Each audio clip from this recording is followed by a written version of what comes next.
What's going on? Welcome in to the official tournament stream.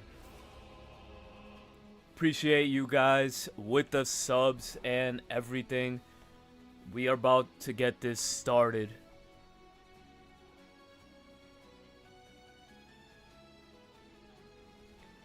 Welcome in, Cinnamon Club. We got Flamingo, we got Umbreon, everybody. Welcome in.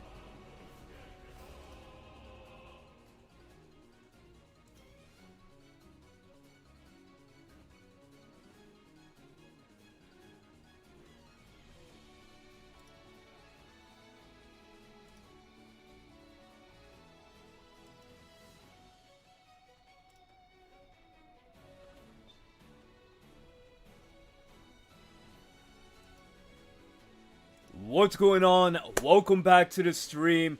This is going to be one of the biggest tournaments that we have organized and ran on the channel, and just in general on Limitless for our organization. Thank you guys for coming through and showing the support. We have about 398 people who registered for this tournament. Thank you guys so much. I'm gonna run through the quick, basically the quick prizes that are being offered, so everybody has a somewhat, let me get rid of this one, a somewhat idea of what's going to be given out for this tournament. So first place, we have Cyrus and Mars. Second place, we have Full Art Cyrus and Full Art Mars as well. Third place, Full Art Cyrus. Fourth place, Full Art Mars. Fifth and sixth are getting Copycat, Full Art. All of these are going to be Full Art, so I'm just going to list off the name. Seventh place is going to get Irida. Eighth is going to get Deluxe Lily. Ninth, PCL. 10th place is going to get Red. 11th, Clement. 12th, Serena. 13th, Mega Absol. Mega Altaria for 14th, Rainbow Rare Greninja for 15th, Mega Charizard for 16th, we got 17th and 18th, Full Art Mega Absols, 19th and 20th are going to get Greninja EXs, 21st and 22nd are going to get Rainbow Rare Mega Venusaur, 23rd, 24th is going to get Full Art Mega Venusaur, 25th is going to get a Rainbow Rare Mega Lopunny. I want to say good luck to all our participants that are in this tournament, and we're gonna get started and streaming matches. So let me find a match since the tournament is live right now. So let's get a feature match.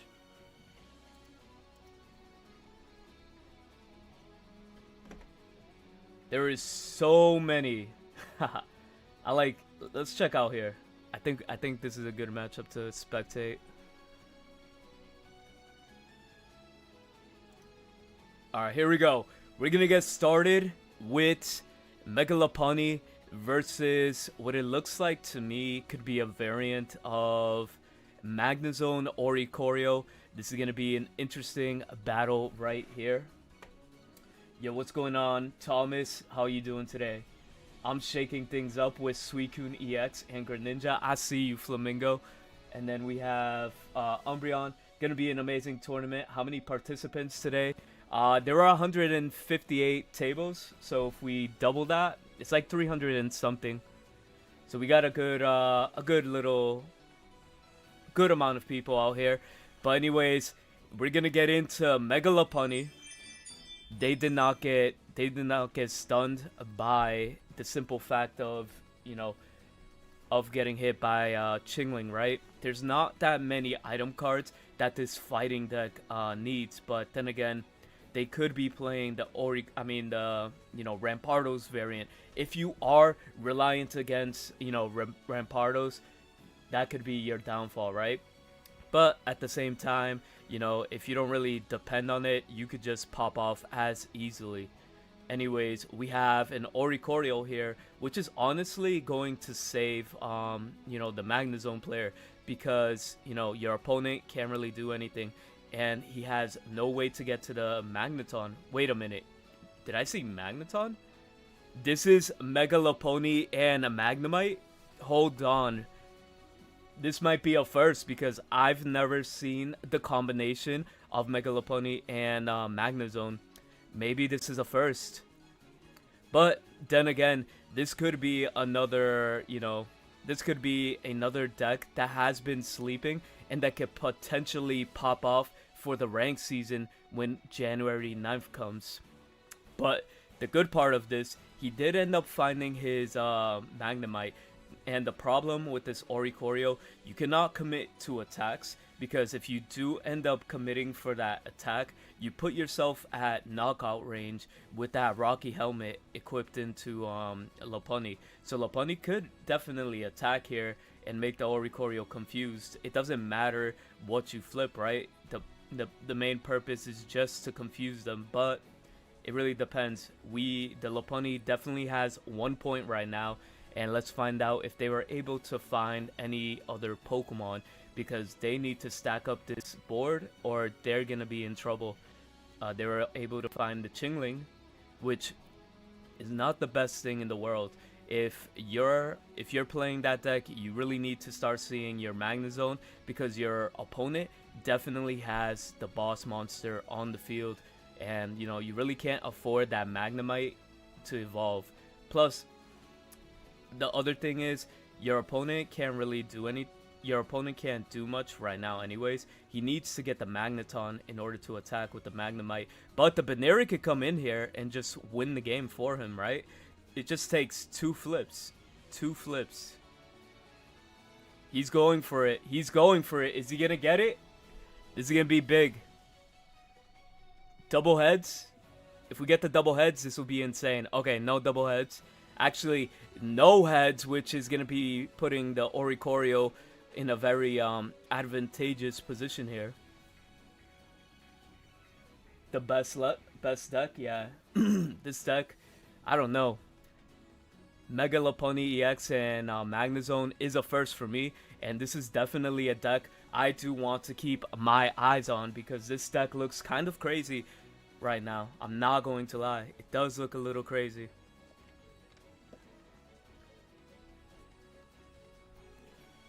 Alright, the Rocky Helmet is actually going to be super useful, because, like, it's going to put your opponent in a position where they're going to have to keep swinging. But then again, he decides to evolve into Mega Lopunny here.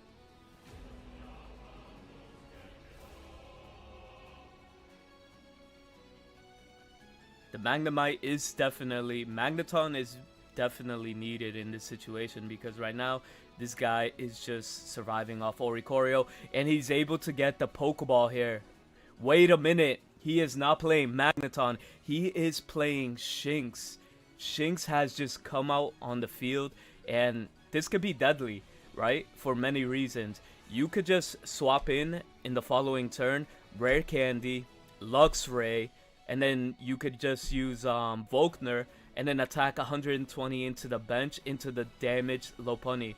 Right now, he has drawn into Magnazone, as you guys have seen here, and he is in trouble right now. He has to pray that his opponent has no access to the Luxray, because Luxray could definitely end this tournament run for him. He has the Rare Candy. Now does he have the Volkner? If Volkner pops off, it's over. Honestly, it's Volkner or just one more turn of charging, honestly. He's going to the Luxray here. He either has Elemental Switch or the Volkner, and Volkner is going to take the game for him. Let's go. GG's.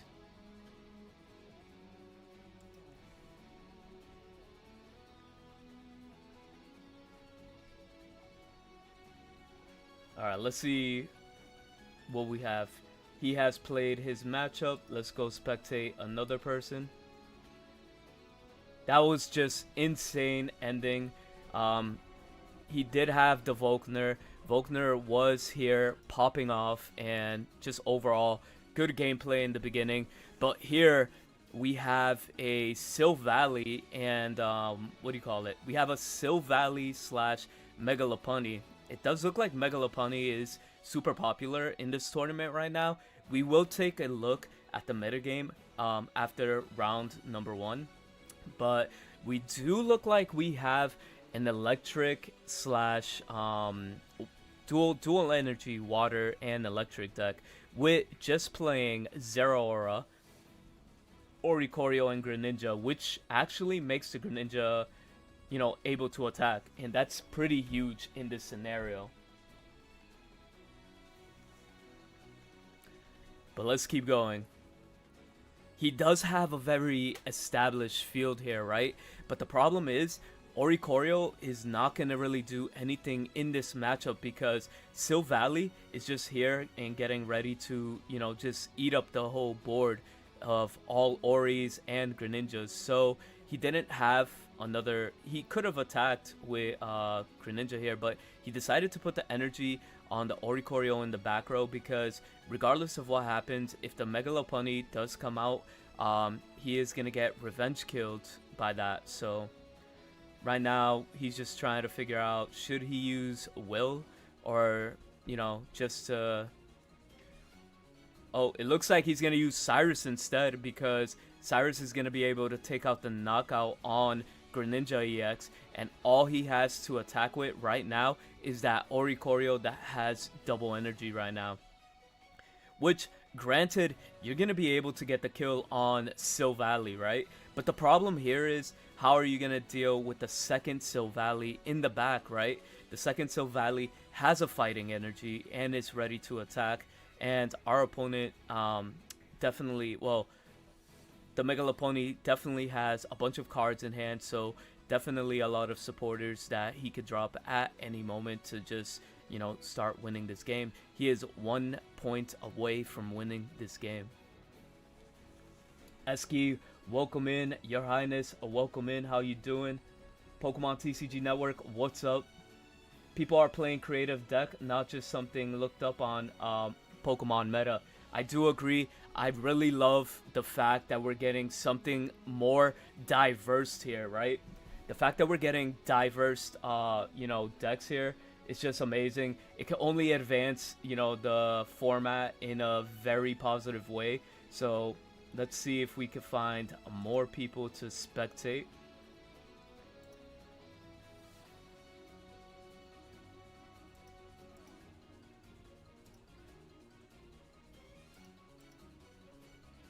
Alright, so he's done with his game. Hopefully we got a game going on here. That would be amazing. Nope. So let me explain the format for today's tournament, right? We have... Hold on.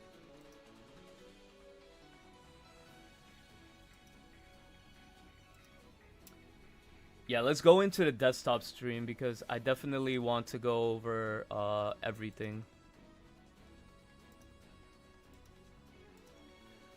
Okay, so today, what the format is looking like, we have 8 rounds of Swiss because today we have a 300 plus tournament and we have Top Cut being 5 single elimination rounds, aka top 64, best of 3, and then grand finals for best of 5. Our format that we have been doing as of late.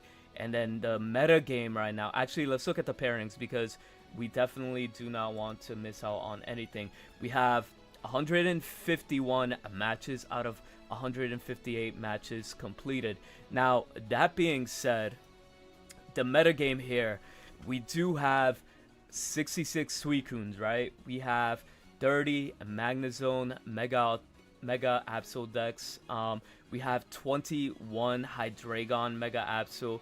We have 20 Mega Altaria and Greninja, 17 Magnazone Oricorio, 12 Mega Venusaurs. That's actually a lot more than I expected on Venusaur. I'm not going to lie.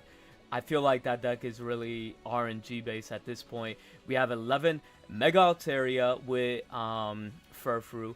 We have 10 Mega Lopunny with Lucario, 7 Decidueyes.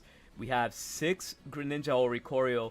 Mind you, this deck did end up making the finals. I mean, top 4 in our last tournament. So do not sleep when it comes to that deck right now. Let's see what else we have. We do have Mega Altaria and indeed EX. We have 6 Mega Lopunnies with Magnazone. So apparently this deck has been popping off. So that's one deck that you don't want to sleep on. We have Magnazone, Galvantula, you know, Mega Altaria and Greninja. I mean, Giratina EX has also been popping off as well. We have 5 Greninja and Mega Absol's EXs. So there's just a lot of variants here that you could see. We have Jolteons, we have a Guzlord, we have Magcargo Entei. There's just so many other decks. We have Ampharos. We had an Ampharos that made it into top 8 last time, so you never know what's gonna happen in this metagame. 156 matches out of, actually 157 matches out of 158. So give me 1 second just to calculate everything. Nice.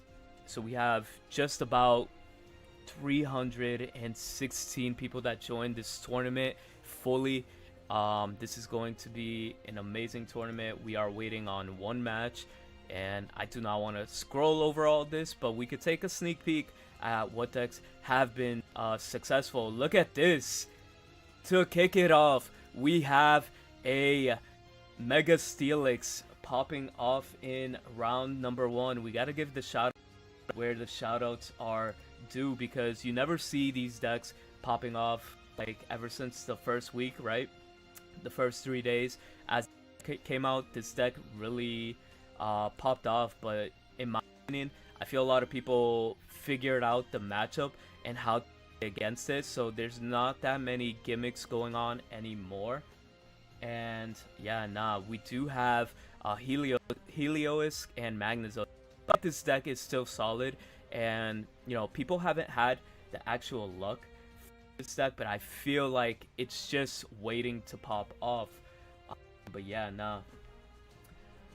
Hi, you just came to my VC. I'm glad to be here. I'm playing Entei and Magcargo. Yo, I'm gonna check yours. Check one of your matches. It's kind of fun to get nice feature matches here and there.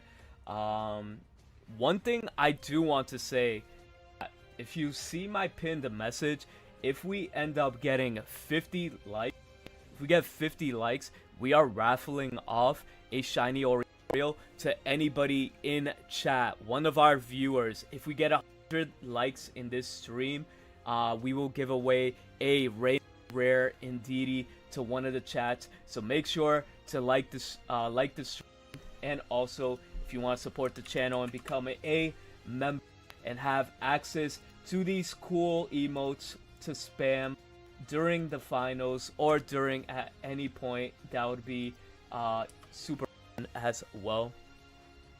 So anyways, we're gonna get back to talking about the decks that have been winning right now, right? We have a Suicune Greninja that also did well. So a lot of them are starting to play like Frogadier now, because Frogadier is, with Chingling being a popular card, you definitely do need that Frogadier. Frogadier is very important in order to really pop off as well. What's going on, Slams? Yes, YouTube chat. And what else? I'll be streaming my Dusk Libby deck. Let's go. Is that what you entered with? I'm kind of interested to see a bunch of brand new decks. This deck right here has also super popular, right? We're seeing the return of Giratina. Giratina is just overall a super strong card, and it just popped off really strong in the metagame with Mega Altaria. Is this something that Mega Altaria has been looking for? It has been seeing success in many tournaments as well, including last tournament. It definitely did pretty well, and it looks we have round number 2. If we look at that quick standings, I just want to shout out all of the interesting decks that ended up winning. So the Silvally Mega Lopunny, we have a Jolteon Zeraora, Lopunny and Lucario, Magnazone and Lopunny. Let's see, we have the Steelix. Yo, wait a minute, we have a Vaporeon that ended up winning their match. up. Glaceon. Glaceon coming back out of nowhere. Been playing Skarmory, test the meta on random. Winning about 65% is good against Suicune and Greninja. That's actually pretty dope, you know. That's one way to shake up the meta. One way to shake the metagame. Honestly, there's a lot of guys here. Oh yeah, we have Cinnabon here. So we'll spectate you.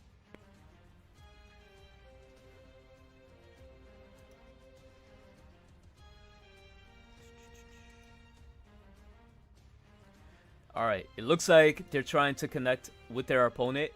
If we get that, we will get the match started. Hopefully, the quality improves here. Alright, so we got a match. We have a match. And this is going to be Magcargo Entei versus... You know what? I don't know who they're playing against, but we're about to find out, right?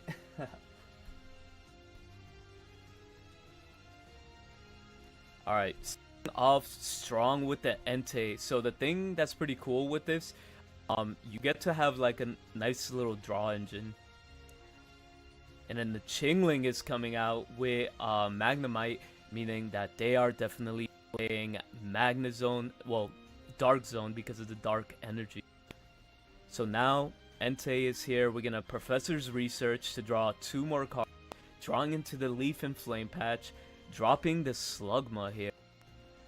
And I think that's going to be it, because the card advantage is definitely going to help here for the Slugma player, right? Because they could really pop off. One thing about Magcargo that you could take advantage of is the whole field, like when people like just set up their full field full of 50 and low Pokemon, you know, the baby Pokemon that have 30 HP, you know, you could just pop off that as well too.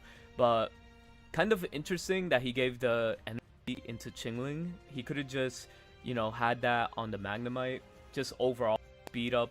You know, he could have been in a situation where he could attack with the Magnemite if he was ever put in a situation like that, but you know, to each their own at this point, right? Going into the Magcargo, giving the energy into Entei.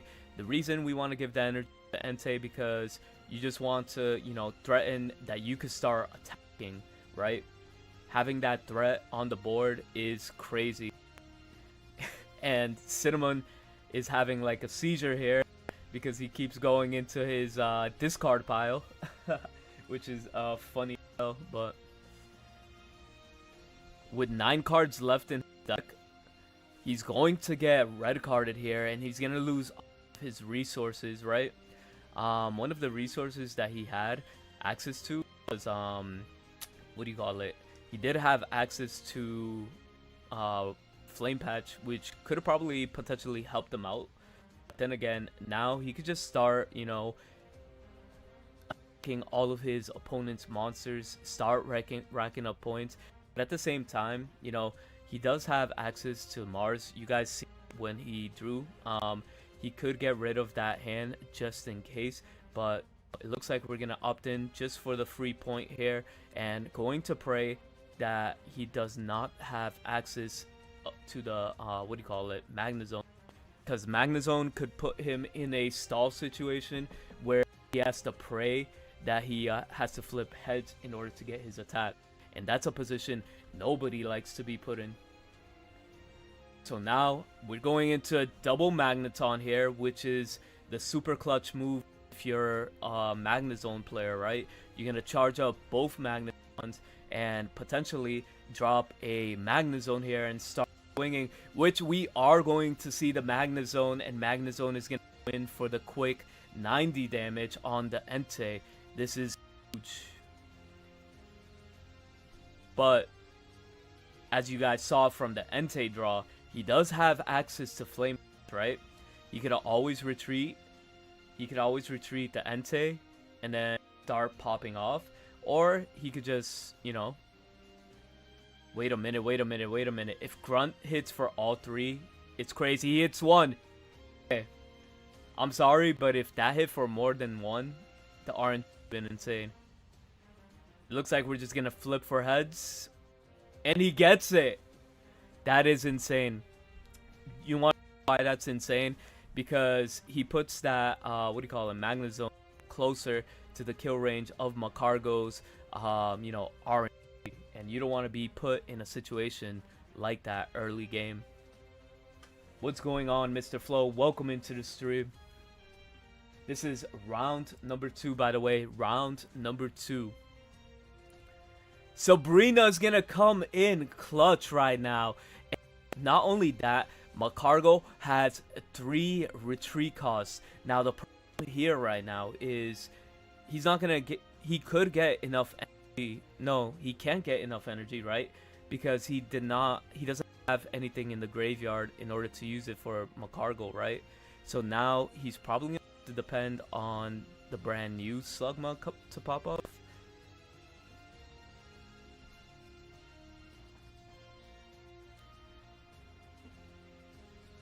Yeah, he's definitely gonna need the second Magcargo to pop up.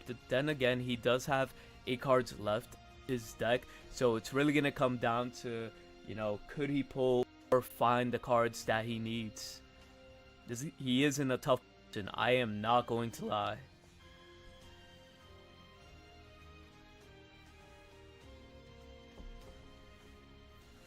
Dropping second Magnazone here is kind of strong. I'm not gonna lie. Hold up 1 second. So we're gonna pick up the first knockout here. Now he's in a situation where if his opponent has access to Cyrus, Cyrus is definitely gonna sweep in here and pick up the free points. You do not want to be in that situation. Giving up free points early in the game is kind of crazy.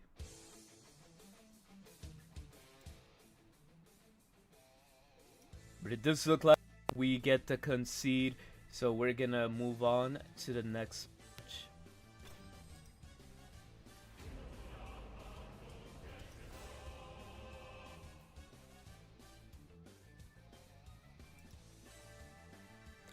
Alright, here we have a popular matchup. We have Swinja versus Swinja, and they both have 0 points until now. It looks like Nast ended up taking 2 points with Greninja EX. So that's actually pretty crucial right here. There is a full board. They have a full board state right here. But the problem is this Greninja could just keep swinging for maximum value here. But Rare Candy is just going to come through. Now, one thing that you have to take into notice, his opponent Suicune definitely has only 60 HP left, right? He's deciding if he wants to put the cape on the Greninja, on the Suicune here, right? So this Greninja is gonna end up getting pinged and getting hit for 100 damage, right? He's not at a point where he lose the game right now, right? But his opponent could definitely draw 2 more another Greninja and start, you know, sniping everything on the board and making things easier for Spartacus, is that his name? Spartacus? But anyways, overall, looking like a solid play for him.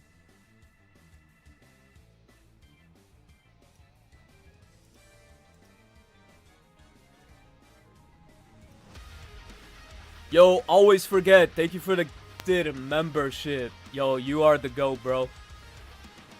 You are the GOAT. Yo, Thomas, you ended up the gifted membership. Let's go. Welcome to the Squirtle Squad. Yo, shoutouts to the homie, always forget. I put the big W.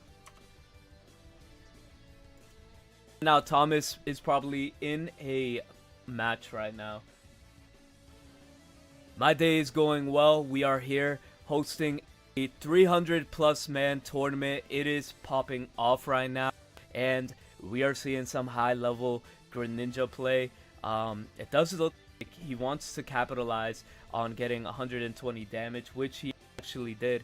It put the opponent in a very particular spot here, because now he's in kill range when it comes to Suicune in the front and the Suicune in the back, right? He can't even attack. Well, I mean, he does have the Indeedee, and he already used the Indeedee, so he might try to use Suicune as a shield, or Indeedee as a shield. But now, I guess the problem here, right? You're just calling for time, right? And you could just get like Cyrus'd out, and then the game is over. Or he's just gonna try to get the max amount of pings on one of the Greninjas in the back. See, thing here, what he's hoping for is to draw and evolve the other Froakie, right? If he evolves to the other Froakie, he could definitely get the Greninja pings in the back and then swing for Suicune. But Cyrus ended up coming out and stealing the game. So GG's Suicune mirror match. Alright, we got Tomahawk here. Tomahawk here is playing Celebi with Dustox. This is a surprise. He did mention that in chat. I am not going to lie. But he's actually coming out here with the Suicune, right? Coming in with Celebi. Let's see how many heads he could get. He gets 0. He gets 1. Damn, he needed at least... Yeah, he needed 3 in order to knock that thing out. Man, now right now, he's in trouble. He's going to get knocked out by the Suicune, and then that's going to be game, unfortunately, for him.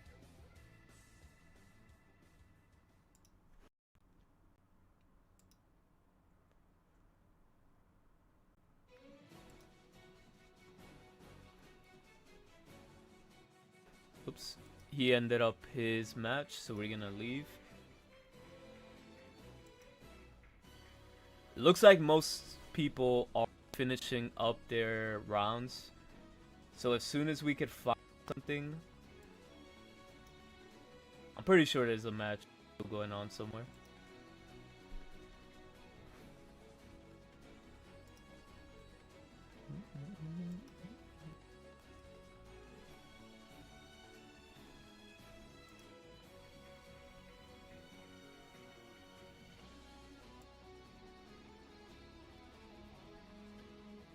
One moment, we gotta spectate a few matches here.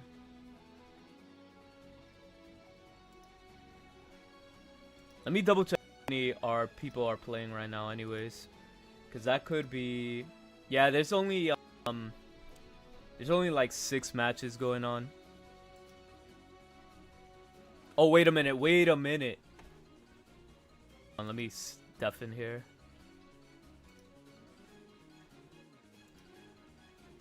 Alright, we do have a match. It's loading. Bro.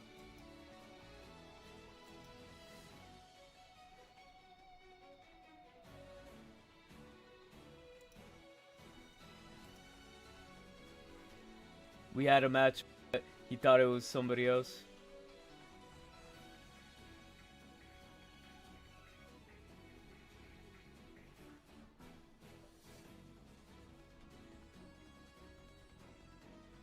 Alright, we could go back to the main page.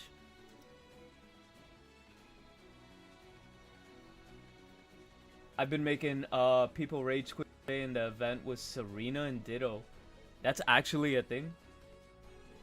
Oh, I can see that working out because there's gonna be like a bunch of flips going on and everything. Then full heal with Malo. Malo is a menace. I'm not going to lie. Menace could be Malo could be a menace.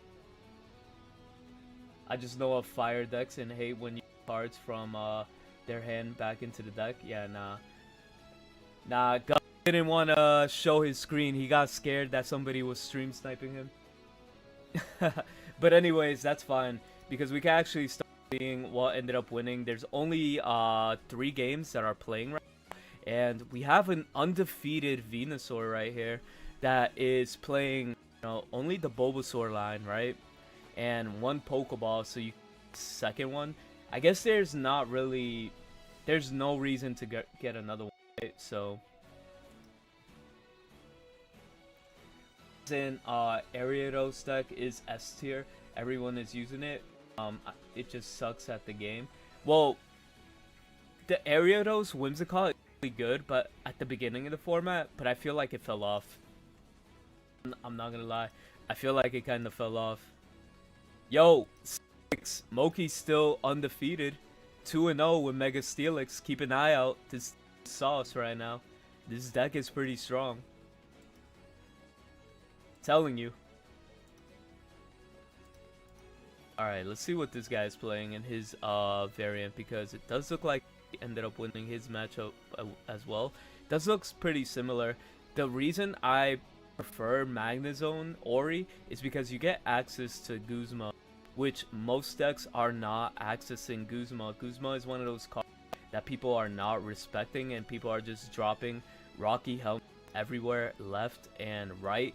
And we have an undefeated Gyarados. What? Is this coming back?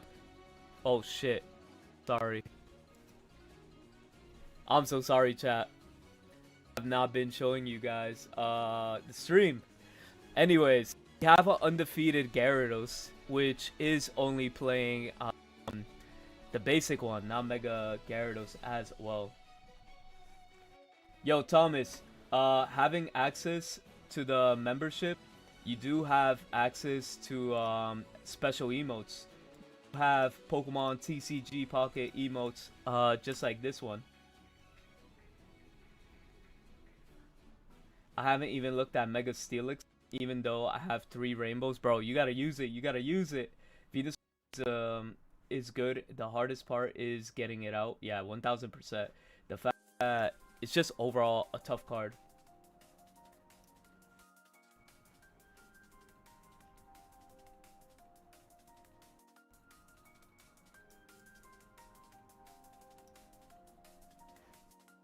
But hopefully you guys could actually see the stream now.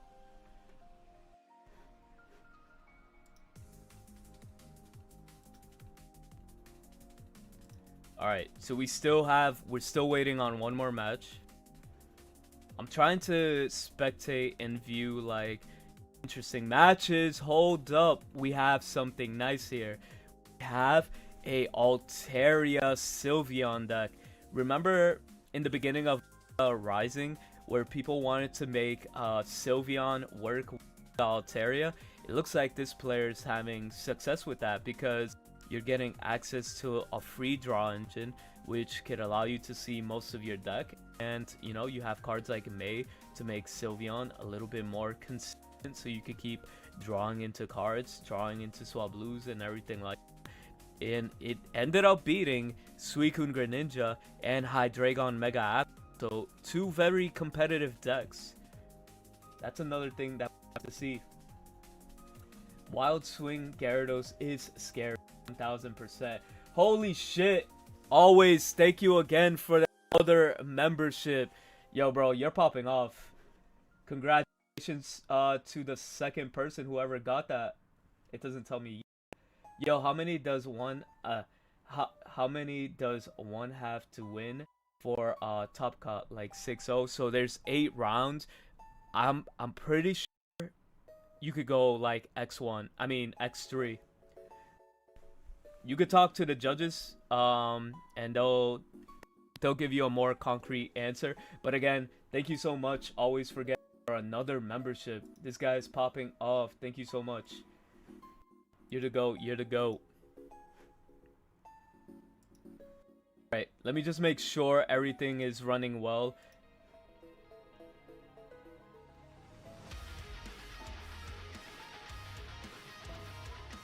Oh, is Minimal Gerald ended up getting the membership. There you go. There you go, Gerald. Enjoy the membership on Always Forget and have access to a bunch of cool emotes.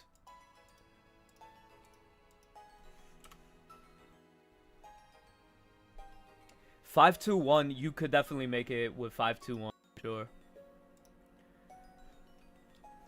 Let me change music. I'm not trying to listen to no Diamond and Pearl. We're not in the business for Diamond and Pearl music.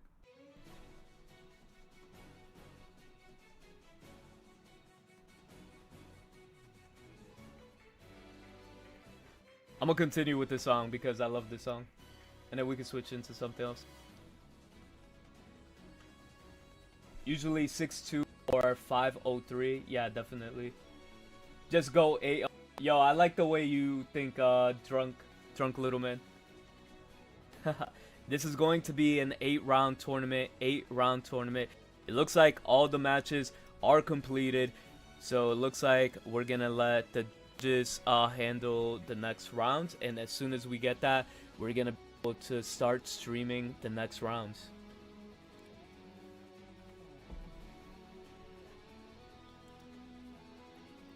Next round is up. Now let's take a quick peek at the standings here, right? We have an undefeated Mega Venusaur. We have undefeated Mega Altaria and Giratina. Undefeated Suicune and Gyarados. Undefeated Swinja. Undefeated Frofru and Mega Altaria. We got Mega Lopunny with Magnazone undefeated. Magnazone, Absol, which is Dark Zone. We got Greninja Oricorio undefeated.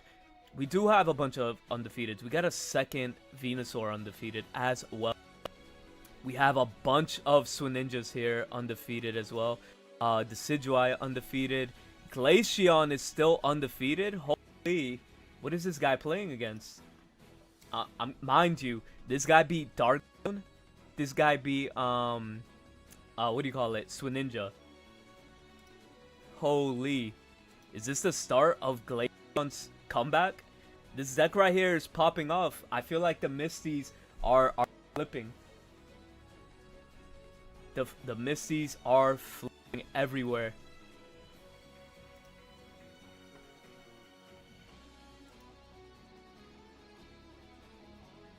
So let's look for another match.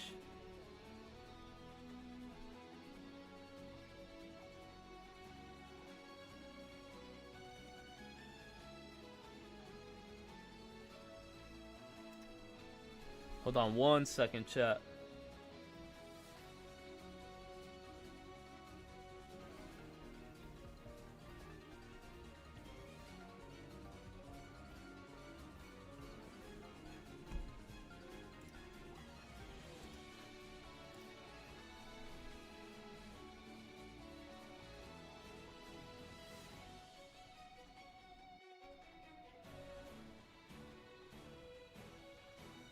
All right, real quick, just a quick update to the light goals. Give me 1 second. Oh shit! I hope I didn't do that. Everything's good. All right, we're here. We're still in the stream. Just a quick update on the giveaway. The 50 likes is going to be for full art Indeedee. I just want to mention that. I just want to make sure everybody's with that. I'm just gonna do it right here.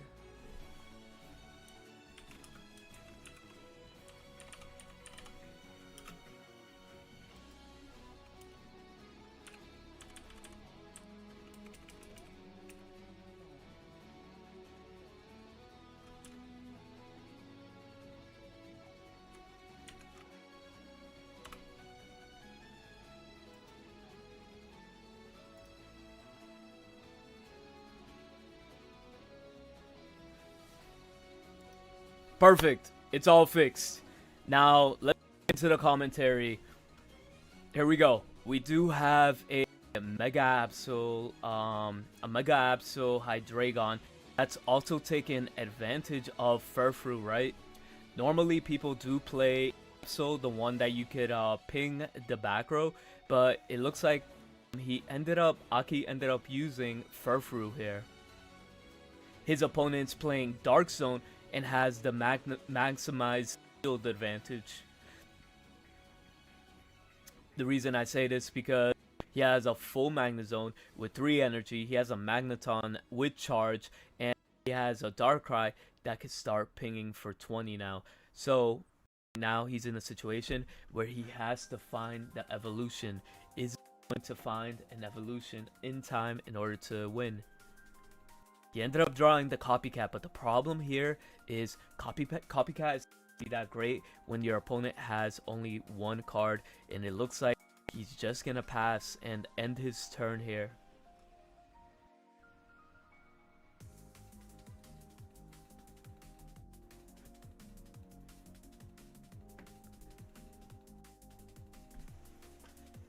he is seeing more resources come into the hand, right? But the only problem I see here is he already wasted another card, right? He gave the Rocky to the Magnazone and only has 2 cards left, and it look like Aki's gonna be able to get to his Hydreigon here. It might be just wraps. It just might be wraps here because on his Mega Absol attacks, right? He's gonna get hit by 90, 110 damage, and he's gonna be put in a situation where he has to coin flip in order to win the game. But then again, you know, he could probably stall out with the Hydreigon if he gets everything that he needs. It looks like it kind of froze on the Dano draw. Let me see if I could fix this real quick.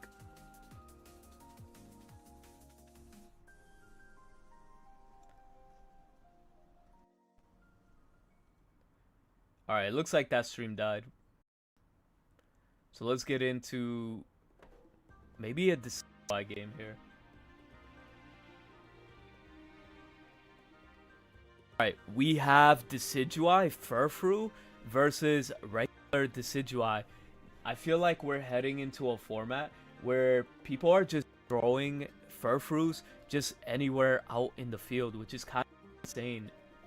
Like, Furfrou is starting to be this splashable card that you could just throw anywhere, but I don't know. Right now, it's looking like it's a liability, right? Because this Decidueye could definitely just get free knockouts from the bench. How does one enter the tournament? Basically, you enter the Discord, and we advertise a Discord, and then from there, you do create a limitless account. From there, you're able to, you know, enter that way. But yeah, we are always hosting tournaments, so if you guys want to join the tournament, feel free to enter. What's going on, Pooner? Yes, Decidueye versus Decidueye, and it's not any Decidueye, right? It is Furfrou Decidueye, which is pretty interesting. Now, my only thing about this deck is I feel like it's too cloggy, and right now he definitely lost access to both Decidueyes, so he doesn't have access to win the game. So it looks like the traditional Decidueye player is going to take this game.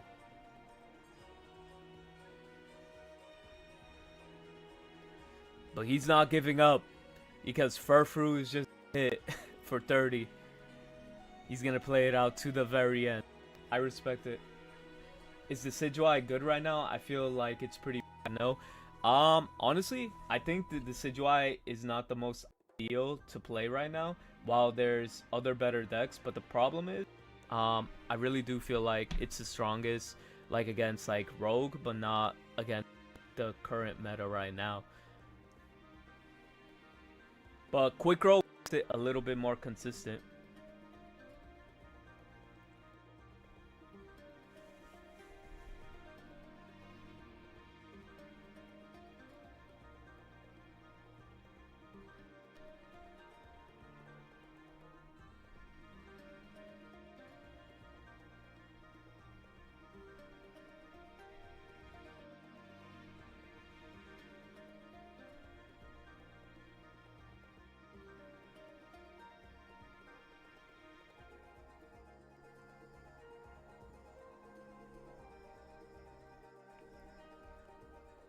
Hold on 1 second.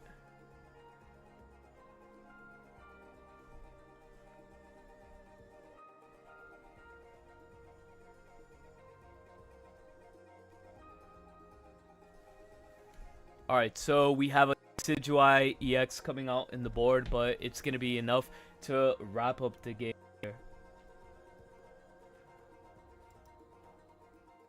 Alright, so let's go into another match so we can start spectating. Okay, here, this is going to be a match to spectate, right? He has Greninja EX, Swinja versus Magnazone, right? He has a full Magnazone out on the board with an Oricorio ready to attack with a giant cape, right? So this is going to be a very back and forth situation here. Now he does have access to another Magnemite, And you could definitely either A, swap into the Oricorio and just kind of chill and swing for 70, or you could just go super aggro and attack here, which I think that might be the right play. But the thing is with Greninja here, right? He could use his ability and then attach an energy to Suicune and then retreat, and then he could come back and swing for 100 damage on the Magnazone. But there's another Greninja in the that could take care of the Oricorio here as well. So, you know, he does have options in order to win this game. The problem with the, you know, with the Magnazone player, he doesn't have enough resources right now in order to pop off.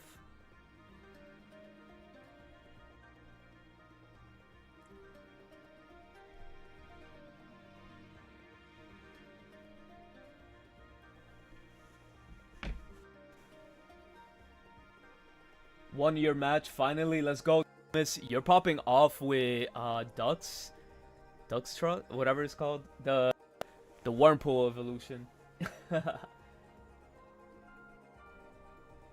Oricorio doesn't die from one hit. Oh yeah, you're right. He does have access to what do you call it?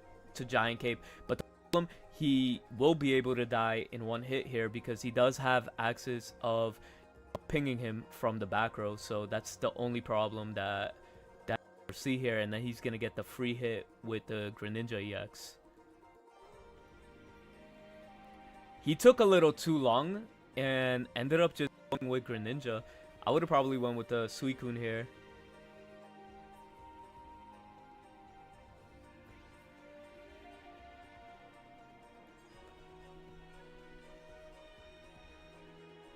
He's definitely in a tough spot right now. I'm not going to lie.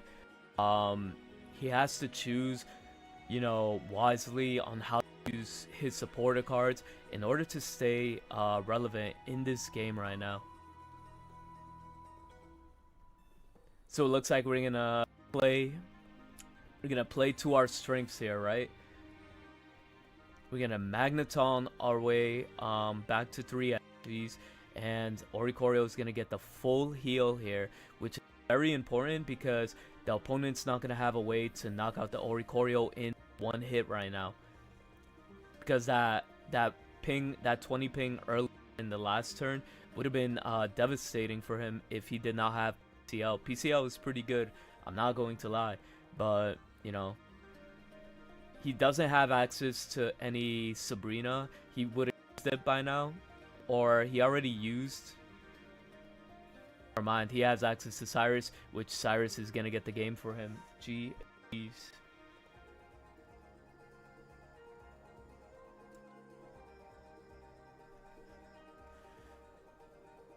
Alright, we're gonna spectate one of the players. He ended up ending his match. Alright, let's see if anybody else is playing.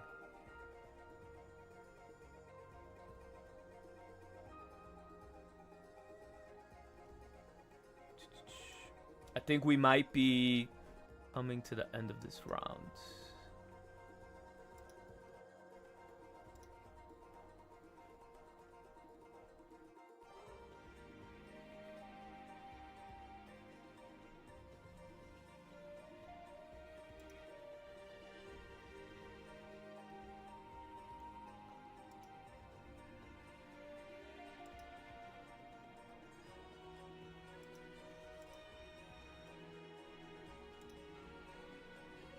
Okay, so we have a Indeedee Espeon deck, Espeon EX deck versus Swinja. We are looking like it's a very school deck versus a very modern deck. Yeah, that is kind of crazy. That's the last thing I would expect to see, but we have Grift over here with a super advantageous position here, right? He could do 80 damage because he has Greninja on the board, right? But the problem in here, he could do massive amount of damage with Indeedee, right? Indeedee is super strong in this situation, but at the same time, you know, taking 80 damage out of nowhere is not going to be the most optimal thing. Because right now, it looks like he has access to do 100 damage with the Indeedee, right? And, you know, that Giant Cape kind of saved the Suicune from getting knocked out. But the problem here is he definitely needs access to the bench. Because not having access to the bench is really going to cost him the game here. But he does have access to Altaria, as you guys seen. So he is playing Altaria variants, right? An Altaria version of Mega Espeon. I mean, Espeon EX. Sorry, Mega's just stuck in my brain for whatever reason. And we're just gonna go for 90 damage. I'm sorry. I thought it was 40 plus 30. Never mind. That was just me. Anyways, I've been commentating for too long. That's what happened. But it looks like we got the Frogadier in the board, meaning we did not have access to the other candy in order to go to whatever Greninja you wanted to go to. In my opinion, I think he should have used Professor's research first instead of just going straight for Frogadier here. He could have, you know, gotten... He probably won the game here. Just do a quick 40 ping and then attack for 60. That could have probably won him the game here. But, you know, he's still in a position where he has to draw a basic or he's kind of screwed. Which ended up getting another Indeedee, which is also going to save him because he could heal 40 damage. So right now, he's just tanking hits here. But he is going to pick up the KO from, what do you call it? Suicune EX. I know this is going to sound a little bit crazy, but the Indeedee player does look like he's in an advantageous position here, right? Because all he has to do is deal 90 damage into the Suicune, get, you know, double the points here, and then he could do like 90 damage on the Greninja in the back as well. So, you know, it's not looking way too grim for him right now. Because the main person you definitely want to watch out for. Oh my god. This guy's having a stroke. Alright. Spectate Grift. He has the same match.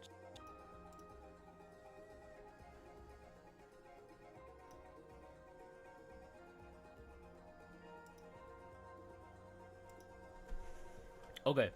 So we have better showing for the same matchup right now. So it looks like we're gonna evolve into Ninja EX here, which is amazing. But the problem here is he does not have access to heal anything in the back as of yet.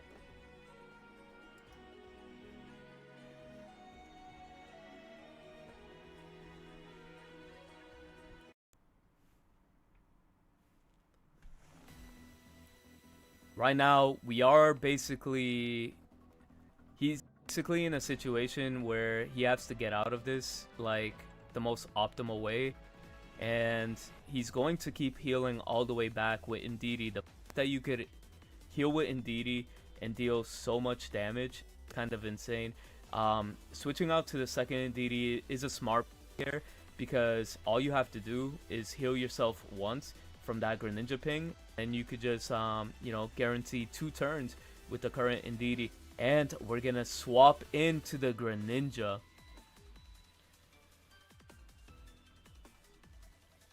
Just taking a quick peek of all of the cards in his deck, just to make sure, you know, just to make sure he could get the win here. But he really needed probably wait in order to get 2 energies on that Greninja in order to that Cyrus really count. I would have probably held the Cyrus, unless you are holding 2 Cyruses, right?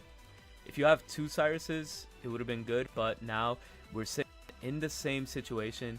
I'm not going to lie, this is going to be a super grind game, but the fact that this guy has no access to EVs while playing EVs or Swablu is kind of crazy. Bad RNG for him, right? He could pop off out of nowhere, but there is always Suicune EX here, and Suicune could definitely just come in and start doing heavy damage as well, or become a shield.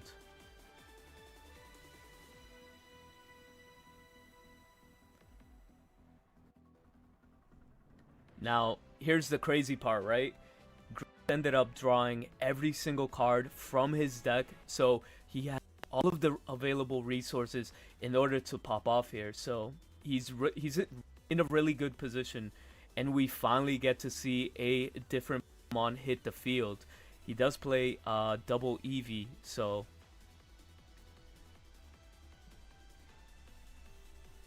I'm telling you, this is a Eevee slash Mega Altaria deck.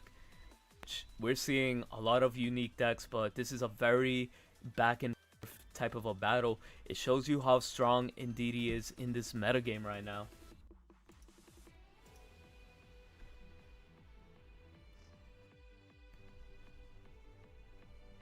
Yes, this has to be the last match because it's going very long. Yeah, if the item on the bench they can't. Cyrus, yeah, they can't. And the fact that this Greninja has 80 HP is kind of crazy. It looks like we're gonna get the free Cyrus into the Eevee. Going to heal for 20, which is gonna be major.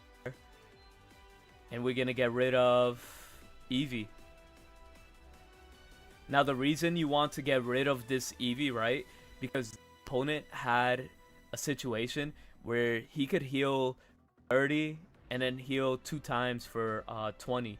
So just overall, that's going to be an annoying situation where you don't want to be a part of, right? That's free 70 damage. I mean, healing right there. I mean, 80, right? No, 70. So Indeedees are definitely going to heal.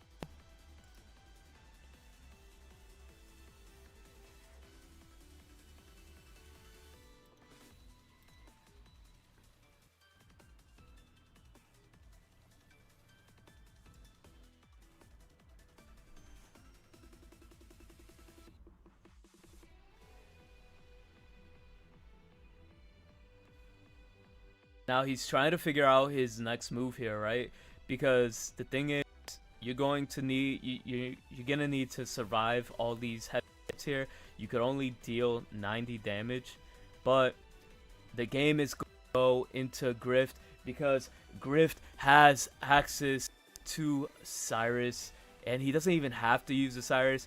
All he has to do is swing for a clean 100 damage, and that's gonna take into the next round. Let's go. Swinja takes it over Altaria Eevee.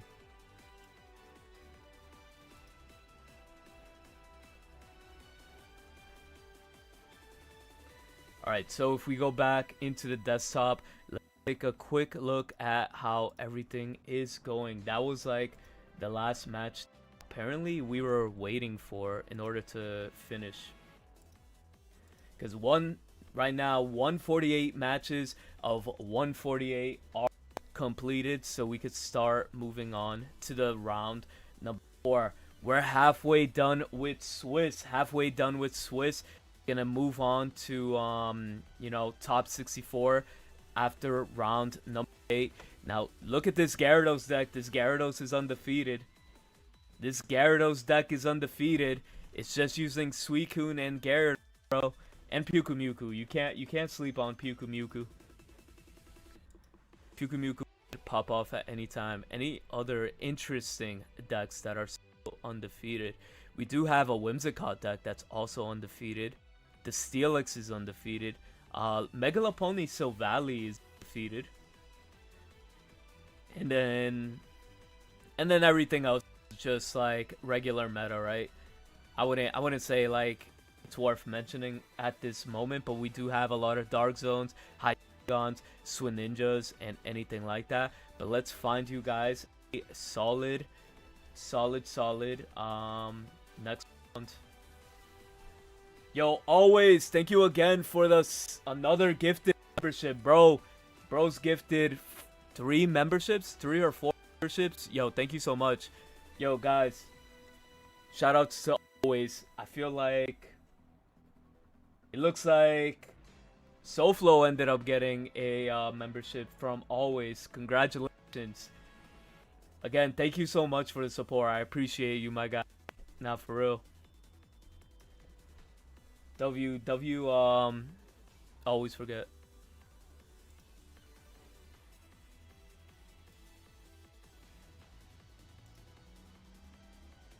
Sorry, I'm trying to find a match for you guys.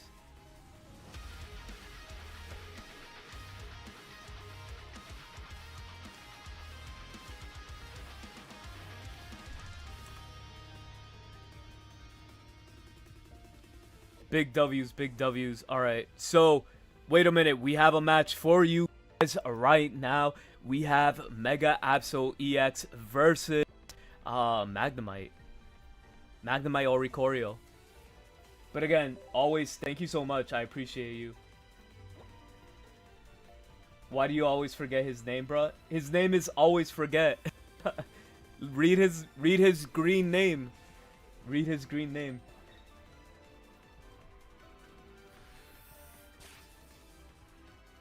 Mute this guy's music. Okay, looks like the opponent kind of only had a Magnemite in order to start his game, right? But the problem here is I don't think there's that much of a problem here yet because there's no successful way to retreat the Absol. So we're gonna evolve all the way to Hydreigon here. I think at this moment it would be safer just to leave the energy on Absol because if you use the ability with Hydreigon, you put yourself in a situation where it could get Cyrused out and it could probably get attacked, and you definitely don't want to put yourself in that situation. But hopefully the red card was enough for him not to get the Magneton. If he does not get the Magneton here, he does have access in order to pop off. Maybe this red card might have helped him out, right? He got Oricorio and he got access to what else did he get access to? He has to draw another basic, right? So it's either a second Ori or a second Magnazone. He does have Magnemite retreat for Oricorio here. I do realize that, you know, you have to do everything in your power here to protect the Magnemite, right? So we're gonna go in for a Professor's Reach search, getting Dano and the rare candy, which is pretty for the second Dano, as long as you could get your second Hydreigon here. And it looks like we go with the commitment here for the Magnemite in the back, because the biggest problem right now is that Magneton pop off. You do not want that Magneton in order to pop off, because if you do, it could be very, very crucial. But he ends up finding another Magnemite here. He's going to Copycat for 2 because you really have to find the last Magneton in order to pop off. I faced a new Ditto deck using Alakazam and Grass type because I made them discard Quick Crow. That's tragic. If that Serena gets going early, it's for people to beat it. Yeah, no. Serena's kind of nasty, especially if you have the will for it. Wow, Absol Hydreigon guy got a dream starting hand. It does look like he had a nice hand. Right now, Starter has to get access to his Magnazone cards, because if he doesn't have access to Magnazones, he's kind of screwed. But it looks like we're gonna take the first point on Magnemite. If we start attacking the other Magnemite, he might be in trouble. He will be open to potential Cyrus, or right now, if he plays Sabrina can always be an option to come back and like free kills. Not only that, Absol definitely just keep poking on the back to make 150 damage, put him down like closer to kill range for the Hydreigon to one-shot Magnazone. So now he only has access to play one Magnazone. So not even that. It doesn't even matter, bro. It doesn't even matter because he just drew a God card here. He really drew the God card here. Because now all he has to do is Sabrina.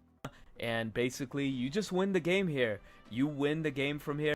you do have access to attack for 130 damage, and your opponent has access to zero Magnazones.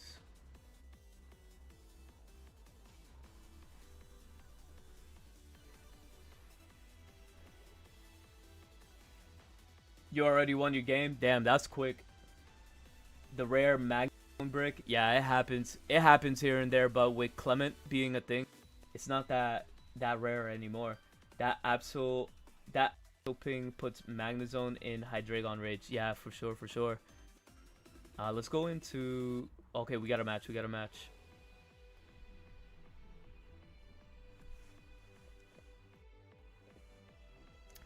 Alright, we have a Mega Altaria playing a Mega Altaria Greninja versus Galvantula Magneton. Now, this Galvantula Magneton is pretty well in the tournament. I believe it's X1. It lost one match, but this thing, when it attacks, it pops off. I'm not going to lie. It's a very interesting deck. I'll just do that. It has put this Mega Altaria in a position where it only has 50 HP, but the problem here is it definitely has 0 retreat cost, but the problem, he needs another energy in order to pop off here, right? He already used his elemental switch, which puts him in a very awkward position.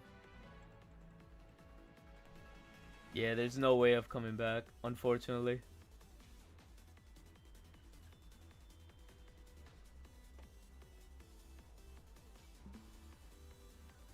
Alright, now we have Ninja versus a Mega Lopunny here.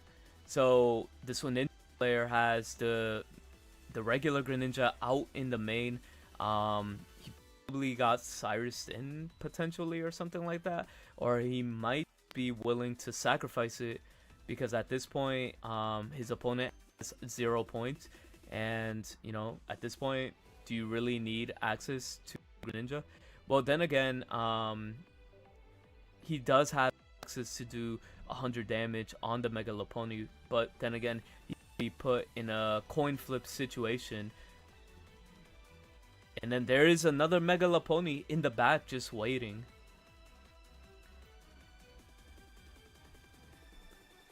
Let's see what the opponent does. If you ask me, I feel like you retreat, then you go for your pop-off play. But no, he doesn't do that. He just goes for a guarantee hit because pretty sure he did use Will.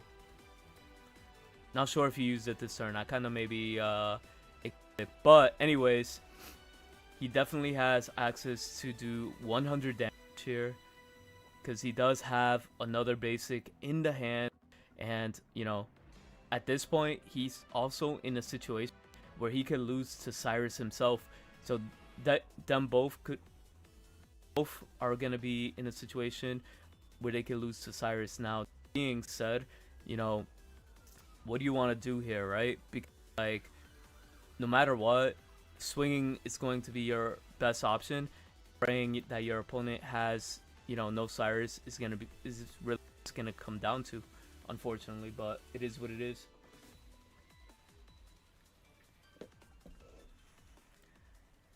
Seems like the Lopunny is the fan favorite. I'm not gonna lie. We got one rainbow rare and one full art though, which is pretty fire. So it looks like Roki's gonna get the energy and then just gonna go for the swing. All right, let's see it. It's either opponent has the Cyrus or the Swinja has Cyrus.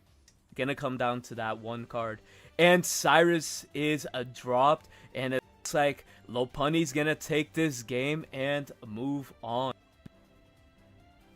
Wait a minute, it has to flip heads. Oh, he's not gonna waste. He's not gonna chance it. He's just gonna go into Riolu and attack 40. Smart man, smart man.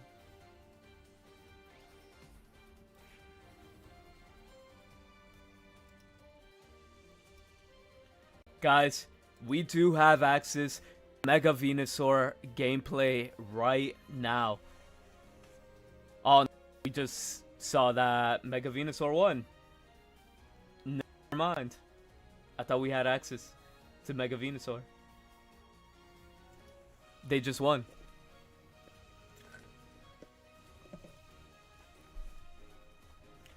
Okay, we have a Magnazone player that just won as well. Do we have Decidueye still playing?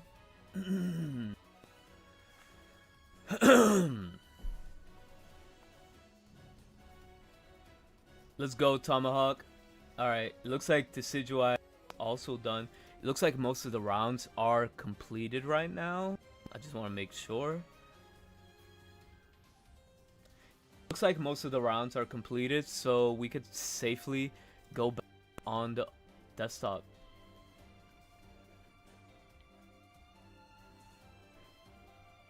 So if we refresh here, it looks like 121 matches out of 137 are completed. Got lucky on my hands. Were you the Absol player? The Absol player was popping off. Looks like ABK is going hard with Magnazone here. He is 4-0. Hold up. One sec.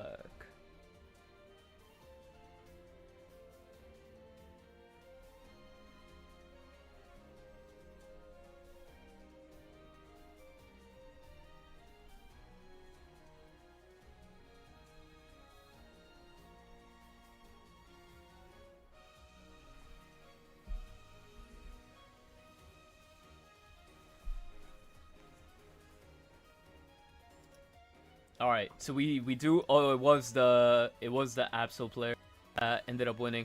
Yeah, he did get the God Hand. I'm not gonna lie, he did get a God Hand, but that's pretty good. You do have a good bracket here, right? It's a bunch of competitive decks, and you know Charizard could pop off. When it pops off, it just goes crazy.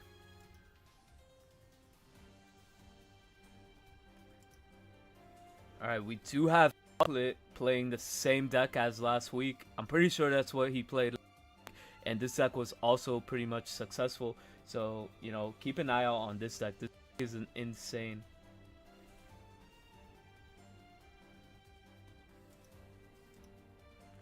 Okay, let's just keep refreshing. Let me check if there's any other games being played right now, because I'm pretty sure we could probably find one.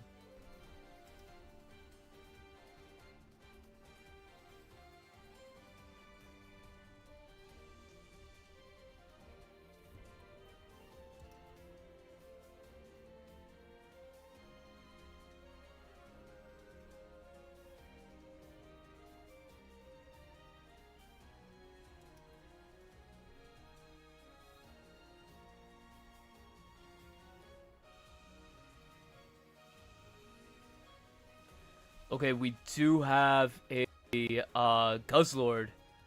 Hopefully this guy doesn't dream. But anyways, we do have Guzlord versus Mega Absol Magneton. Now, Dark Zone, right? So this deck right here, I'm gonna be real with you. I have never seen how this matchup plays, but at the same time, I feel like Guzlord, right? You're gonna take advantage of all your resources in order to poison everything, but at the same time, it doesn't look like he has that many. It doesn't look like he has many. What do I want to say? Many options here, because like Guzlord has 0 energy, right?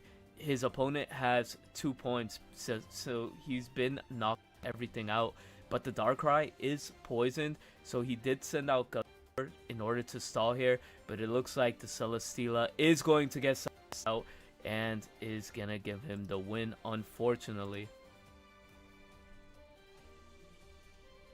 So the Guzlord ended up getting knocked out. Yo, Ash, welcome into the stream. How you doing?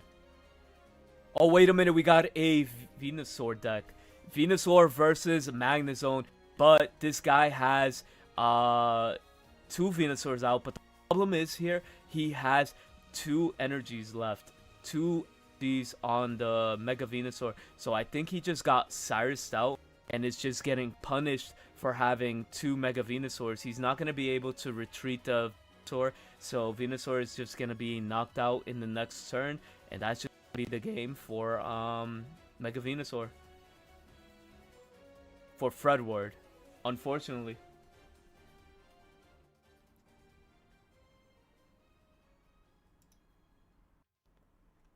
Pretty sure this is everybody.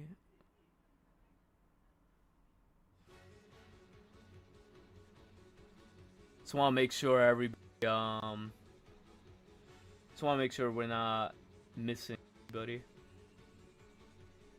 I think we have everybody's matches, so let's go back into the desktop and see how everything is going.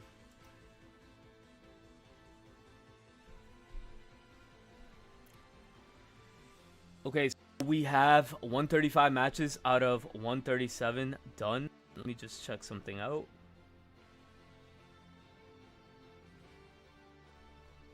Hold up.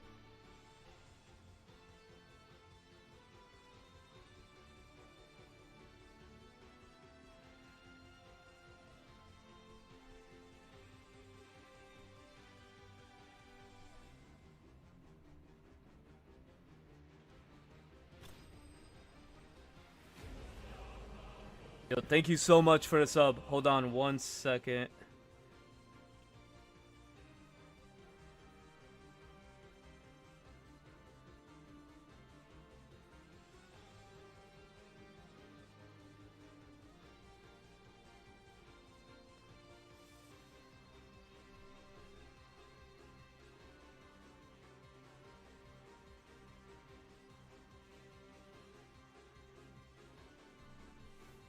Alright, so let's get back into the matches, right? We have 106 matches out of 137 completed. Again, guys, could this end up taking the whole tournament? I'm telling you, this Gyarados and Suicune could pop off. Yo, what's going on, Blue? Welcome in. How you? Someone is 4-0 on your Lopunny and Silvally list. Yo, I'm not going to lie. That is the first thing since I ended up going to Sex, what do you call it, server, and then I ended up seeing the post. I'm like, holy shit, this is Blue's list. Hold on, I'm actually gonna pop it up here, right? Because that deck is undefeated. I don't know how it's doing this round, but it's kind of interesting to see how it's just here. But yeah, let's see.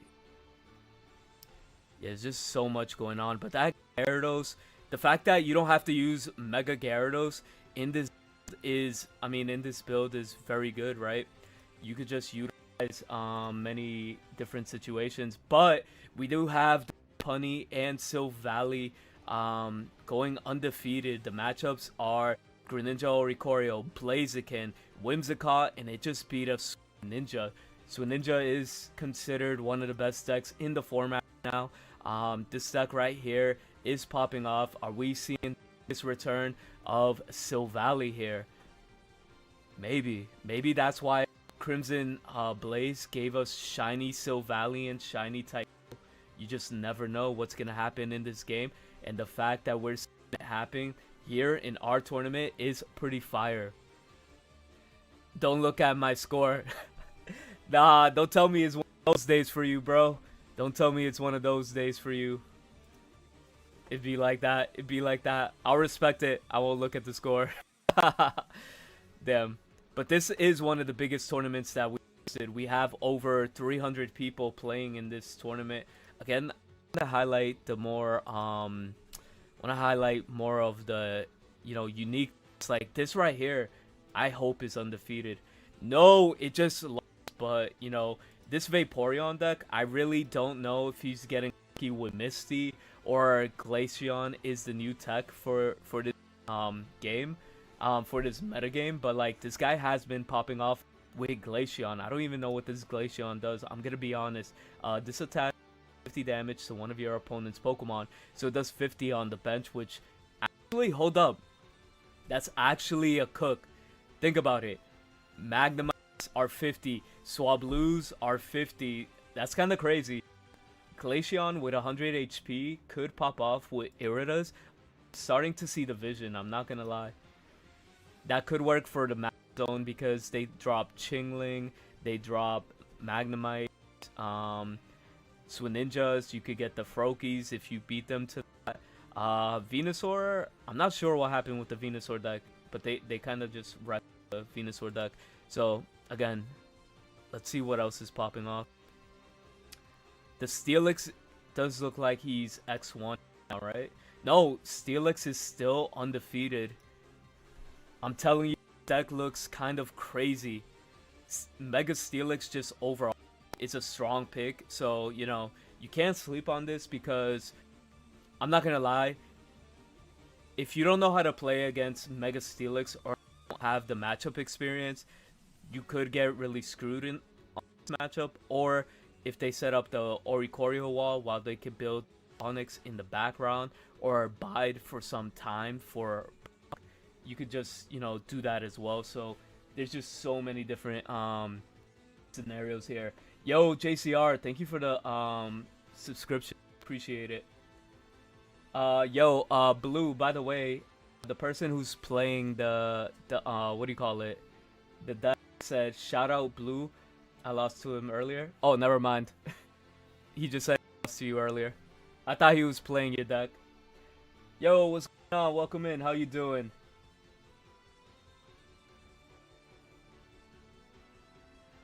Yo, can you look at the stream page? Oh wait, let me make sure the stream is going on.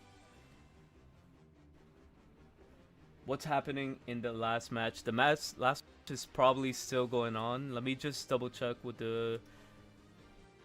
Let me check with the judges real quick, just to make sure the tournament is going well.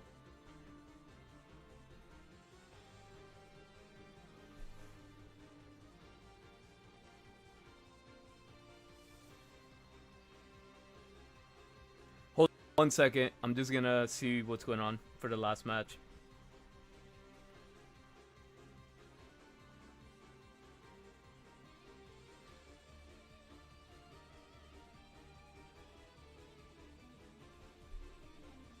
Alright, so it looks like we're ready to get into the next match.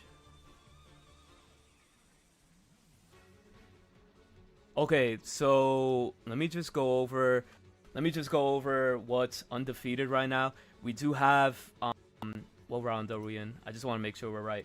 We are in round number 5. We have Hydreigon, Mega Absol undefeated, Swinja. We have Suicune and regular Gyarados. We got Dark Zone deck.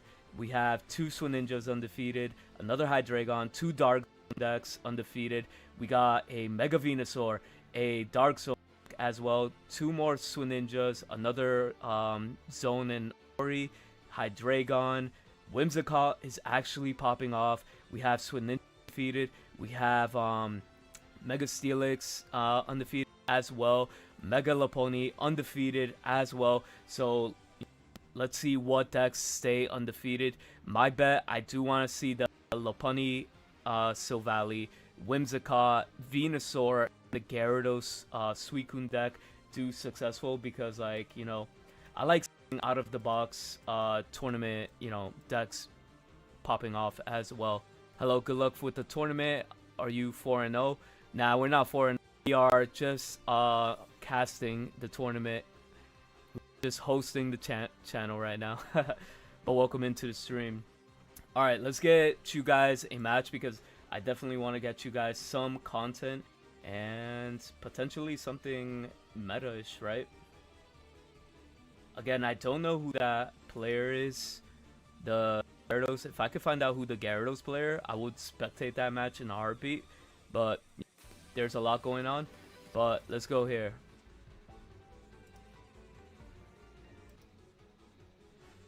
Actually, let's check a different match. Sorry about that, chat. Alright, so we have... He's in chat. Drunk Little Man is playing. Holy shit, I feel like I'm losing my voice. Oh, wait a minute. The Silvally. Alright, here we go, here we go. We got Type O just popping off. Let's see. 2 undefeated decks. We are playing the 2 undefeateds, right? The Bulbasaur, the Venus decks, and the Silvally / Lopunny deck. We're starting off with type No. The one thing here that really matters is type No is gonna get that energy first, right? And they could potentially knock out Bulbasaur really fast here if they have access to Silvally. We don't know that yet, but they could also attack for 40 damage if they get heads here. So even if they get a helmet, that's not gonna put him in an advantageous position here. But it looks like we're gonna to and drop another type No and just go in for 20. Are they gonna be able to get the heads here? Let's see. They get the heads, and that's actually huge. The reason why this is huge is because they need Ivysaur in order to survive here. It's the problem with the Venusaur deck, right? If your opponent's gonna run over Ivysaur, you're just looking like you're in a bad position. You're not gonna have a nice day, regardless of what happened. Professor's research coming in for the opponent. He's trying to hope that he could find something good. Here's the Ivysaur, the potential of finding Silvally. He does have a 5-card hand, so he's betting that he has to have it. If he ends up having it, he's kind of in trouble. Into Copycat, as we see, looks like we're gonna go into the Silvally here, and we're gonna get the free swing on the Ivysaur. Debating on what to do here. We're gonna go in for Copycat because the Venusaur player has an amazing hand here, and why not take advantage of it while you can.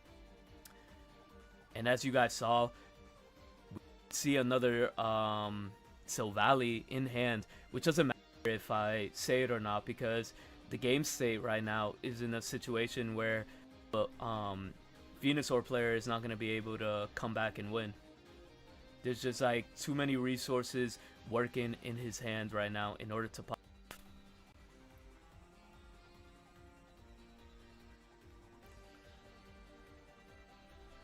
He's going to go in for Copycat himself. He's going to need to get that Bulbasaur if he wants to stay this game right now. But is he going to draw it? Gets the Bulbasaur, and he gets the Rocky Helmet on both Pokemon. Doesn't seem he's gonna get the Giant Helmet here, right? But right now, he's hoping that his opponent doesn't have a way to get to the Bulbasaur, but he does. Sabrina is gonna hit the field. That's gonna wrap it up for him. GG's. You guys have created a monster with Silvally deck. You guys have created a monster. This deck remains undefeated. Undefeated right now.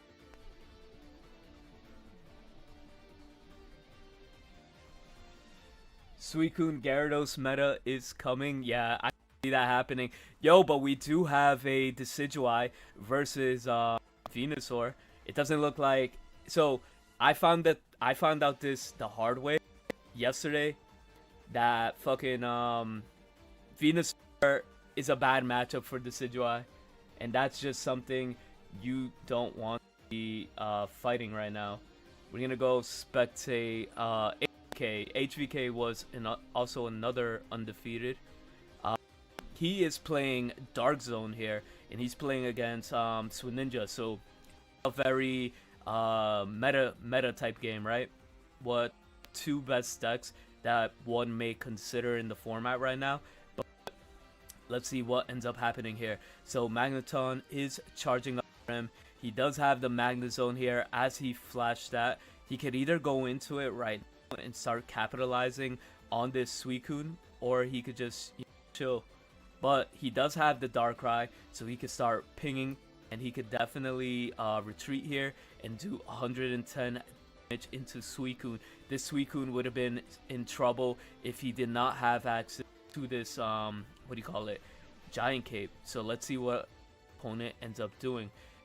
He does have another Suicune in the back, right? But the problem with the Suicune in the back, it has an energy for HVK, so he's gonna get like 100 damage off the board.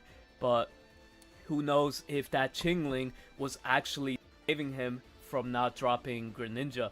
So Greninja could just come back and, you know, ruin his day as well. So maybe he stays in with this Suicune and attacks. Actually, no.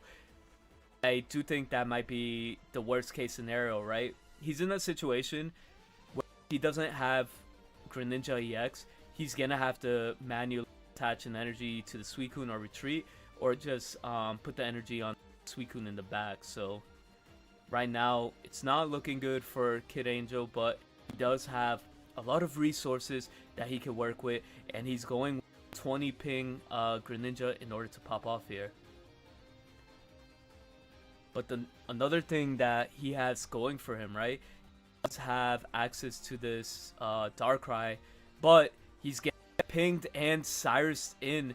So it looks like we're probably going to go for an attack here with Suicune EX. And he gets the heads. That actually really mattered. That RNG actually mattered for that Suicune to get the max value here. But right now, he's in a situation. He's in a very situation, right?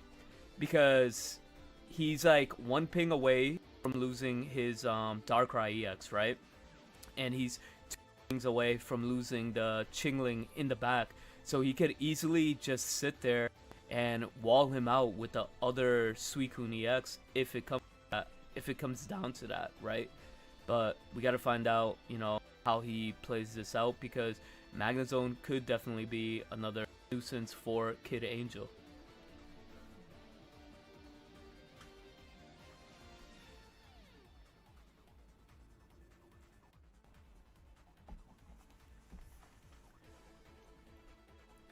Unfortunately, that 20 ping, honestly, I see him use the Indeedee that whole turn, right? I think he just stayed at 30 HP. Maybe that Suicune could have... It doesn't matter, right? Because he was out of the ping range of getting destroyed. But overall, it's working out.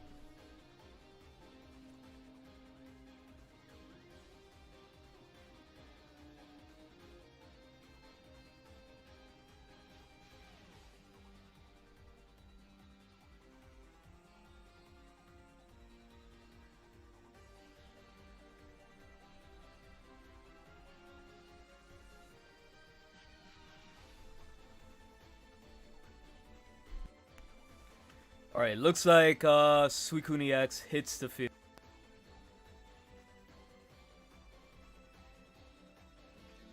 Hope you go far with my Silvally Lopunny. Let's go.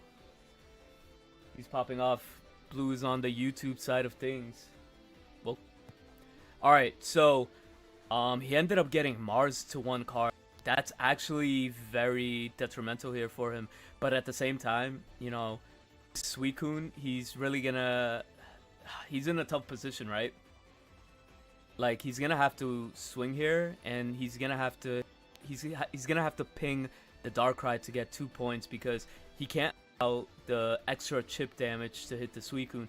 But let's find out what he actually goes for, because it looks like he's still thinking of what to ping here, because the maximum amount of damage that he could do to this Magnazone is only 60 if he gets rid of the Darkrai, which he get rid of the Darkrai. So now he's just 2 pings from winning the game against Chingling, right?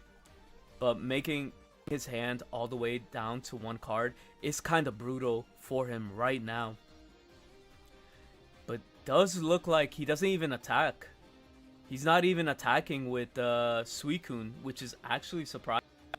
Because, like, I mean, you attacking with Suicune really shouldn't matter, right? That would just put more pressure on the opponent. Or maybe he did attack. He put him at 90. Sorry. That's my fault. I'm just like at 100 million things at the same time. But anyways, that's beside the point. He's going to heal the Suicune. It looks like you could just go in the back, and you could just go into Indeedee and chill. Actually, no, this is gonna be enough to end the game here, right? You could just ping the Magnazone and then do 80 damage. And that's the game. Well, that's if he flips heads. But, you know, he could play it safe, where he could just retreat into Indeedee and then just relax, which I think that's what he's gonna end up doing here. But if HVK ends up drawing a Cyrus, that's gonna be that he's going to be taking right now. So it really comes down to, does HVK have the Cyrus? Is he gonna go for the coin flip, or is he gonna go for, you know, he doesn't have Cyrus, I mark it down to one card, you know? So that's exactly what we're gonna go to, and you know, it's really gonna come down to luck at this Pokemon TCG Pocket, guys. Pokemon TCG Pocket. Draws into Magnazone, does not have access to the Cyrus. The game is gonna go into Ninja's favor here. Kind of crazy. Alright, let's look at Venusaur. Is Venusaur still playing? It looks like they might have finished. I'm not gonna. Yeah, they ended up finishing their game. Oh, we got another one. We got another one.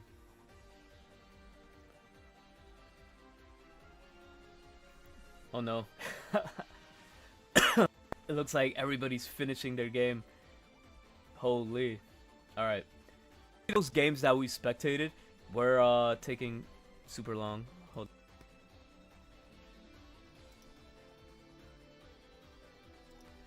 Okay, so they're just, are they starting their matchup? Seems like it, yeah. So these two players, this is a tournament match. It looks like they're starting their match. We got Hydreigon versus Furfrou. Furfrou Hydreigon? What? Furfrou Hydreigon versus Altaria. We don't know what version of... Actually, no. This is Altaria Giratina. Altaria Giratina is a super strong deck.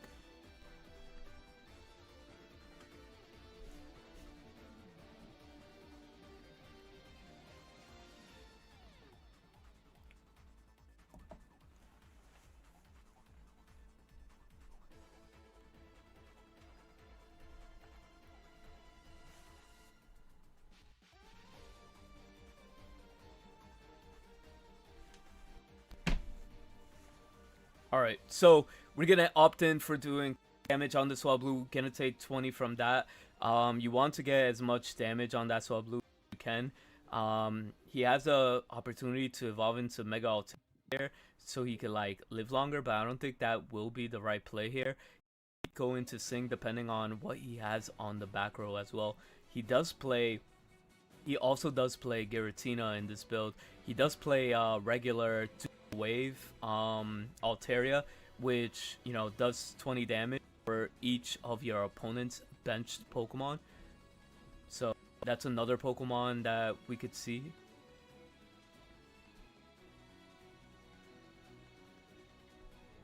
Alright, so getting another Indeedee, so we're gonna heal up to full health, and he's the second Swablu here. Now he's not in a risk of getting knocked out here, right? So he could set up the Swablu in the back safely, and now the opponent has to figure a way out to get a consistent knockout, an easy knockout on this Swablu.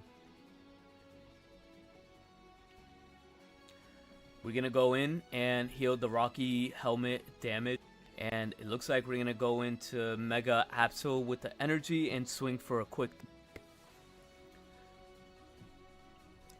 Now the most optimal thing for Chocolate is to find the actual Altaria here. Getting the Altaria and evolving the one in the back is going to be pretty much huge here, because he could deal damage to knock out the Furfrou, but he will take 8 damage from Mega Absol, but which actually really won't matter here, because the simple fact, he's healing 40 damage with the Indeedees anyways. So here we got Altaria, the wave Altaria, which is gonna hit for the maximum amount of damage because the opponent has a full bench here. So it looks like he's gonna depend on Mega Absol here. We're gonna go into Mega Absol and we're gonna play super aggressive, and we're gonna take a piece of Chocolate's hand. Let's see what he has. He has one Geo.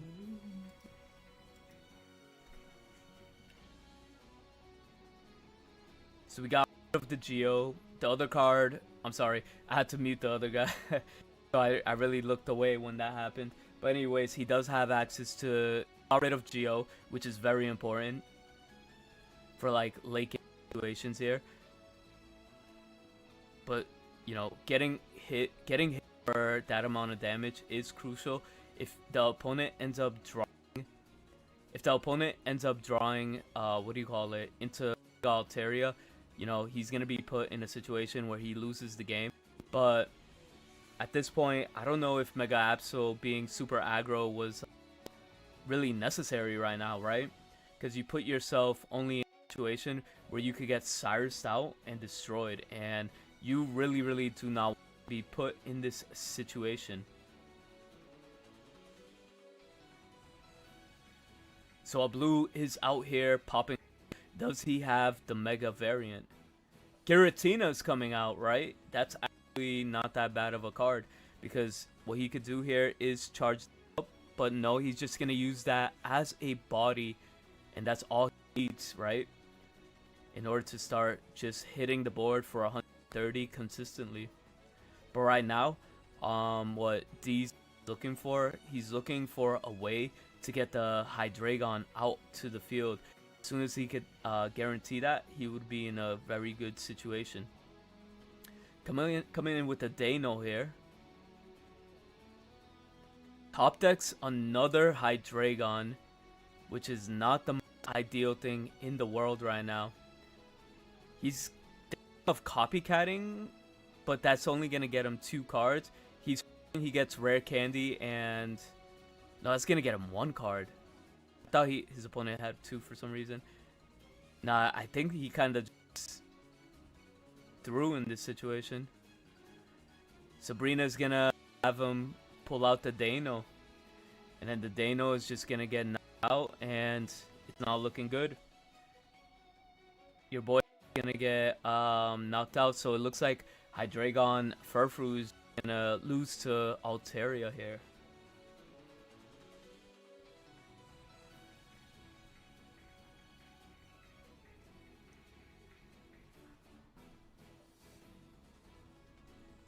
Jeez.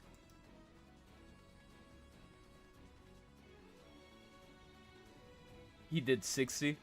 Crazy. That's crazy.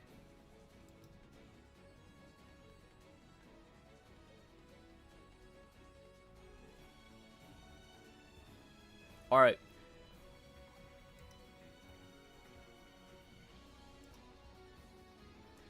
Let's take a quick peek at what's going on here.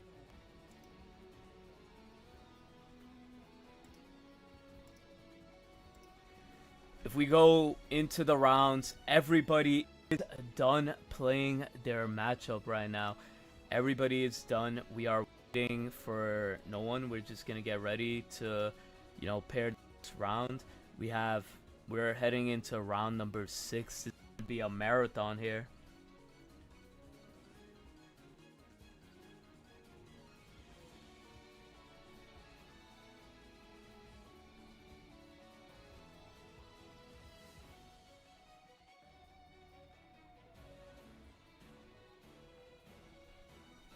Okay, we're about to start the next round, round number 6, pretty soon.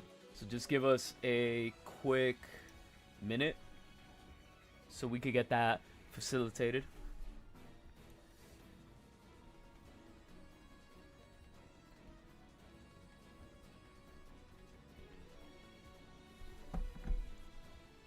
Alright, got the next round up. Let's see who's undefeated.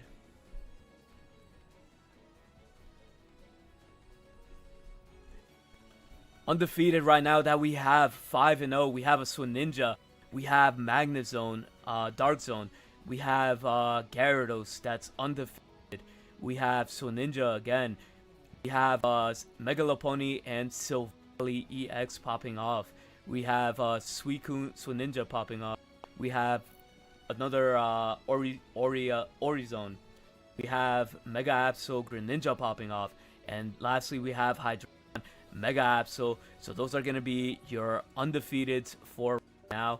We do have what do you call it, 9 undefeated into round number 5.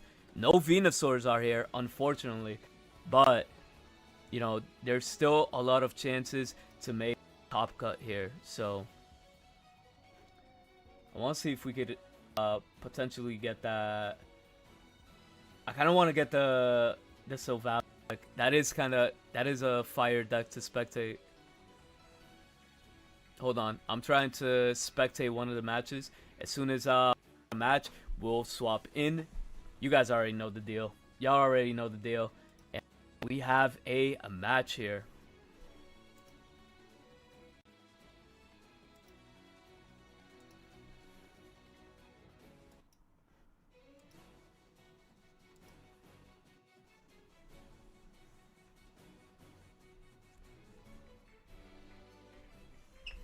Here we go.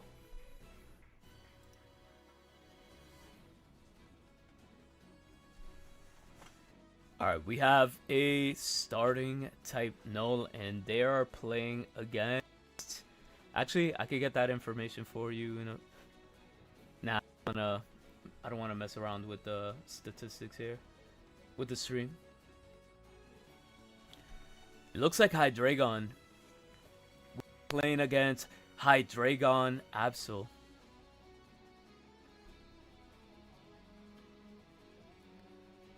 So gonna draw cards here, and has the Indeedee, the Absol could attack into the back row, and has a Diano in the back row. It looks like go into a red card here, put him down to 3 cards.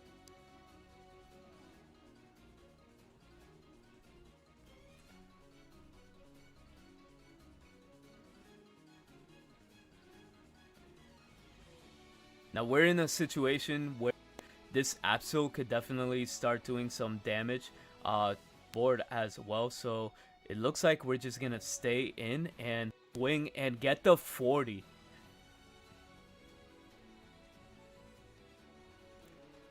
The 40 was actually really important here in order to pop off.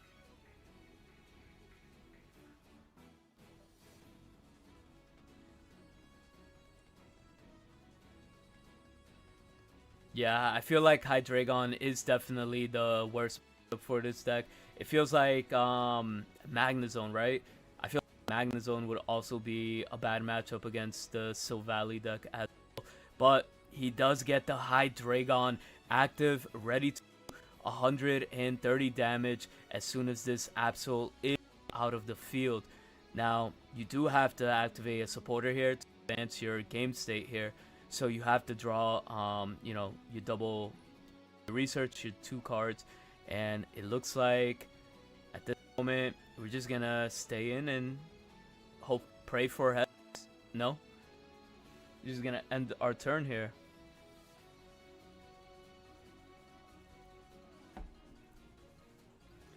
The whole purpose of playing it out like this is you want to potentially get 100 damage on the Hydreigon here, but it looks like he has the perfect setup, has the cape, has the Indeedee, so he's gonna heal an additional 20 after taking 30 damage for his ability, and he's gonna go swing for 130 on this Valley after this copycat that gave him a million cards. So it looks like this Hydreigon player just got the god hands.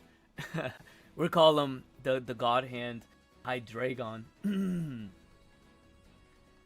Insane.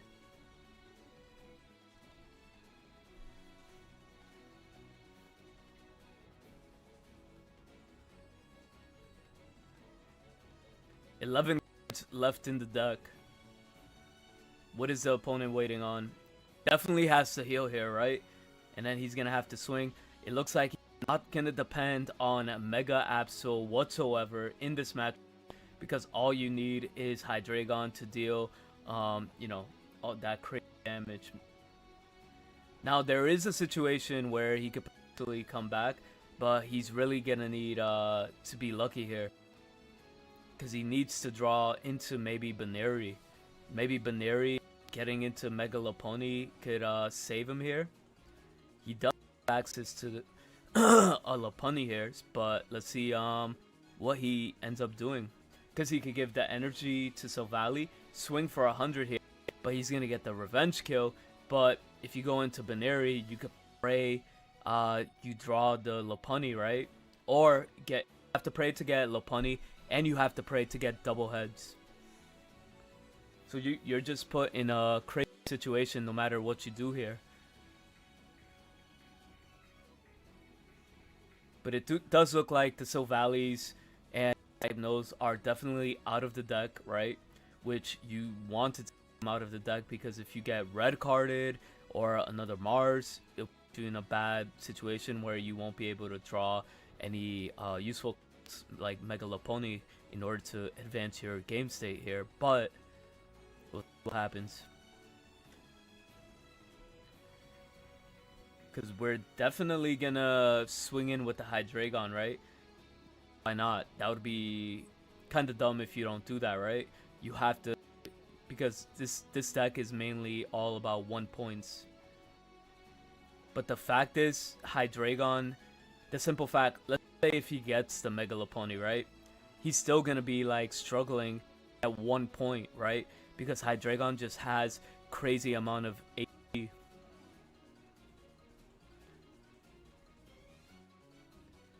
Alright, chat. It really comes down. Could he get the Mega Lopunny out? Yes or no? Drawing into Glaceon. Has the Mega Lopunny in hand. Ready to go. Right now, he has to pray for 2. If he gets 2 here, he's in a winning spot. And he gets double heads? Ain't no way! 180 damage. That's insane. This is the luck that he needed in order to win this match. The game is on. The game is still on. Absol is coming out because he doesn't have access to the other Hydreigon right now. He does not have access to the other Hydreigon. We got a game, ladies and gentlemen. Wow. Just wow. What are we witnessing right now?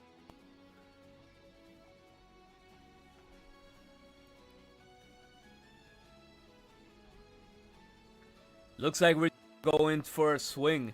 He has to get 1, which he ended up getting that easily. But right now, does the opponent have access to Hydreigon? That's going to be the make it or break it for him right now.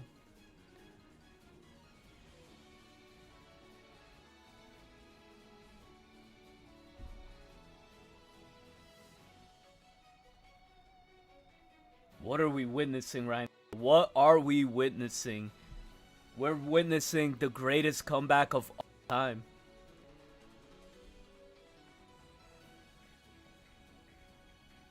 He's gonna get rid of the will. He has to. He has to guarantee that there's no double heads.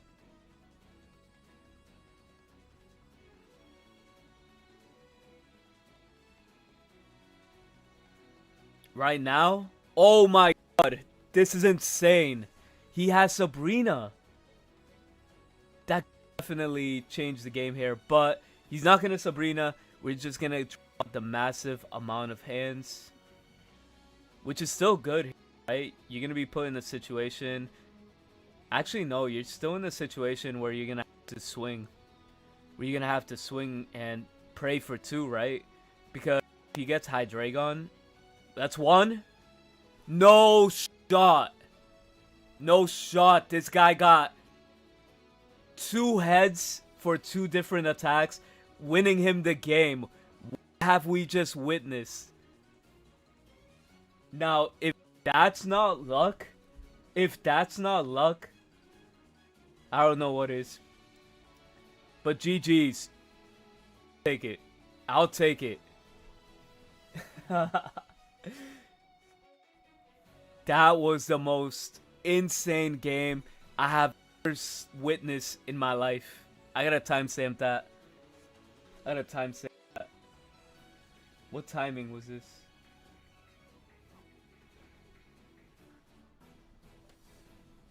That was a crazy match. That was a crazy match. He's insane. Bunny God. The chat's going crazy because, yo, I would have never expected that. And that's like the worst matchup for the Baneri deck, right? He popped off. Pocket Heads is wild. Yeah, it really is wild.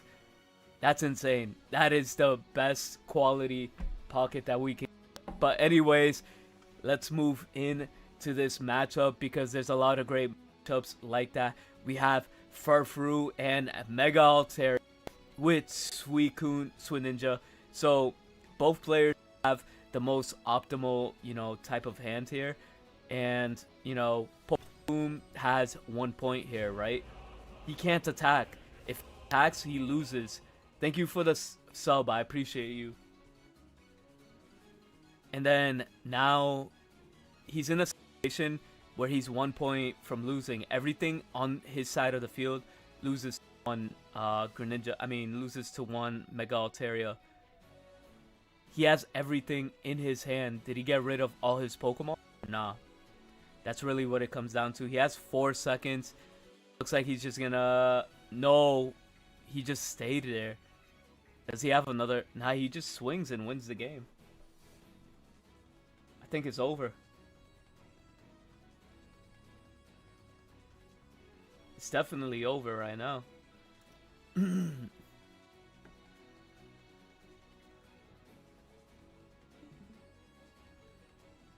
Okay. We lost to...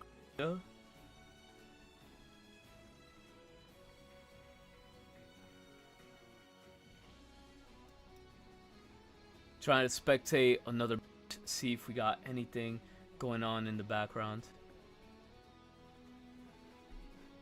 Alright, let's actually take a quick peek at how the rounds are playing out right now.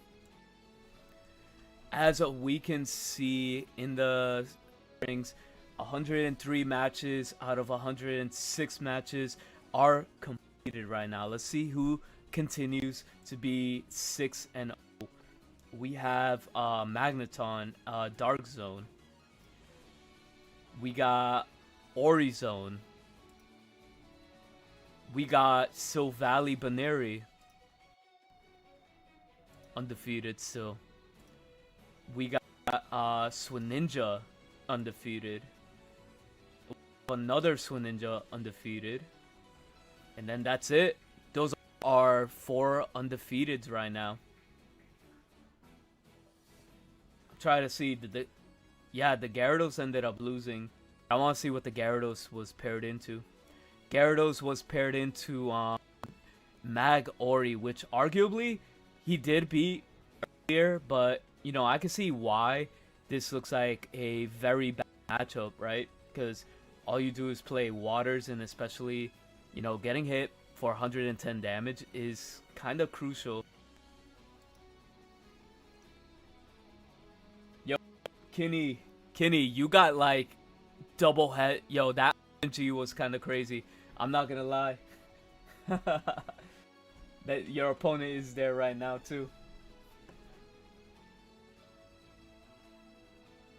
Damn, double heads was the most insane thing I've ever seen in my life.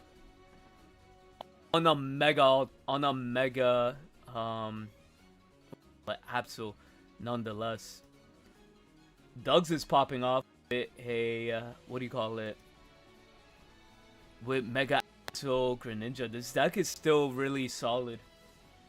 It's very staple Mega Rising type of deck. This deck is also pretty good. You can't really, put this. I guarantee this is again one of these decks that are gonna make it to top 8. I guarantee it. Cause like that deck is just so nasty. All right, let's refresh. We got 105 matches completed out of 106. Let's go. We're waiting on one more match. But yeah, overall, the metagame is looking pretty strong. Right now, the highest win rate that we have, 64% with Hydreigon, Mega Absol. I want to see what this guy has. If we scroll down all the way down. Yo, wait a minute. Why does Magcargo have like an 80% win rate? That's crazy. Yo, Cinnamon, is that your name, or Cinnabon? But whatever your name is, you've been popping off with this Magcargo. You are 4-1 with Magcargo Entei. Wait, no, that's Magcargo Magby, not Magcargo Entei. Magcargo Entei. I thought I seen it. 40%, 2-3. My bad. I thought you were that one. 60%. Who has 60%? 3-2 Mega Absol and a Gyarados. I have a 80% with Garchomp Mega Lopunny.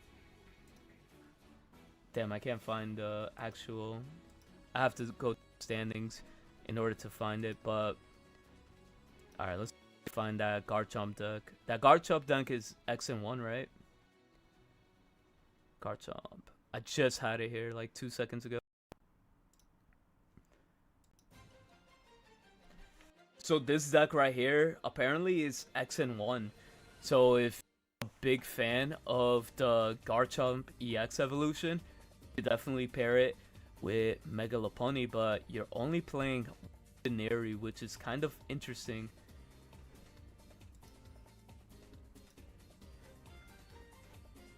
Where'd it go? Where'd it go? It looks like it took its second loss to Swinja in round number 6. That's crazy. I'm not lying. What else?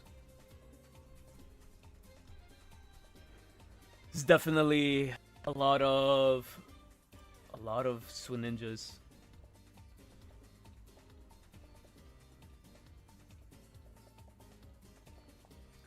Yo, I'm definitely gonna have to try out that deck. I'm definitely gonna have to try out that Mega Absol. I mean that Silvally deck. That thing is crazy.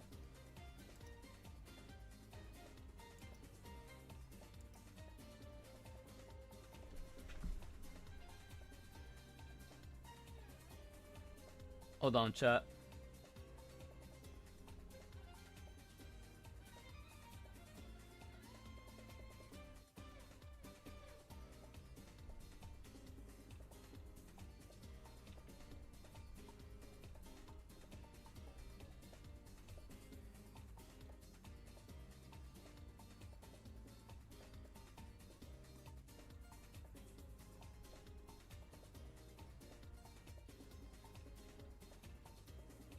Alright, cool. Sorry about that. Alright, so we're still waiting on one match. What match are we waiting on?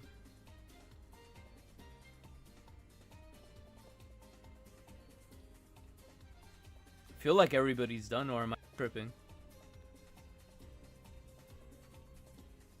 Okay. We're waiting on Orizone versus Swinja, which honestly I feel like Swinja, I mean Orizone should have the advantage here. At the same time, I can see why it's taking long, right? Because if you're also just stalling with Oricorio in order to, you know, win, that's another thing. That's funny.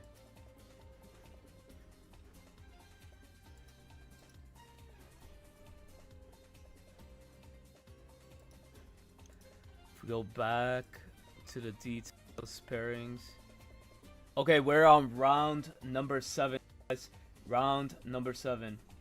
Yo, if you're Magcargo 5-1, yo, stream that on Discord. I wanna get a quick match on that.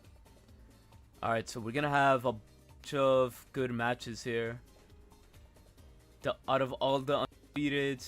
It does look like... Let me see who's playing.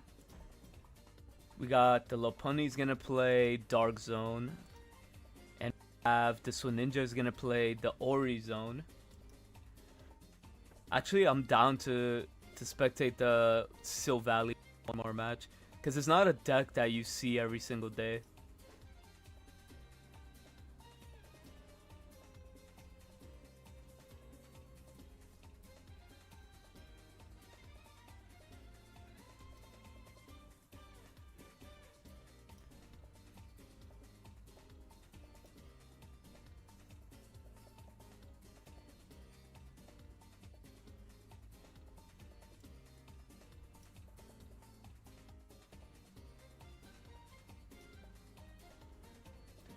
Alright, so as soon as we get a match, we're gonna spectate here.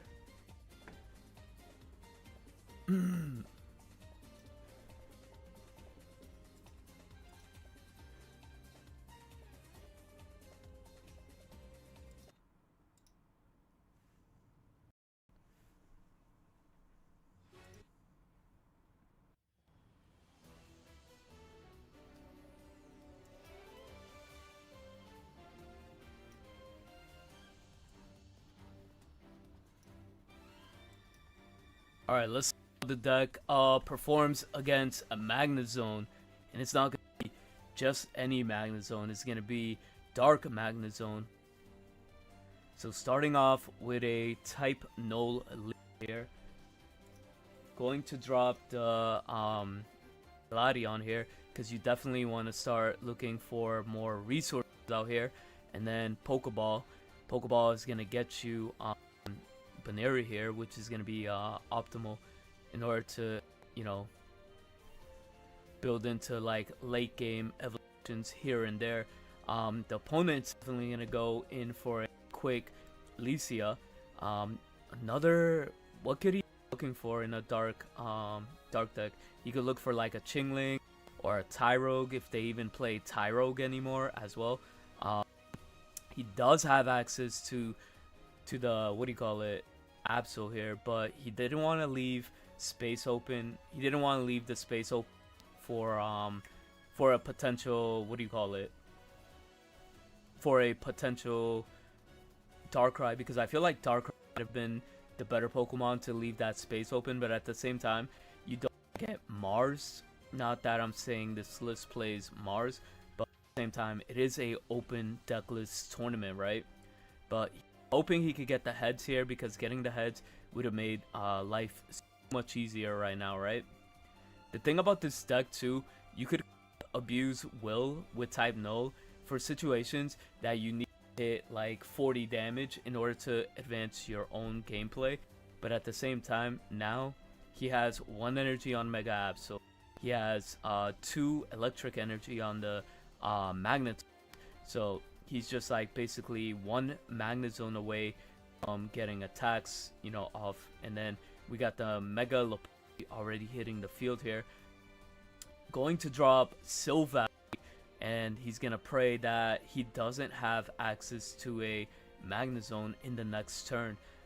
But at the same time, he might have access to cards like, you know, Mega Absol, which Mega Absol's going to be able to do 80 damage, but it doesn't matter too much in this situation. But let's see, it really, whatever he drops is going to be tough, right? He does drop the Magneton here. Magneton is just going to be really hard for him to deal with, because he's probably has access to his, you know, his outs. If he drops the energy here, he has the, what do you call it, Magnazone. Actually, no, Darkrai coming on. But the Magnazone is definitely there, which 90 damage is going to come easily on the Silvally.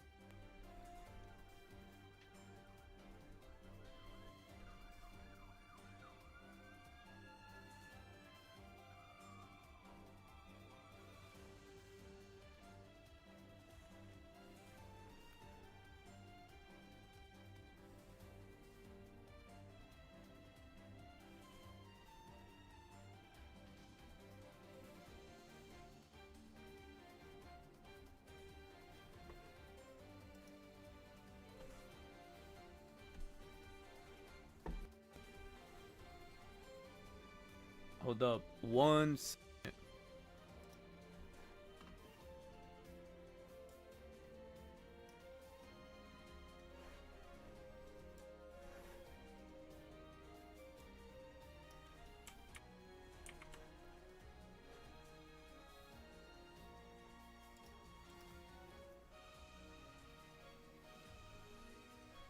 Oh shit.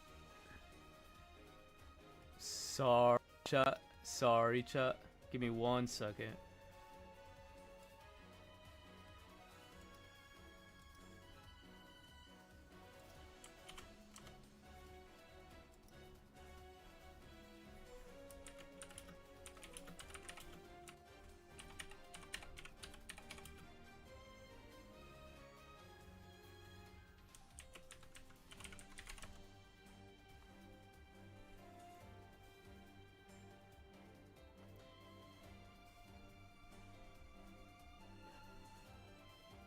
Alright, sorry about that, chat. We're gonna go back into the Discord.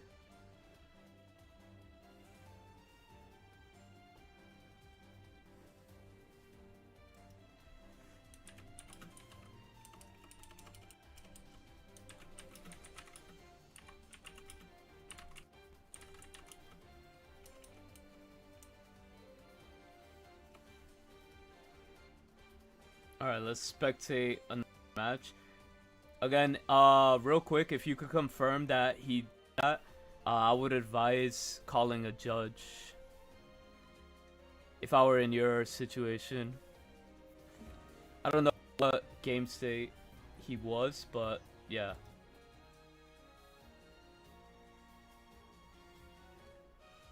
Alright, let's go into another match here. So we have the match going on for you guys.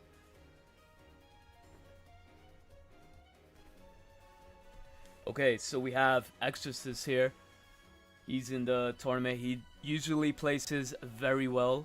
He's also playing Silvally slash Baneri, I mean, whatever. Baneri slash Silvally. This deck is like super strong, just overall.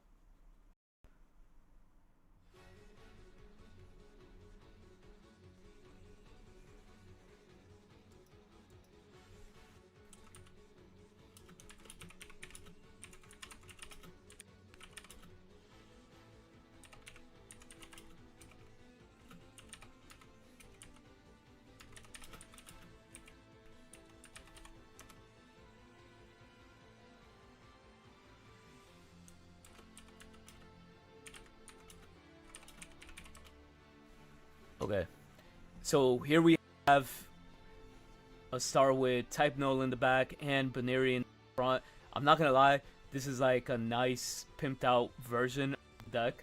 He has the brand new Crimson Blaze Type Null, which looks kind of amazing.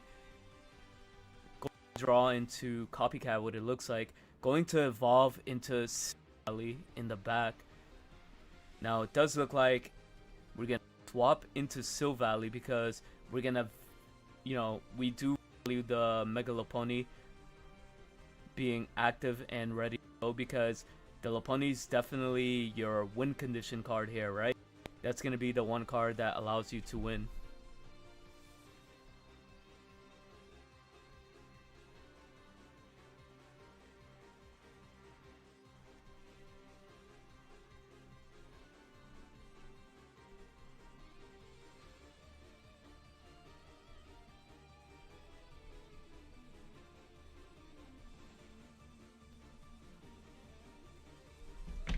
Alright, so let's keep going. So Greninja EX popping off here.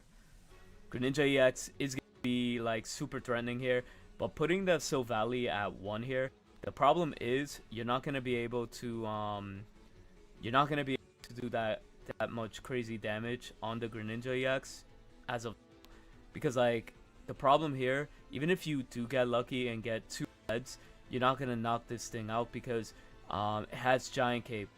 And if you do extra damage, indeed he's gonna heal it.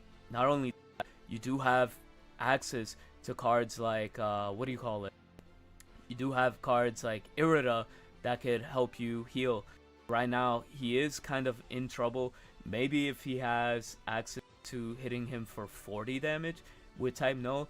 Maybe he could get lucky with double heads if he's bold enough to swing into the type no. But it looks like we're gonna go Mega Lopunny anyways.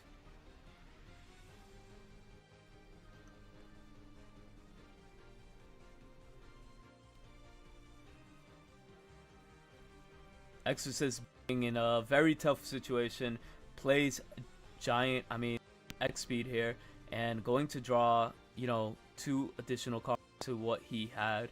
He has a dead Pokeball, or maybe another Binary. Yeah, no, dead Pokeball. You do play 1 Mega Lopunny and I guess 1 Lopunny. So you got 1 heads, double heads. He's gonna have to make sure this, what do you call it?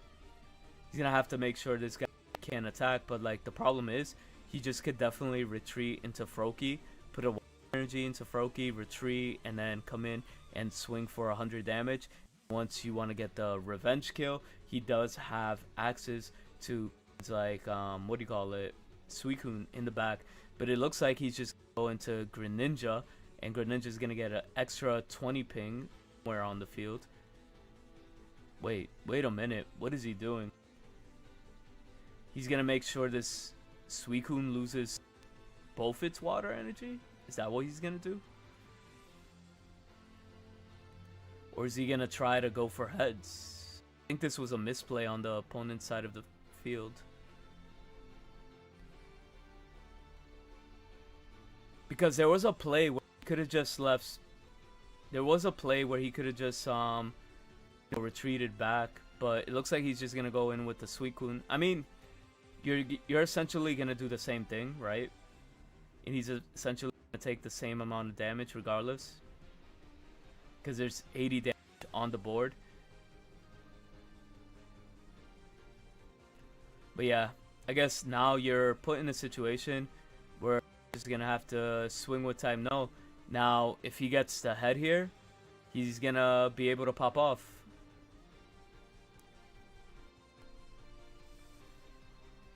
Does he get the heads? He got the heads. This actually really matters.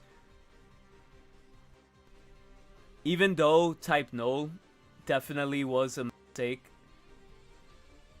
he kind of fixed it by using, what do you call it?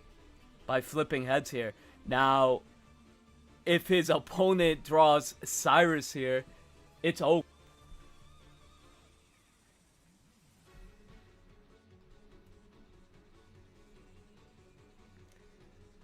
If the Cyrus comes out, it's over. Actually, no, wait a minute. The Cyrus is going to finish the game. If he has it. Yeah, it's over. GG's.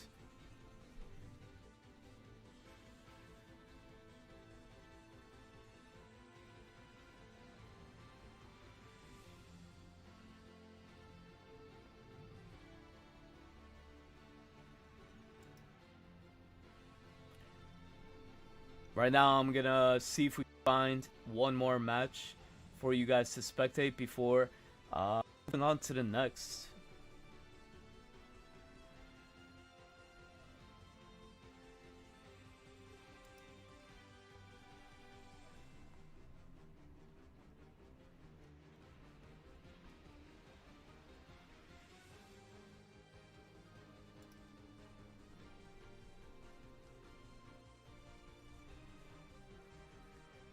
Yep, looks like everybody should be wrapping it up. It was very winnable. You are building the next generation of Psy-Up decks. Alright, so here we are. We are in round number 7. 89 matches out of 92 matches being completed. Right now, undefeated, we have a Magnazone, Dark Magnazone, which this deck overall is just the best safe bet in order to pop off. The next deck that we have is Orizone. Orizone is just super strong, and that's something that you have to look out for in the metagame. Just overall, like, great picks. So I feel like those two are the only undefeated right? Yeah, so the next round is going to be the last round of Swiss. Oh, I'm so sorry, chat. I was showing you guys the screen. But then again, you guys basically know what I was saying, right? We have Dark Zone as undefeated, and then we only have a Orizone that's undefeated right now. So going to move into round number 8. I'm pretty sure they're just gonna go for the tie, so they can move in top 64. Once they're in top 64, it really start popping off here, right? We're gonna start seeing the games go into you know, best of 3. So we're gonna get like real good scenarios in the next match.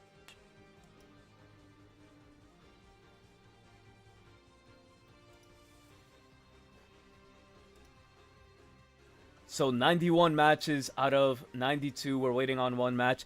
As soon as this happens, we're finally gonna cut into the next top 64.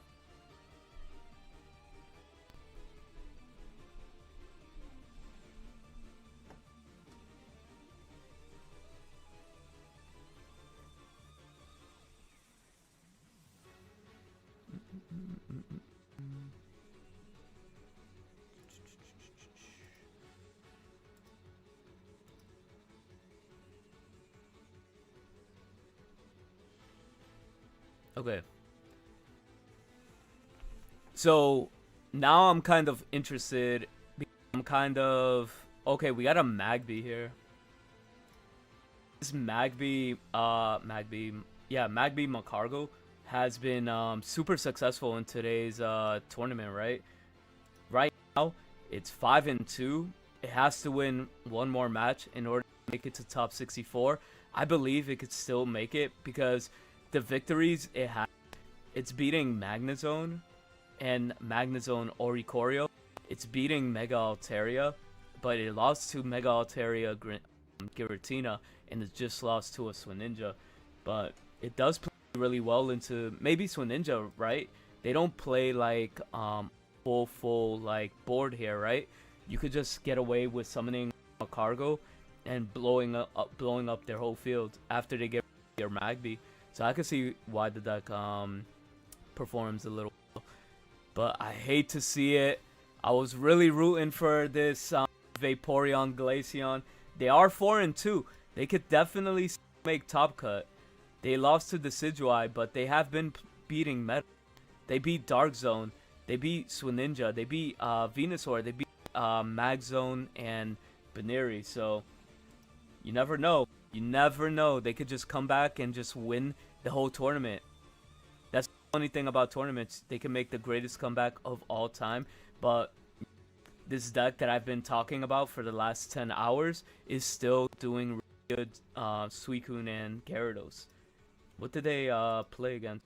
They beat HVK, unfortunately, which is a Magnazone. They have a... I'm not going to lie. This might be the worst bracket for them. But they're performing in their worst bracket because, you know, Electric is kind of bad. And there's 1, 2, 3, 4, 5 different Magnazone variants it kind of fought through. But the problem is, for the Magnazone players, 2 of them are running Oricorio. And Steelix is running Oricorio, which you normally want to use them as walls. But, you know, it doesn't even matter if you have them as a wall at this point because it just doesn't matter. Shiny Suicune and Gyarados is crazy. I do agree, it's kind of crazy. Honestly, it could probably lose again and still make it. Yeah, nah, it could definitely. What's going on, Brenda Boss? Haven't touched TCG Pocket for a minute. Yeah, nah, I feel that. Yo, bro, right now it's a very good time to get back into the game. The meta is just expanding, and just overall, I feel like the game is gonna get better. We're gonna get better packs, you know, coming in, and rank is about to start on January 9th, which is gonna be insane. And I feel like the meta is starting to, you know, evolve as we could see more Silvally different variants. Magnazone, Baneri. I mean, Magnazone, Mega Lopunny is kind of strong. We're seeing Gyarados and Suicune. We're seeing so many people innovate. We're seeing more Venusaurs become a little bit more successful as the goes on. So it's not just like, you know, Greninja on everything and pray, right? We're gonna see a little bit of more variety. No, rank starts on the 9th, January 9th. Magnazone Oricorio good against Suicune, yes. Most definite.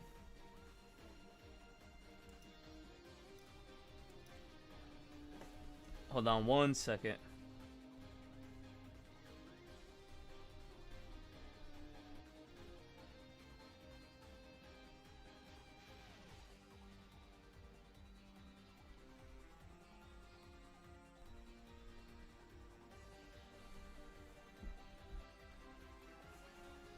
So yeah, we're waiting on one match.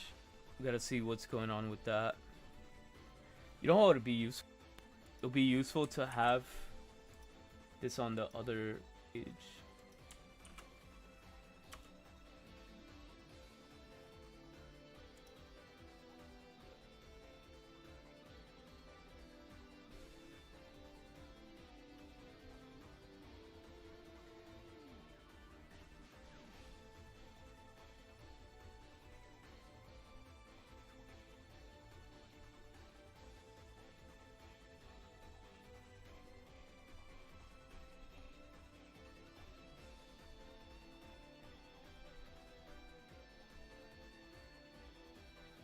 Okay, so it's like there's a time extension of 2 minutes for whatever reason. The judges are already on that, so we're still waiting. But without that, again, we'll just do a quick check on what's going on with the metagame, right?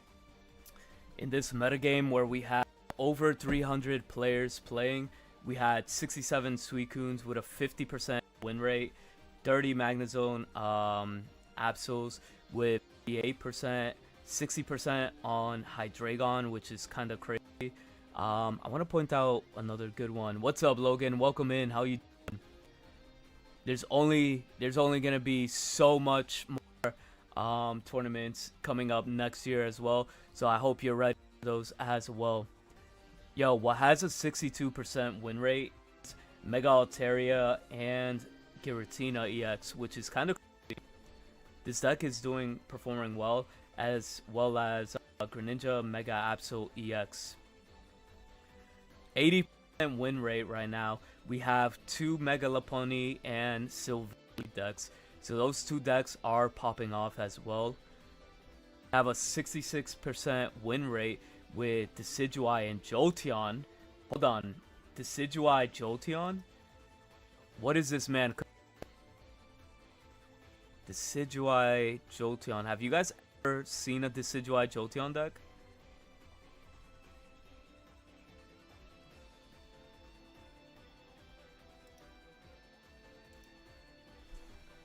Apparently this thing works. Apparently this deck works.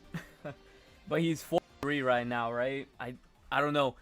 I think he might be able to make it the next round if he wins. I'm not sure. It's top 64, so you know, one could pray. One could pray. It depends on tiebreakers. It depends also on like how many people drop. Like that's part of the tiebreakers as well, I will say. Yes, the Decidueye Jolteon was for a while. I'm gonna be real with you. I think I was living under because I have not seen that deck pop off or do successful.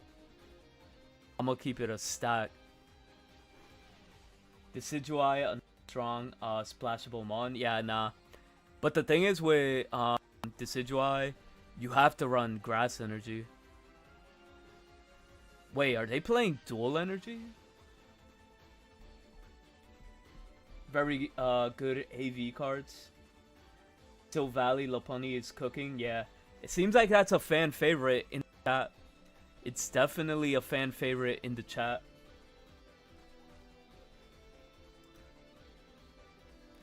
Okay, we are in round number 8. Round number 8, guys. Let's see what happens. I'm gonna try to see if we could get guys a match here.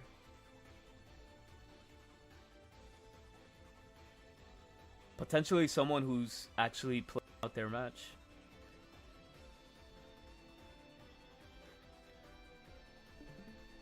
Dual energy is so ugly, yeah. It really is. It's like the worst thing in the world. Alright, I got a match that we can spectate, and it's gonna be a fan favorite deck. I'm not gonna lie, I'm kind of a fan favorite of this deck right now too. I feel like this deck is fire. Right now, he's looking for his opponent.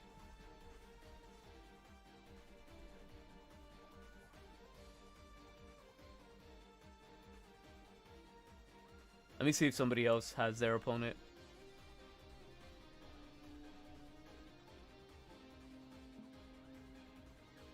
Yeah, everybody's looking for each other right now. Oh, you're playing? Alright, let's go. I'll check yours out. Alright, we are in the beginning of Silvally Baneri. The same one that has been popping off against its worst matchup, Mega Absol. So we got the Diano and Mega Absol out, while Type Null is out here. The beginning of the game is starting.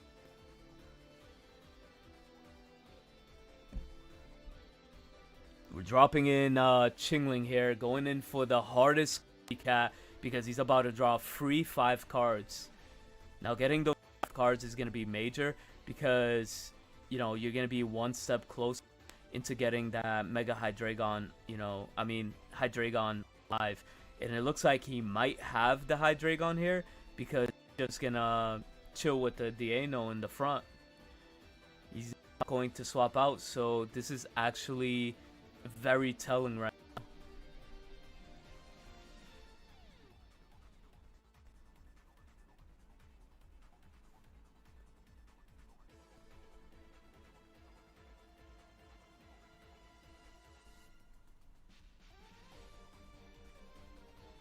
About to do a Porygon Z mirror match. That's crazy. Okay, so what are we gonna opt in for? Mars? No, they copycatted again because they did not get the rare candy Hydreigon. That's actually something they're looking for. Depending on what they do is basically going to tell us how everything played out for them. But they do have the X, which is going to be huge. They're going to be able to get the knockout. Oh no, they're not going to go in for the free knockout. They're just gonna make sure you can't play item cards. That's the actual right play here. Honestly, at this point, we're gonna go into Type Null.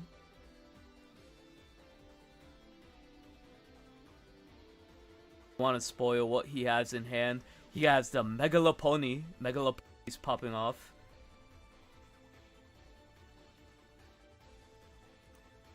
Now, he is in a very particular situation where if he gets the heads here, him in a advanced state, but at the same time, do you want to waste a supporter for that? For just a Chingling kill? Because at the same time, you know, if you do that, the, Mega Absol could come just for a revenge kill. It looks like we're going to be put in that situation.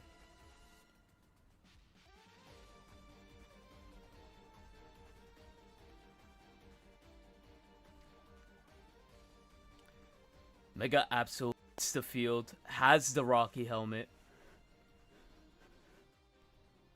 which is kind of crazy.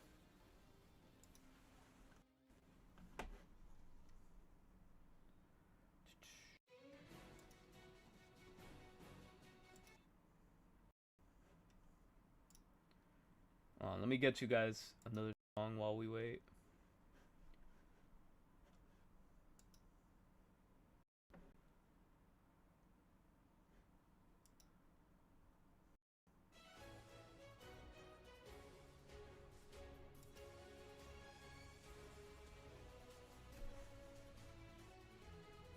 Alright, let's go. So he's looking at his hand. He's gonna get rid of the Cyrus. He does have access to the Hydreigon here. Looks like we're gonna go into Type Null and use it as a shield. It's gonna be kind of smart here because this fact you really don't want what do you call it, Lopunny to take damage. That Lopunny could turn into your win condition, right? So Lopunny's gonna probably take the energy here, and there's not really much that can be done in this turn here. He's just hoping that this Hydreigon just comes out to the field and swings, but now there's two Hydreigons, and I believe he's not gonna chance it out, and he's not gonna chance it out and let his what do you call it, Absol attack, because if he does, he'll be in a really bad spot here.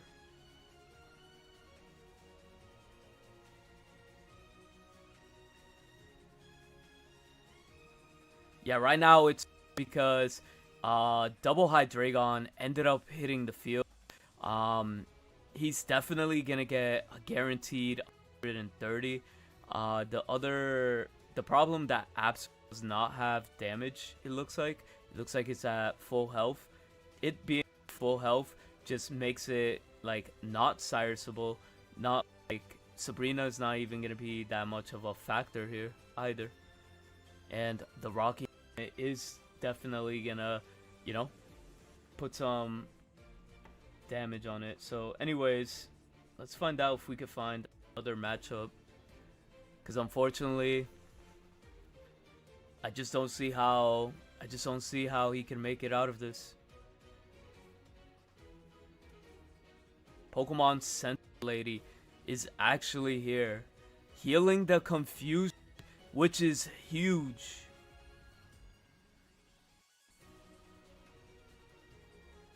Because the problem here now, take 130 damage, right?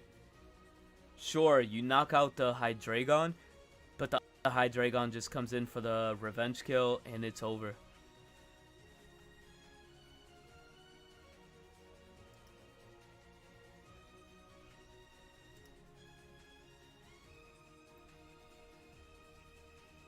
Let's see if he has a Oracle.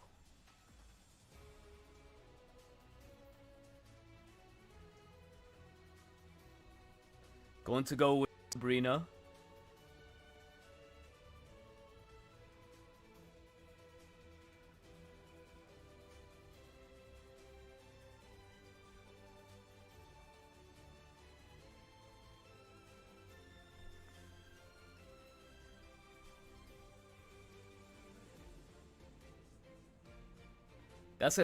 That's a crazy time.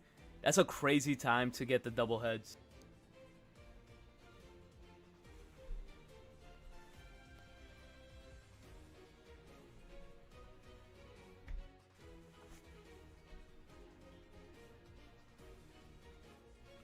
So it looks like Absol is going to take the game here. Good games, good games.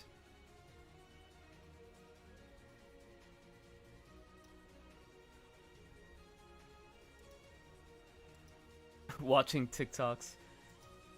I just came in to someone watching TikToks, which is mad funny.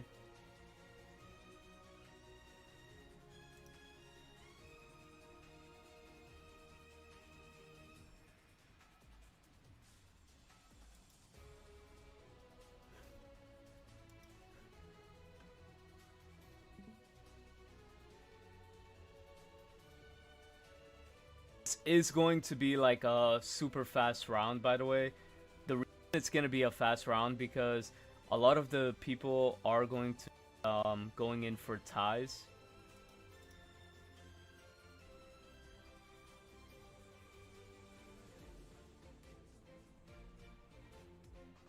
Okay, we have a match here. Let me mute. I'm gonna mute you. Sorry,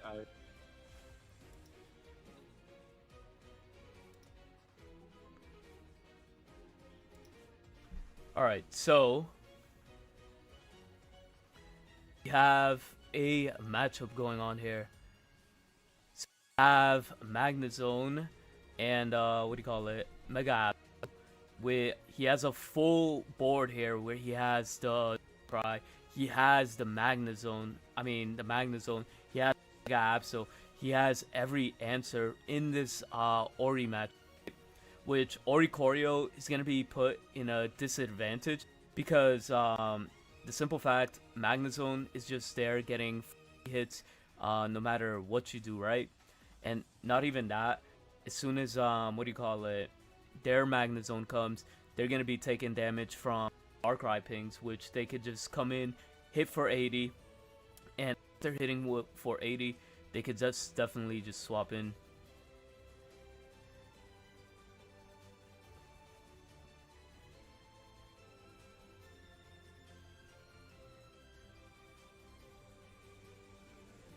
Oh nah, we're just spectating for the stream.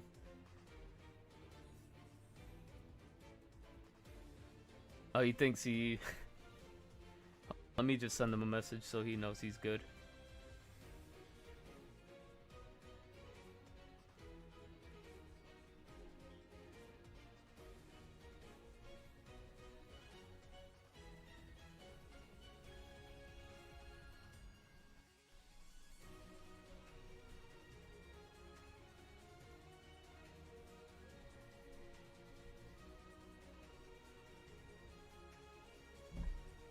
Alright, so he's taking a quick at what his opponent has.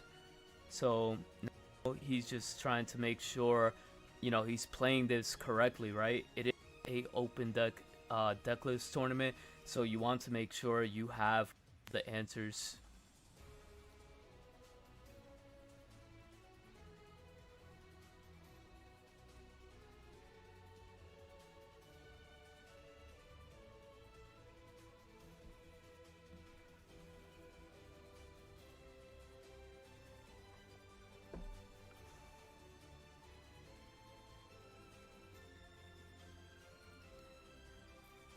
He is definitely in a situation where he has to retreat, right?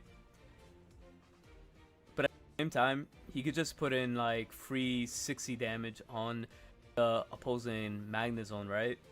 The other player definitely needs to score 2 points here, which essentially he could do right now and get rid of this Magneton, but that'll put a situation where, you know, he could just get knocked out by anything. So what he needs to have is the second Magnazone. Does he have it? He has the Clement, which he's just burning cards from his hand, which he has to do. Has the Magnazone that does 110 damage.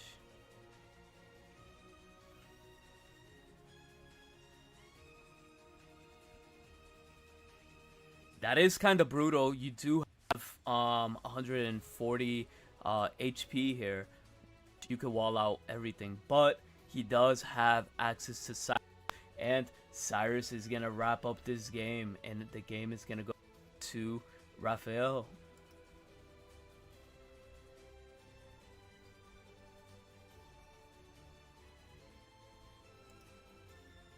Wait, we gotta win for looks like we got a win on Magcargo. Just a quick update. Magcargo is still winning. Didn't see that coming. That was sarcastic. Just because of the type of format that we're in. Yes. That being said, let's go back to the stream, the desktop. I want to say we are safe to head into top 4.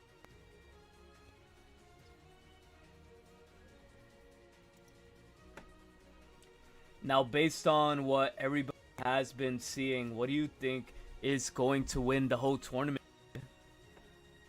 We are waiting on one matchup, and then we're gonna move into what do you call it?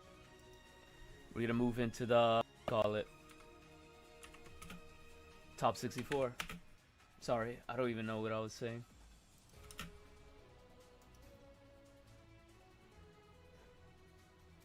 Yeah, what do you guys think is gonna win the tournament?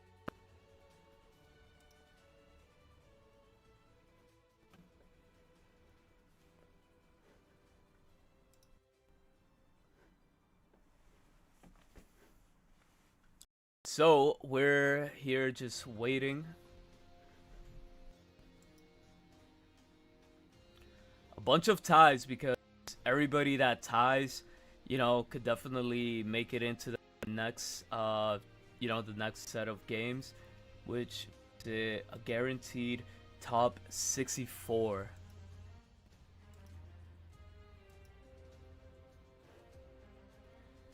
Right now, undefeated.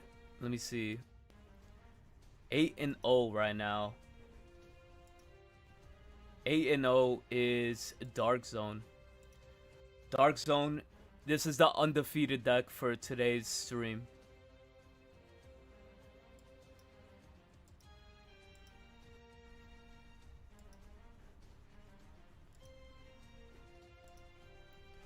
And this deck right here is X1, so it did lose right now to the Dark Zone variant. Again, I do think it has a weak matchup because Oreo is just free points for it. But at the same time, if you don't Magnazone, you're kind of cooked if you're the Dark Zone player. So Magcargo's taking it all. Yo, Magcargo's gonna make top cut, bro. This guy's gonna make top cut. I'm pretty sure. Yeah, he's X2. I'm pretty sure this guy's gonna make top cut. Magby, Magcargo playing Team Rocket's Grunt with Helmet May for consistency, bro. And you're Pokemon communication, so. Alright, chat. If you guys are playing, make sure to stream your matches. We're gonna do the best of 3. 2 out of 3, so let's go. Pairings up. Good luck to everybody playing.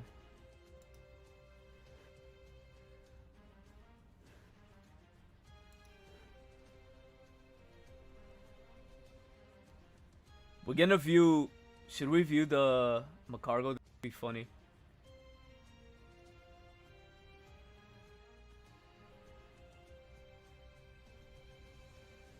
Yeah, let's view the Magcargo. I think Magcargo made it, right?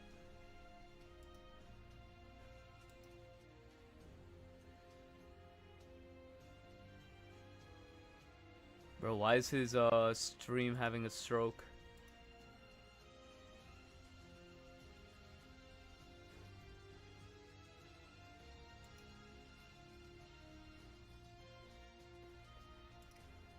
Alright, until he gets his situation figured out, we could stream him after.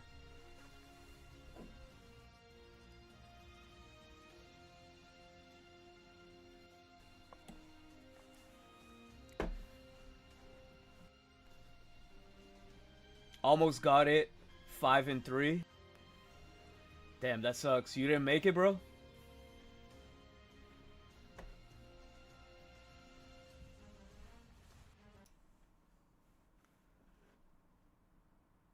Top 4 music, let's go.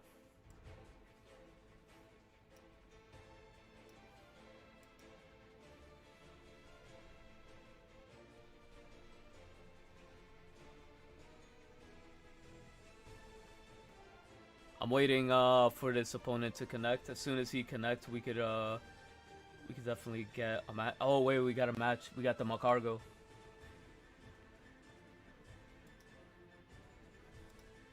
Come on. Okay. Magcargo! Which unfortunately, this Magcargo made top 64. Top 64 Magcargo. gameplay. He is playing against Swinja. Now the problem is he does not have access to Slugma, as you can see turn 1. No way. He needs to hit. RIP. He doesn't. He doesn't have access. Oh my god.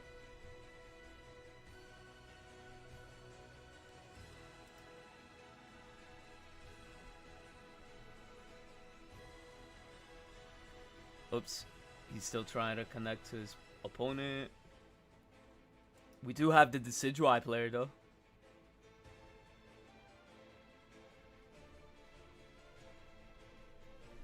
Decidueye is in top 64.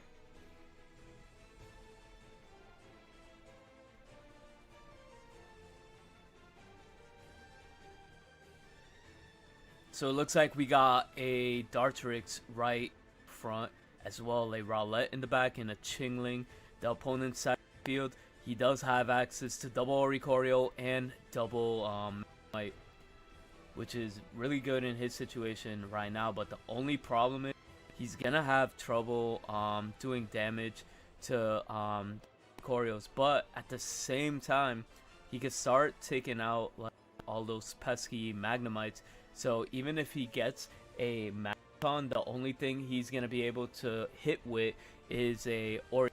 I don't think Oricorio is going to be like, you know, really consistent or really in this situation.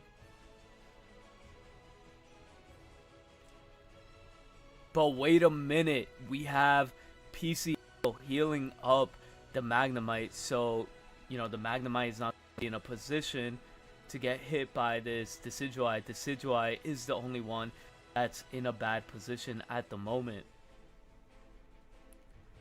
Right now, he has to pray that he sees the other Decidueye in order to win.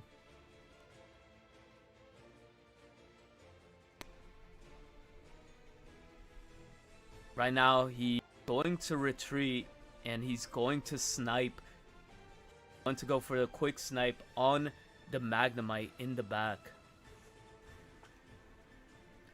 He does not fear getting hit by 50 points here.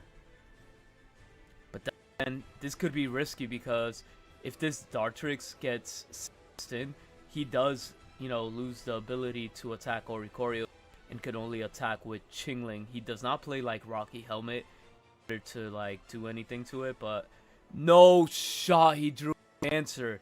He just drew his answer. That's it. That's the game here, ladies and gentlemen. It looks like the Decidueye is going to win their game 1.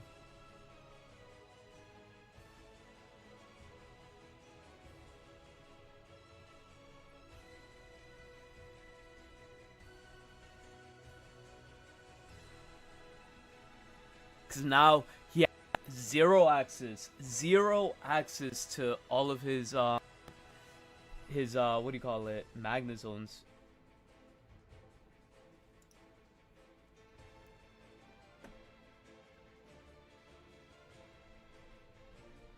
Alright, here we're spectating the beginning of Dark Zone versus Valley here. It does look like he's gonna get maximum amount of damage on the Magnemite, which is kind of big right now.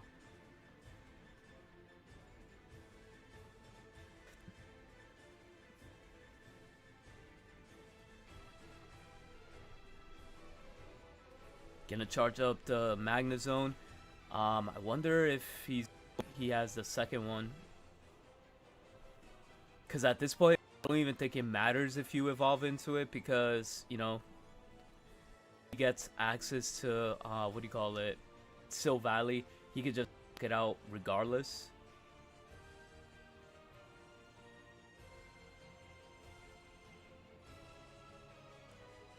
There is a Mega Lopunny on the board as well, and it looks like Robin has everything he wants, right? He has a zone that could probably come in and start attacking in the next turn.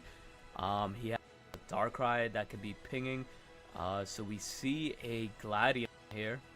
Gladion is gonna go on the Silvally in the back, and then we're just gonna swing for a safe 20 because there's literally no need in order to the one in the front, right?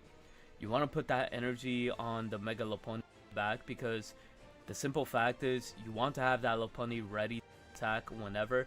So right now, does Robin have access to Magnazone? That's gonna be the make or break. They're sleeping on Eevee. Gonna draw 2 cards from the deck. He might have Magnazone. I'm not going to lie. That is a hand we are looking at right now. Magnazone hits the field and it's ready to swing at any moment.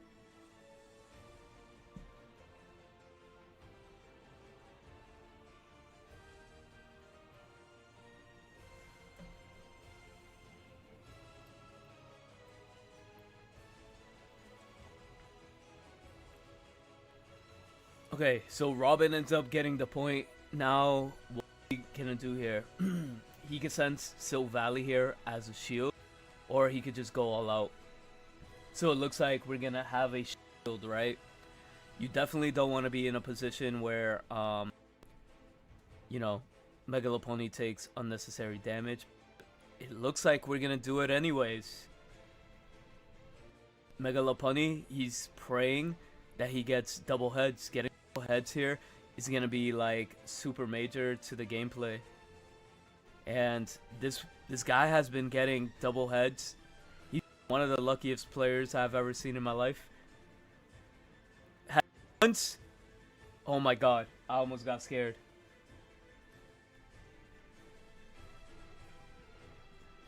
Now, here's the trick situation. The Magnazone has to flip in order to attack here.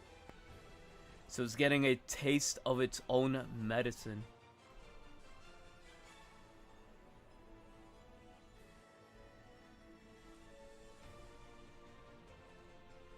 Now he could just retreat, right? But that'll give him time to put energy on Valley on the back. Lysia's coming out.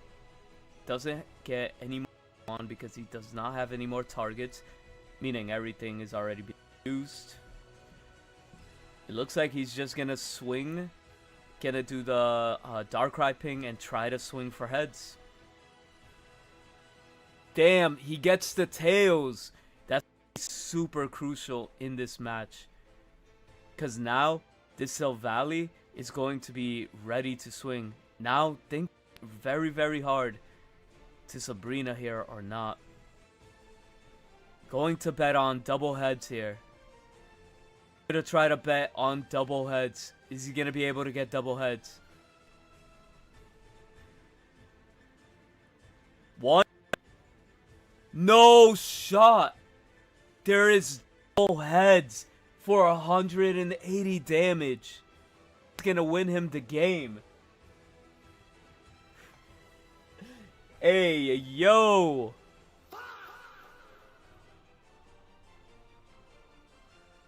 That was insane.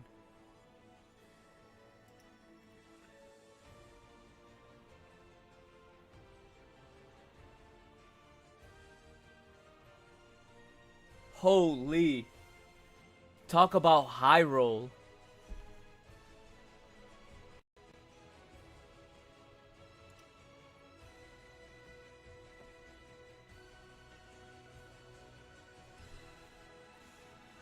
Okay, so here we got Swinja versus what do you call it? Versus Darkrai. I mean Mega Absol. Hydreigon. Now that is some fun gameplay, I'm not going to lie. High roll Lopunny. There were situations where I was questioning, but at the same time, you ended up getting what you needed. Keep high rolling. I support it all the way. Greninja popping off. Gonna get the quick heal.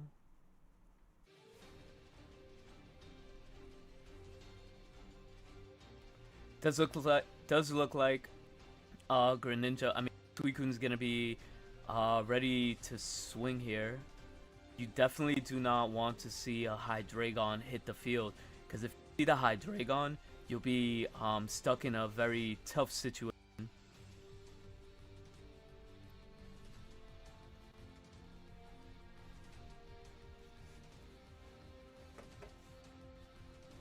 Lopunny? Yeah, Lopunny is kind of crazy.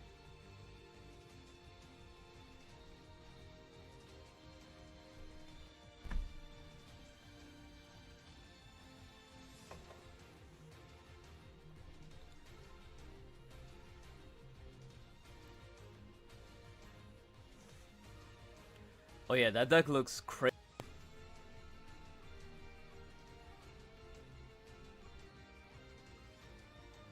Right now, his opponent has 2 points and has like the advantage stay here, right? Like, there's not much he could really do at this point. He can even swing with one of his damaged EX Pokemon here, because if he does, he's guaranteed to lose them.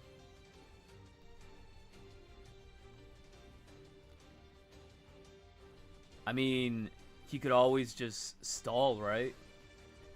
But like, I don't even think that's gonna be enough. Or it might. You just never know. So we're gonna send Indeedee in the front, and then just going to end the turn. Now he's gotta pray that Cyrus doesn't pop out, because Cyrus could easily just end this game, and Cyrus ended up coming.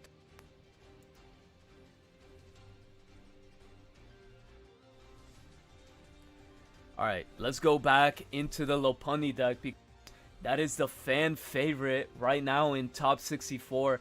Mega Lopunny does have 1 game up against his Dark Zone, and then now it looks like Magnazone is going to come out here with 0 energy, which is kind of scary, right? Because if the Silvally player has access to a Silvally, right, to put on his he's going to be able to attack for 100, and then Magnazone would be useless, right? But he ended up putting the energy on, what do you call it, Darkrai. Darkrai getting the ping on type no. There is a Mega Lopunny on the field and a backup on type no, so let's find out what ends up happening here.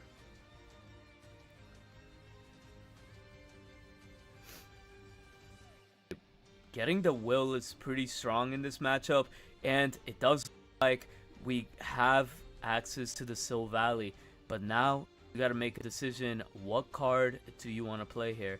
We're gonna play Copycat, getting rid of the Will and Sabrina, because you definitely needed to do that 100 damage for sure if you wanted to pop.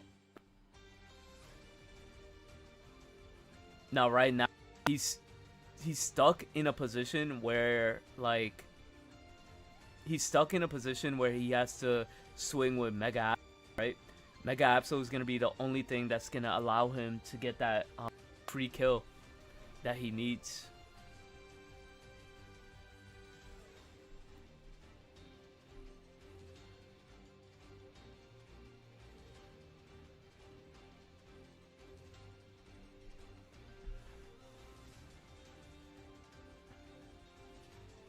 Alright, going to hit for 8 damage, and gonna have to make a decision here.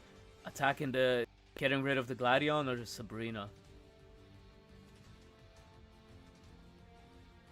Gladion could get him Gladion could get him a second Silvally, but Sabrina could definitely end him the game if he decides to go for the attack here. Gonna go for the quick draw 2, which is amazing for him right now. Going in for 100 damage, but the one thing you have to check here, Valley is chipping, right? All you have to put is an energy on Darkrai. Silvally gets knocked out, but at the same time, you do not want to be the Absol, right? The Absol definitely has only 70 HP left, and you know, almost anything can knock it out at this point. I wonder what the opponent's gonna do here. we're gonna go into type no, which is kind of interesting play here. Because based on how Rob's playing, he doesn't have access. He doesn't have access to another Pokemon, it seems like. And, you know, I think putting out the Mega Lopunny would have been the better choice here. Because this might actually just win you the game here. It doesn't matter what you do. I think Robin playing at, what do you call it, Sabrina might have been bad here. But at the same time, he draws Will, and Will's just gonna wrap up the game, and Mega Lopunny's gonna be moving into top 32 or top 48, whatever it is, whatever the next one is.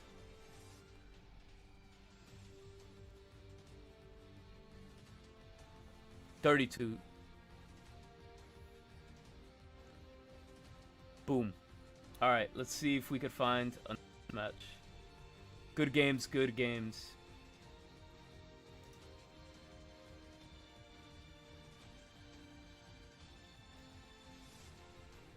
Okay.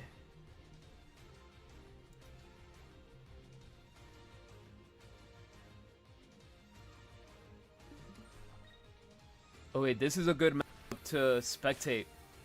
We have a, what do you call it? Ninja versus Magnazone Oricorio. This deck right here is like 2 meta decks. So, right now, Shift, the Magnazone player, has 2 points right now, which, you know, the opponent is kind of in trouble. What can they do to get out of this? Sky needs a miracle right now.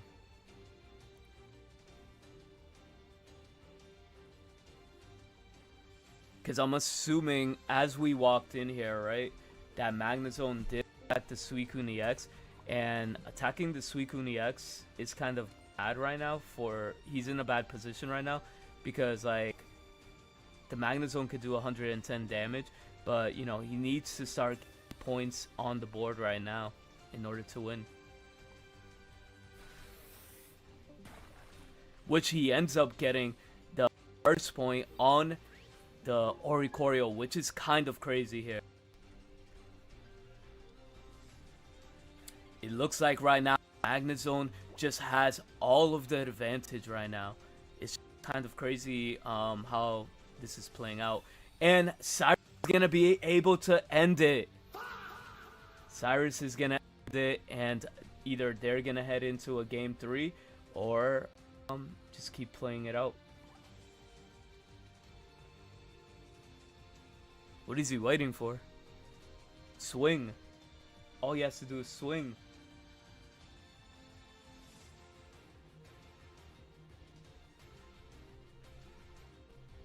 Bro, don't tell me that's PM. It's probably PM. Let's go into another matchup.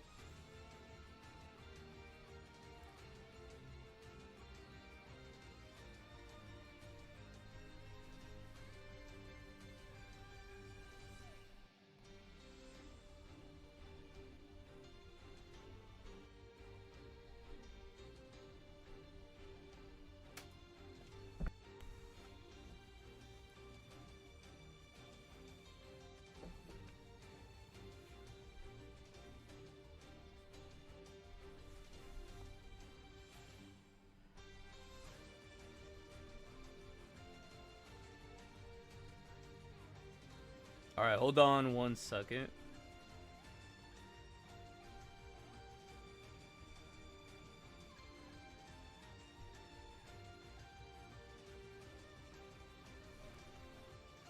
Hold on, suck. Give me 1 second.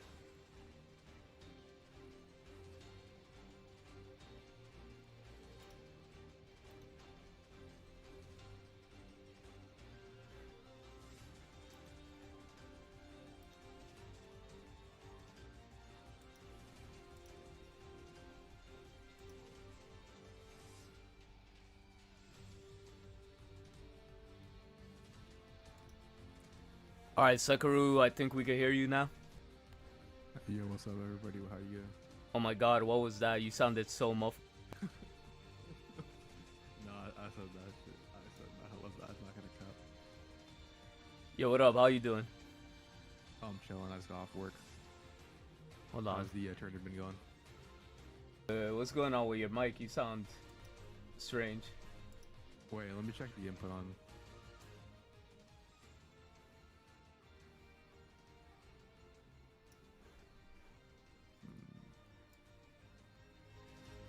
Wait, hold on. Let me. I'll be right back. Okay.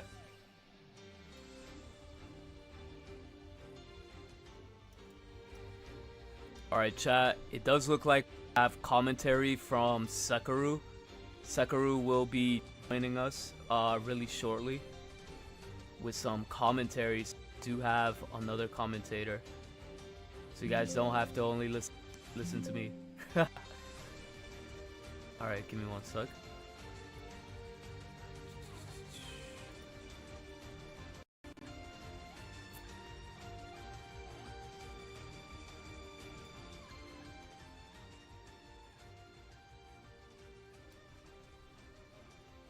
Alright, so...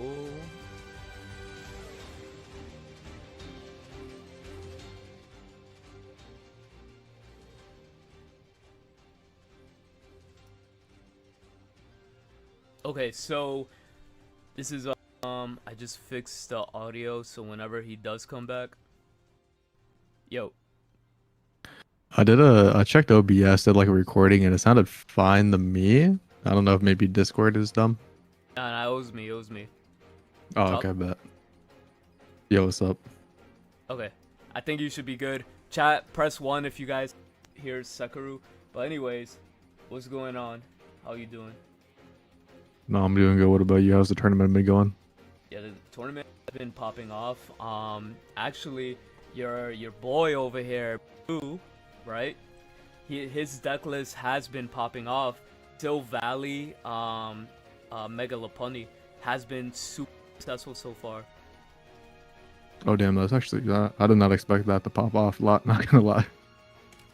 Nah, for real. I'm about to go check the standings, actually, to be honest. No, yeah, that thing has been like, working like crazy. I believe 2 players playing that right now. Oh, damn. But anyways, right now we do have a Hydreigon that's just playing a Swinja, which is kind of crazy. Which I never thought, Furfru make it into Hydreigon. Yeah, I think the nice thing about Prefer and the specific deck is that it actually does play around in DD. Like, if you do attack them and they don't have either Giant Cape or Irida, the DD heal is actually not enough for the Suicune to live a Hydro attack, which is like the cool thing. Yeah, no, that is something really cool. I mean, it is replacing the Absol that could definitely ping the back row, right? So I mean, this guy just got access to rare candy, getting into Hydreigon here, which is gonna get the knockout on the Suicune, right? Which is gonna put him at a huge advantage. But there is a Mega Greninja EX in the back. Yeah, with the Greninja EX in the back, the Hydreigon player actually, I didn't realize that's actually Dot, one of the homies, but it's gonna force Dot to either have a Giant Cape, which I don't even know if he's running in that deck, or an DD to actually attack it once again if the Hydra after the Greninja EX attacks. Nah, right. So he is gonna opt in for Greninja here, right? I mean, that's the only real play he could do. I mean, he really needs to get access into the regular Greninja in order to get, a free, unpunished attack, right? But we're gonna get there this turn.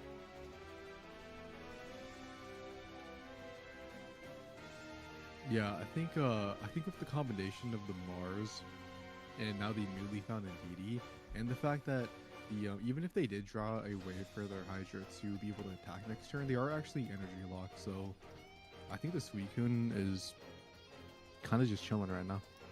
Nah, right. I mean, if he really wants to, I mean, he could just there install and just put the energy on the Absol at this point. 100%. The only downside is that Absol is gonna have to 3-tap a Greninja EX, and I'm not even adjusting like NDD hills, which might even make it 4. Yeah. So right now he's just waiting. Should he just like swing and take the bait here, because he's gonna take a guarantee 80 damage at this situation, right? And if he takes the 80 guarantee here, you know, it's just gonna put him in a situation. I mean, gonna put him in a game-losing situation, but it's just one of those things where it's slightly annoying for the Suicune player, and he could potentially lose to like you know, dumb Cyrus plays or stuff like that. I don't think there's any reason not to. I think the Suicune player, as long as there's no Dino this next turn, it's basically guaranteed win, as you just 2-tap Absol.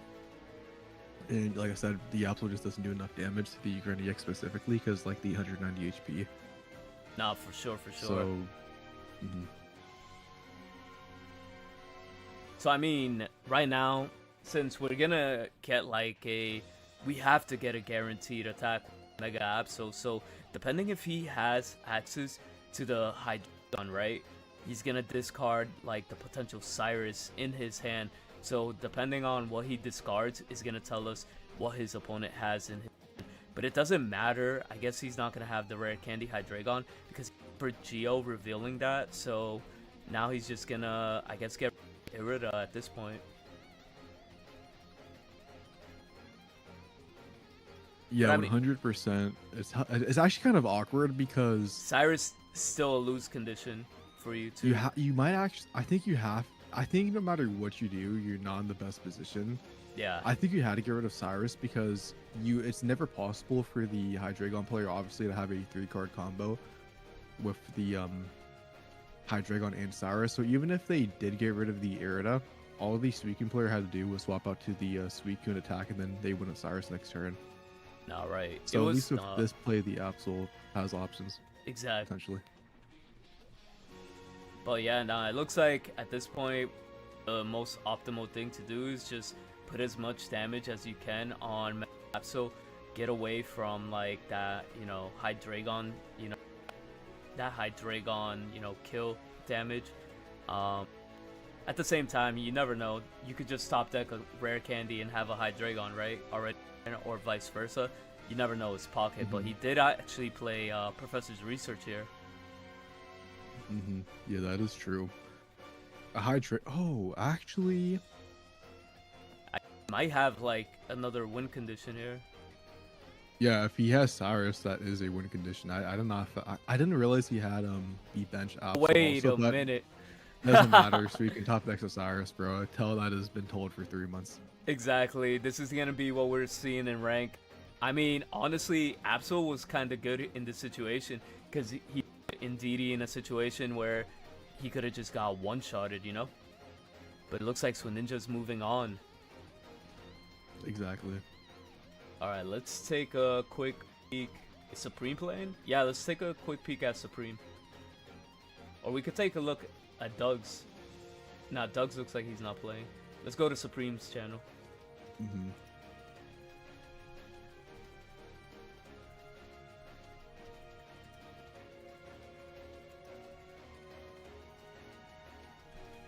Alright, so Supreme here is popping off with the Whimsicott deck, top 64.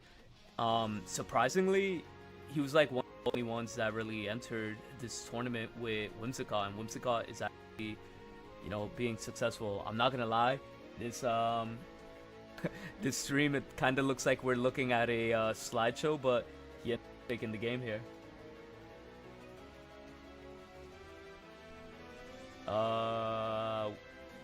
Raphael? Yeah, I blinked and it was over. The one above.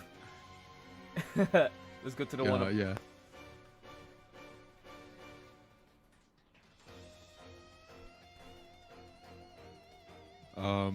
He looks I think like they might old. not be in a match. Yeah, it's I feel like a lot of these people are kind of. Let's go into. Actually, nah. The next round is up. Looks like. Yeah. Oh, that's actually nice. I will say, I do see my homie Scorp in the top 32. If he's streaming, So I'm we wishing could him the definitely, best. if you're gonna send him a message, make sure he's streaming here so we could spectate. But right now, Well, I think we. Yep. I was gonna say I think he has like limited data, Oh, rip. so I think he's only gonna stream if we're in the VC. Right now, actually, let's go and spectate the Silvally and Lopunny, because that's a fan done. favorite right now in the chat. It's gonna be Yes, drunk, sir. drunk little man at the top. Yeah, I see him.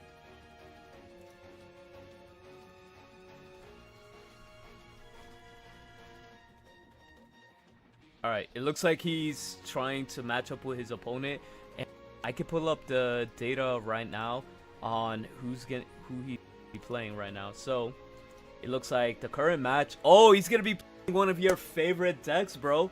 He's gonna be playing Venusaur, a top Yeah, let's move to 32 a different Venusaur. Almost died. All right, so he has a. He's playing two different Bulbasaurs. He's playing a Bulbasaur with Vine Whip and a 20 tackle. He has the two Ivysaur, two Megazord EX, of course, and then one Chingling. What do you think about that? Yeah, I think this. I mean, it's just some. I mean, it's pretty common to be honest. It's just the Chingling version. He does I mean, have I kinda- Lyra as well. Yeah, Lyra is kind of like the I don't know. I mean, it has applications, but it doesn't come up very often. Like it's mainly there just to get rid of like those Actually, in this matchup, something like Lopunny Confusion or Yeah, the yeah. Magnazone stuff as well. I like the 40 damage Bulbasaur. I'm assuming that's just there for like a 40 damage or Oricorio, which is kind of nice. But yeah, it just really depends because, like, for example, Silvally going second. I mean, the Ivysaur is cooked. So. Do me a solid. Whenever up, let me know. I know they're looking for each other. Yeah, Oh. I got you. But while we wait on that, we're gonna go over Mega Lopunny deck, right? You're playing double Mega Lopunny, one Biduri, and then you're playing 2 and 2 of Silvally and type No.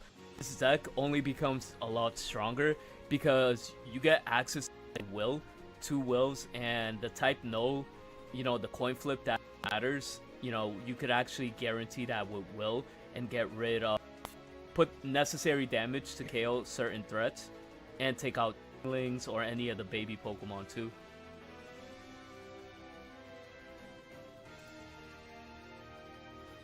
They didn't just close, Yeah. bro. All right, let's spectate Is that the bottom.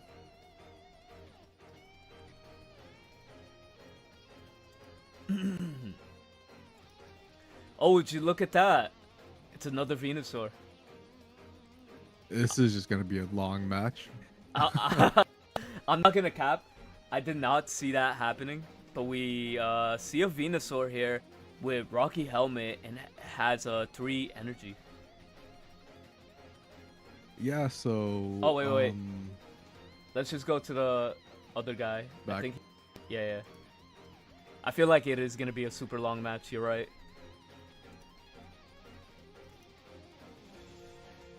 Okay. I'm not gonna dox his code.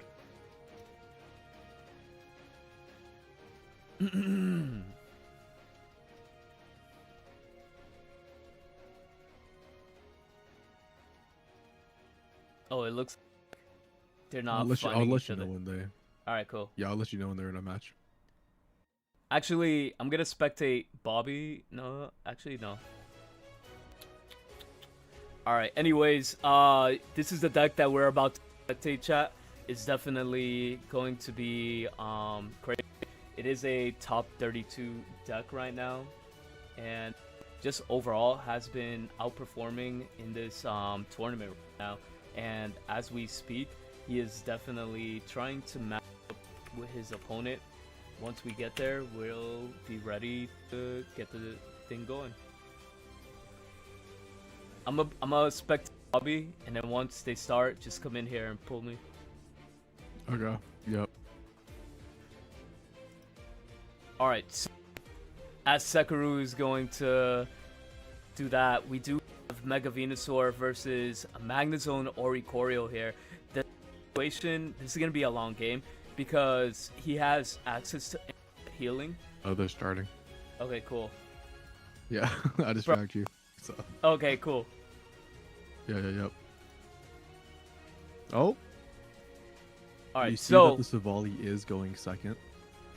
Silvally going second, it's kind of huge because you get access to the energy priority. Yeah, and the fact that you could just one-shot an Ivysaur, I think we saw that they were playing Rocky Helmets over Heavy, if I'm not mistaken. Yeah. So, not looking too good for the Venusaur player, not gonna lie. Unless, of course, they don't have the Silvally by bricking. We'll of course. find out. But we know from, like, back in the day, right? Silvally never for bricks, right? Exactly, super consistent. Like, if you want a more consistent deck, I mean, this is Silvally. Zeraora was like the best as for consistency. Going into Pokeball to thin out the deck here, right? Going to Professor's Research to draw 2. Let's see if he gets there. Oh no, he already activated something? No. He didn't even Professor's Research here. Maybe he doesn't want to give copy, right? I think this is a misplay. I don't know about that because you could either find the Gladions, you could find another Professor Research, like yeah, that's what I'm saying. Yeah, I don't know about that one, but maybe they just know. I mean, maybe they're playing around. Let me double check the list. Maybe they are playing around something like a red card.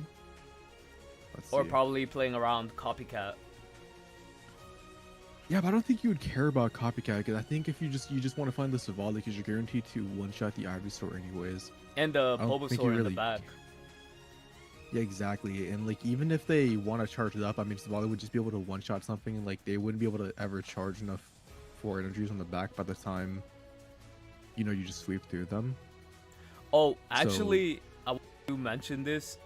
His opponent, OG, he actually played in the tournament on Sunday, and also he was also in a good position to top with this deck. I'm not gonna lie, he has been topping with Venus consistently. Yeah, I don't know how people do it. I'm gonna be real. Nah, same. I promise you, this is a deck I would never play on in a tournament. That's just me. I mean, I tried. He gets the Silvally. I know OG ended up using the Lyra just to preserve the Ivy, but it really doesn't do anything, to be honest, because you're like, let's say like he has Venusaur in hand, he's gonna evolve into the Venusaur, start taking some hits. I think the Silvallies are just gonna do way too much damage before he'd even start attacking with the Venusaur. Exactly. So this is just kind of looking like a sweep right now for Drunk. Also, too, I think the strategy he's trying to employ here, he's probably gonna evolve into the bulky Venusaur in order to have all that health, but slow build on the energy, which I don't think that's the most optimal way of doing. But at the same time, he's gonna take 100 damage here, regardless. Exactly, you're gonna be taking 100 damage. You even have the Lopunny in the back. I just think it's gonna be Yeah, it's over. I just think not even with like double Lily. I think it would have to be like double Lily and Erica, and then the Lopunny lands like Tells like 3 times in a row. 3 times in a row is insane, but it's over. It's 100% over. I do not think I really don't think he's gonna have access to the other healing. Yeah, I could be wrong. I think the only strategy he's going for is honestly like the disconnect. Don't you think that's kind of crazy that you can't play the Gladion even to burn? Like most cards, like Pokeball, you could play, but like even May. Yeah, but you can't play Gladion. Obviously, I know because the conditions are not met, but at the same time, oh my god. Thank you for the subscription. I have my headphones on, right? Because I'm trying to listen to you, and then I heard my notification out of nowhere, and that scared the shit out of me. No, but W sub. But I mean, yeah, it's just card grass. It's just over. And And that's just how the Venusaur goes. It loses to any is he gonna BM? hyper aggressive deck. So I'm like, is he gonna BM? I don't even blame him. Venusaurs deserve it. Damn. Alright. Let me go into Bobby's match and then drag me in as soon as they match up. Yep. Okay, so as we wait for them to match up, we're gonna spectate Venusaur versus what do you call it? Magnazone. So right now he's in a position where he's gonna put the Magnazone to sleep. Putting Magnazone to sleep is gonna be really crucial in this matchup. So let's see if he's gonna be able to wake up. Nah, he's not able to wake up, which is gonna give him a free point. But the problem is here, right? He can't get rid of the Oricorio. He can poison them, but it's still not gonna put him in advantageous here. But he's only gonna be able to take 20 damage. I mean, make 20 damage with the Oris. But what he could do is potentially put in the Ori once the Magnazone is knocked next turn, and then pray that he draws into a Magnazone in order to continue.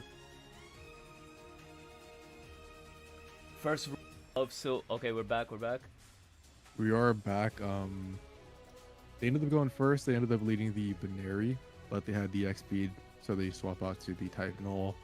I'm assuming they just want to burn cards to play around Copycat a little bit. Plus, you always want the Type Null in the active anyways. Nice. I kind of want to thank God that you did that, because we're in a scenario of just seeing Oricorio and Venusaur, and that was honestly not the play. No, yeah, that is just super sleep. Not even to be a hater, but it's basically watching paint dry. I know, right? I mean, he was in a position where he had to top deck a Magnazone, and he was ready for it, but we will never know. Yeah, who knows? But actually, leading out the Chingling here, right? He could actually just start sticking in the back, and then just like use Quick Grow Extract, right?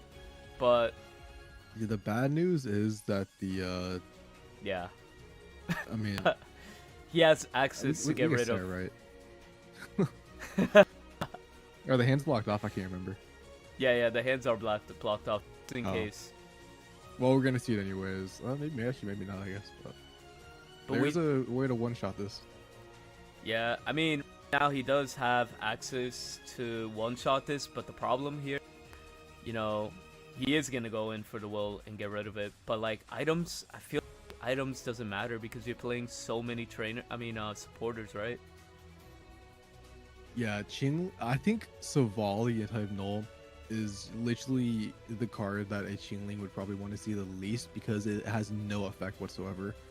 It's the one deck that plays basically 0 items besides Pokeballs. Exactly. And now we're just in the same situation that, I mean, Ivysaur / Venusaur always gets in. If they have the Silvally, it's game over. And that's where we're at. They have the Silvally and the trainer card, bro. Let me just say that. See, that's just the thing about like the Venusaur decks. Oh, that's.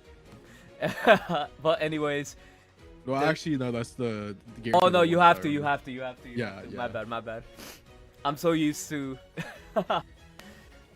I would do some dumb shit like that. Anyways. What else we want to check? GG's, by the way. GG's. You want to check out Nice Faces at the very bottom, or? Yeah, let's do it.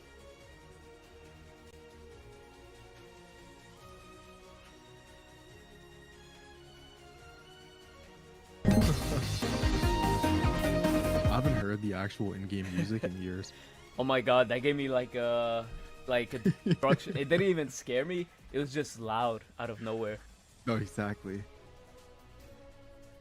You wanna explain what's going on in the situation here? We are in the top 32 Dark Zone versus Furfrou Hydreigon. Yes, sir. So, fun fact about this match right now is that actually Scorp, which is the opponent, is actually up 1 game. So this is game 2. And it looks like Scorp is basically just deciding where to put the energy. I mean, they have the Magnazone in the active. So it's going to be super annoying for All right, never mind. Well, I thought they were going to go for the 50-50 plays, but this also makes sense because if they do switch into the Absol first, you do eliminate that Cyrus based on the fact that the Nice Face, or D's I guess is their in-game name, has a bunch of cards in hand. So just eliminating the Cyrus right now just puts them in such a good position where they won't lose to like an endgame situation. No, exactly. What we're looking at is a crazy situation where we're just seeing Mega Absol is Mega Absol here, right? But at the same time, you know, he does have access to, what do you call it? The Darkrai pings now. Those are going to be available now. But opting in to go in for Geo at this point, do you think that was the right call? Yeah, I might as well just use it to use it. I mean, we get deleted anyways. And this, I'm going to have to check real quick if they are playing defense type Absol, actually. Oh, that's another card that they do not. Steal. So this 30 HP I thought could be impactful, but it actually doesn't. I think the awkward part about Scorp actually attacking with the Absol rather than the zone is the energy disadvantage that they are at. I don't believe he is playing. Huh. So yeah, nah. If he actually played that Absol, right, he would have been able to, you know, swing in for game instead of having a Furfrou in the back row, right? But now I guess he could two-shot the Darkrai as well, in a very disadvantageous position. But he just retreats. Don't know if that was the right call here. I'm not gonna lie, bro. I think it's because we might be casting it rather than playing. Yeah. But I'm very questionable about both these plays. Like the Darkrai switching was questionable, and now the Furfrou is also. But I guess it makes sense. I guess they're going for the Hydreigon top deck. I know, but like I feel like even if you attacked with Mega Absol, right, that's a card you could have got rid of, right? The Clem, they wouldn't have had the second Magnaton, yeah, right? there's no threat of Absol, I guess, besides taking 20 ping damage, which doesn't really matter because the here's also my thought, right?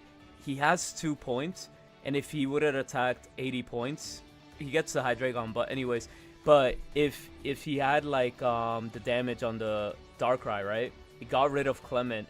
Like, what else could he put on his side of the field to live one more attack? That is true. Yeah, I didn't realize the 2 points. I'm not gonna lie. So yeah, he had the switch into Darkrai, which it was basically just a GG. Just couldn't find the Clemont early enough to set up the second zone. I think. So he did have 2 points, and that's why I swapped out the zone. I think personally, I would have just went for the 50-50. I'm not gonna lie on the zone flip, because I think switching into Absol would never win you that game anyways because of the NDD on the back. But obviously, that's all in hindsight. Okay. Do you want to check out Doug's, or do you want to keep playing it? It's up to you, because it's going to be game 3 for this set. Yeah, let's check it out. Let's keep here. Stay here. All right, heading into game number 3. This is actually not going to be. This is going to be a good matchup.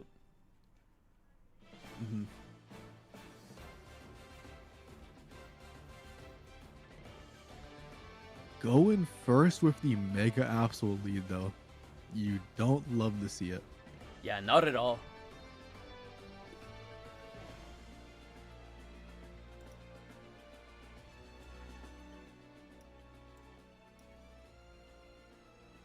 Alright, so here we are. We got the, what do you call it, the Chicken Star, right? He's not going to be able to capitalize too much here. He's going to take 20 damage when he attacks from it, and has the Furfrou. Yeah, that Rocky, like, I feel like without that Rocky helmet, I think Scorp was in a really good position. I think with the Rocky helmet on an Absol, it kind of I mean, the Absol lead is still bad because they're going to have to swap out eventually, especially if there is a fast Magnazone, which, you know, they did just use the Clemont and drew into the Tons. So potentially has zone in hand. Exactly. Actually, with the second Chingling, it's not too bad because now they could like swap out one and avoid, you know, getting KO'd. But it does put 2 Chinglings at 10 HP, so it is like clogging up the board, which is the downside. My bad, I was just drinking I'm like dehydrated here, dying. Oh, good, bro. I mean, you've been commentating, dude, for like probably like what 3-4 5 hours. hours. Only makes sense. Yeah, I couldn't even do that probably. I'm not going to lie. Like streaming tournaments has just like boosted my streaming stamina. If that makes sense. No, yeah. I mean, dude, if there is a zone in the hand, I would say Scorp is looking in a really good position. The helmet on the Absol is still pretty bad though, because it does mean that the zone. Let me just double check if he is playing a cape, but if that zone doesn't have a cape on it, the Hydreigon can always just come in and knock it out. Yeah, But and the simple that it could put like it could put what do you call it?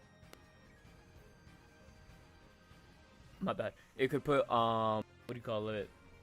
Darkrai in a position to like just get knocked by a Hydreigon too. Exactly. They do get rid of the Cyrus, and they do reveal that there is actually a zone in hand. I think you just have to. I mean, you definitely just have to go in a zone. I don't think he's gonna. I think he's just putting the Chingling for the classic. You know, basically see what he top decks to make a play.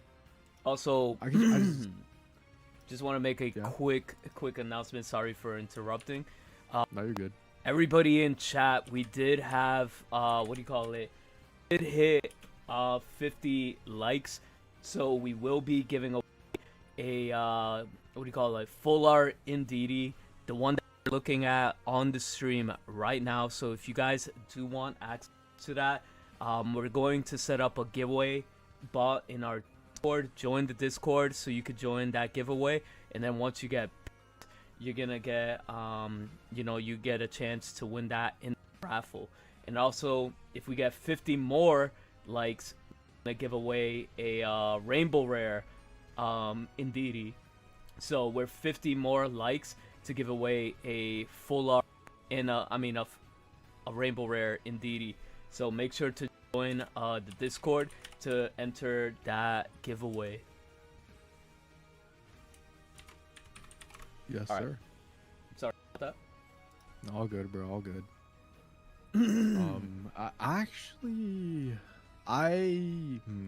I understand why being passive. I don't necessarily like it. I think they are potentially waiting for the second zone because we know they have the Taunt in hand based on the fact that they used Clemont 2 turns ago. No facts. But this is just giving Nice Face. I don't know if did they go by Nice Face or D's on Limitless. I'm not too sure, but it's just giving them more time to set up that Hydreigon. Exactly. Also, I don't know if you really wanted to give them 2 KOs. I'm not gonna lie, because now you auto lose to a Hydreigon, which is pretty bad. Yeah. And like you're put in a position where you're gonna have to like, swing no matter what.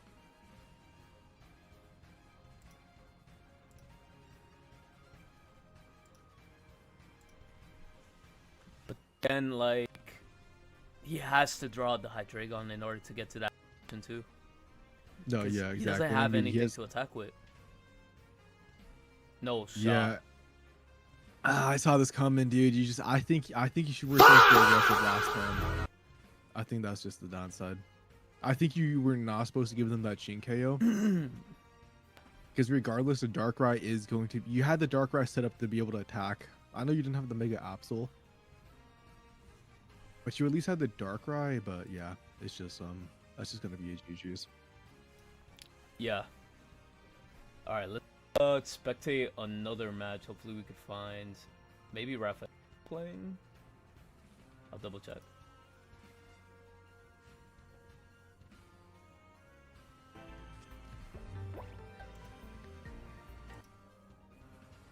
Yeah, it looks like he's playing a match, which is good.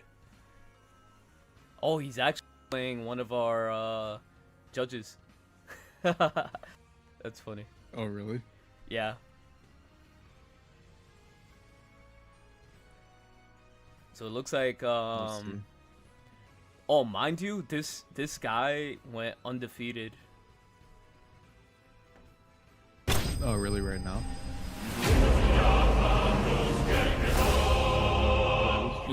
He went 8-0 for this tournament with Dark Zone. I mean, dude, he's just killing it.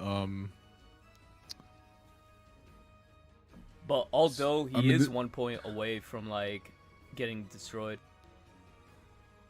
Yeah, I was just about to say that. That's just not the best situation to be in. Oh, not the Sabrina. Yeah, the Sabrina was just cooked. Oh, that was rough. Alright, who do you think else is playing right now? Let's see. Bobby's still playing Venusaur and Magnus. I'm not. That's probably gonna be the last match. Wanna check out? Let's check stream if he's still playing his Whimsicott.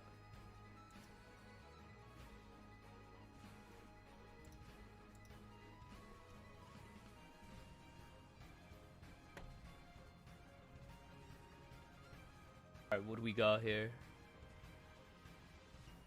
Nah, this is not tournament.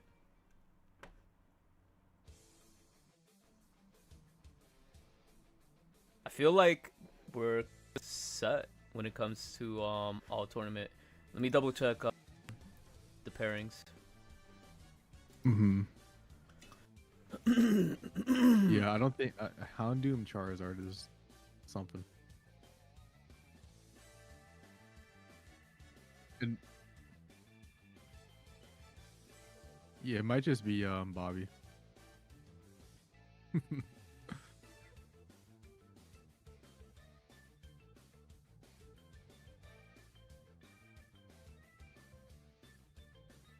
You can just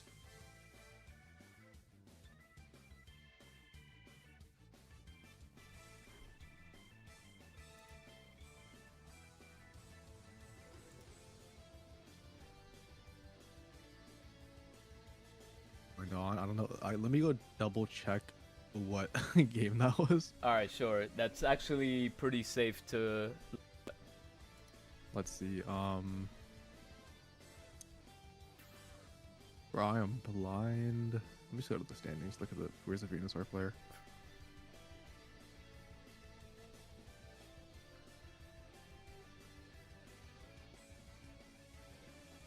Yeah, so Bob actually won this set. I'm not surprised. Oricorio Magnazone is really annoying for Venusaur. It just takes 2 million years, and depending obviously on the Magnazone flip. So, and all the Venusaur players are out. It does look like 15 out of 16 matches are completed at the moment. What we could do is spectate Supreme.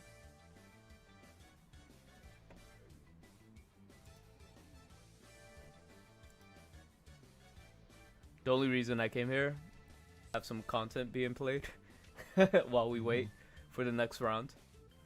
Yep. And while we do that, give me 1 second. I'm gonna let you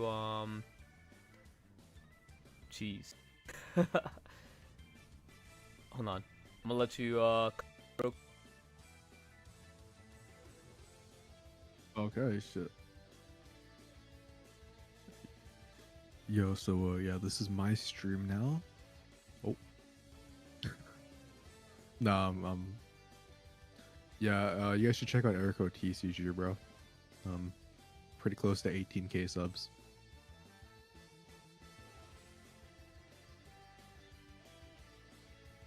Yeah, I have no clue what they even talk about, bro, where he's gone. We're just waiting for top 16. If you guys are interested in what the top 16 Pokemon are, there is no Venusaurs left. All the Venusaurs are out. It hasn't updated yet, but it looks like just a bunch of Hydreigons and Magnazone Oricorios. With the occasional Suicunes, we still have the Silvally Lopunny.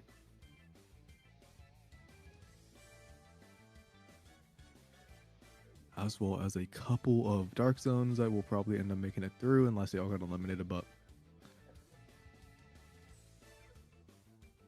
I guess the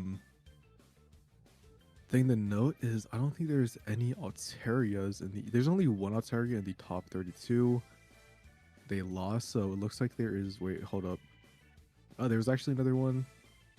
I'm just double checking all the Altarias, but it's looking like they all lost in top 32, which means not a single bird that we hate, besides the Oricorio, of course, has made it to the top 16. Alright, we're back. Live. I feel like I have a voice now. Yes, sir, dude. Welcome back. I'm not gonna lie. I feel like doing all of these commentaries, these tournament commentaries, is definitely gonna put a toll on my voice one of these days.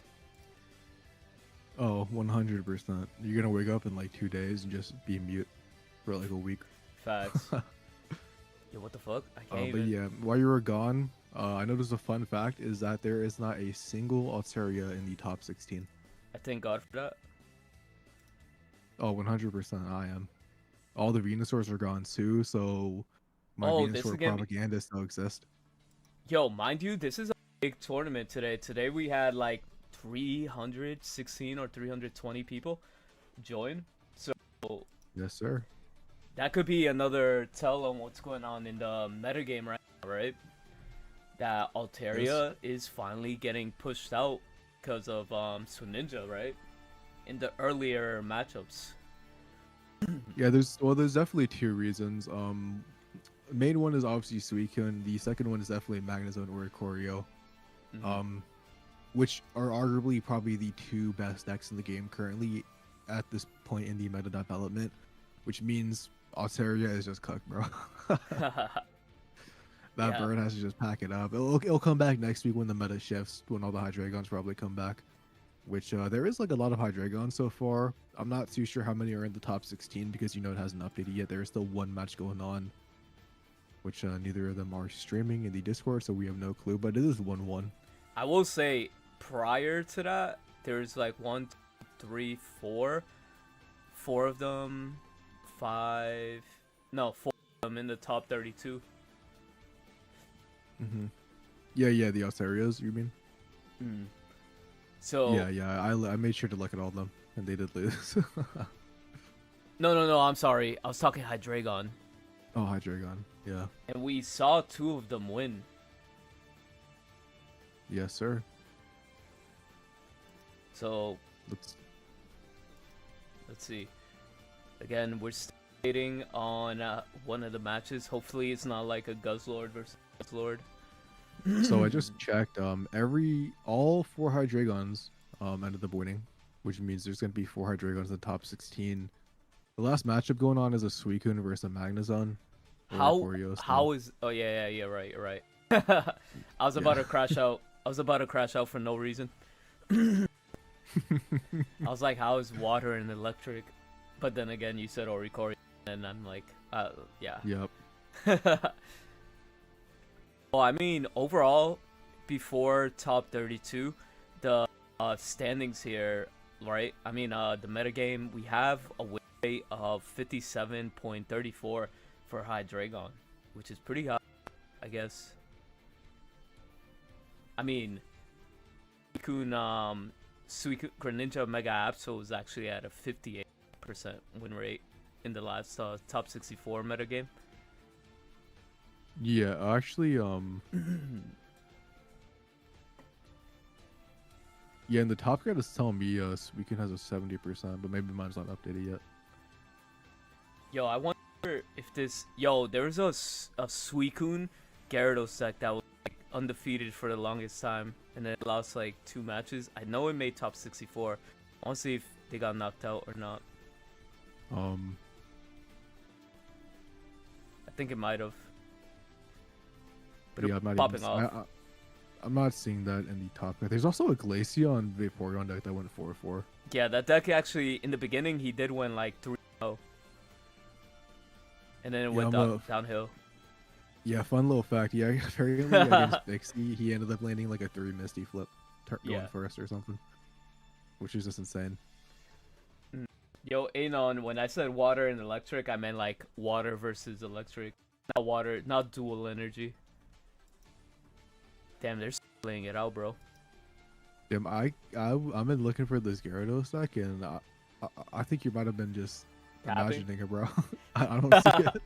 Nah. It really was here. I think they dropped, so if they drop, they probably disappeared off the whole thing, right? I thought you still see people who drop, but Yeah, yeah, you I do. don't know, bro. I'm not a tournament guy, bro. I'm not gonna scroll through all this. I'm gonna keep it a stack. No, I am. Don't worry. I mean, if you go through metagame, you could see Yeah, you it's gonna could be easily faster. find it. But you won't get the image. You have to read, actually read. Oh yeah, Suicune Gyarados. He went 6-1. Oh, yeah. So he went 6-1, and then he ended up dropping before Top Cut. I'm assuming he just had to go to work or something. Damn. By Now I'm DTC. kind of curious because this guy has been popping off with that deck. Yeah, I think I've seen it in a different tournament as well. Not sure if it was the same guy, but definitely an interesting take on a Suicune deck. Beating the carried by Greninja allegations. I know, right?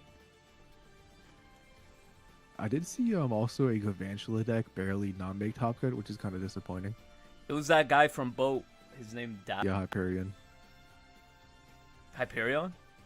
Yeah, Hyperion was also playing it. He ended at 74th seed or 72nd.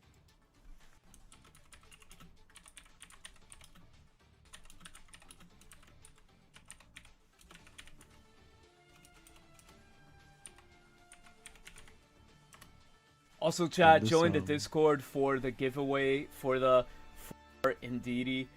We do have 54 likes in here. Another 50 if we get a total of 100 likes. We will be giving away a rainbow rare. What do you call it? Indeedee as well on top of the other one. So there's gonna be 2 raffles. This is for anybody that's watching. And anybody playing the tournament, it doesn't matter. Okay. Anyways, can we talk about your Chipotle status? How you think it's the best?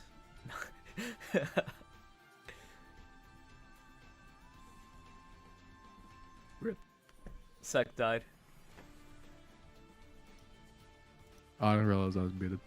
I'll stand by her, bro. I think the Chipotle salsa, bro, like the extra spicy salsa, and the guac is fire. I'm not saying the food is the best, but Yeah. why not? I mean, No, I there's feel no like way this match it's is going on. good. It's still going on. Yeah, it is. I'm No, staring it's at the over. pairs. It's over. Oh, finally. Ah. Now we just have to wait for one of the judges to repair the next Is that round. your job, bro? Nah, they do it. I'm just commentating and chilling. Now I'm here commentating and losing my voice. I'm not gonna lie. I think at this point, bro, I think I'm voting for drunk, bro. I think that's who I want to win. You want for what? Drunk little man? Yes, sir, man. We need to see that Lopunny Silvally. I mean, besides that, I'd probably voted for a Suicune. Everything else is a toxic deck. I'm not trying to see like Oricorio win. I'm not trying to see Hydreigon win. I know, right? I know people hate on Suicune, bro, but at least Suicune is a necessary evil. Well, we did make it to 16, so which deck do you want to spectate? What do you think it looks like? Yeah, I think we could keep doing. I think we could keep doing the other. I mean, or we could go into HV and Magnazone, Dark Zone. Doesn't matter. I'm down for whatever. Chat, what do you guys want to see? Do you guys want to see a deck or do you guys want to see Silvally? You know, the game has been power corrupt when Silvally is becoming the fan favorite deck right now in the.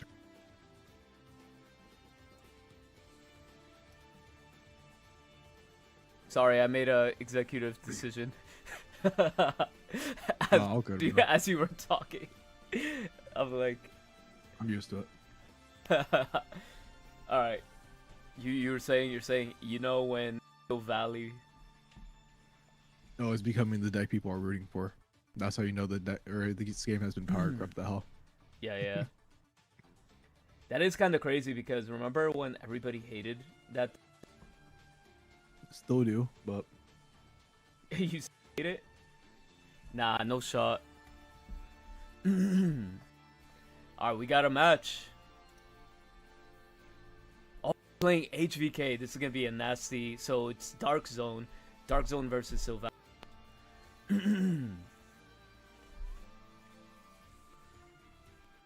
What's your take in this matchup? I have no clue.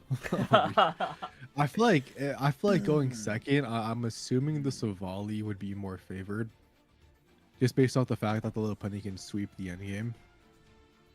But you know, Shit. Magnazone coin. Yeah, no, dude, I have the same thing going on, Loki. But Magnazone coin flips plus. Yeah, Magnazone just coin flips, bro. You never know. I'm not gonna cap. This player was in like crazy situations in this tournament where like he was gonna lose the game, but like double he double coin flipped heads like multiple times in this tournament and won. Yeah, I'm using the I mean, dude, some players are just him, man. The Baneri is giving me those, you know, PTSD Poipole vibes.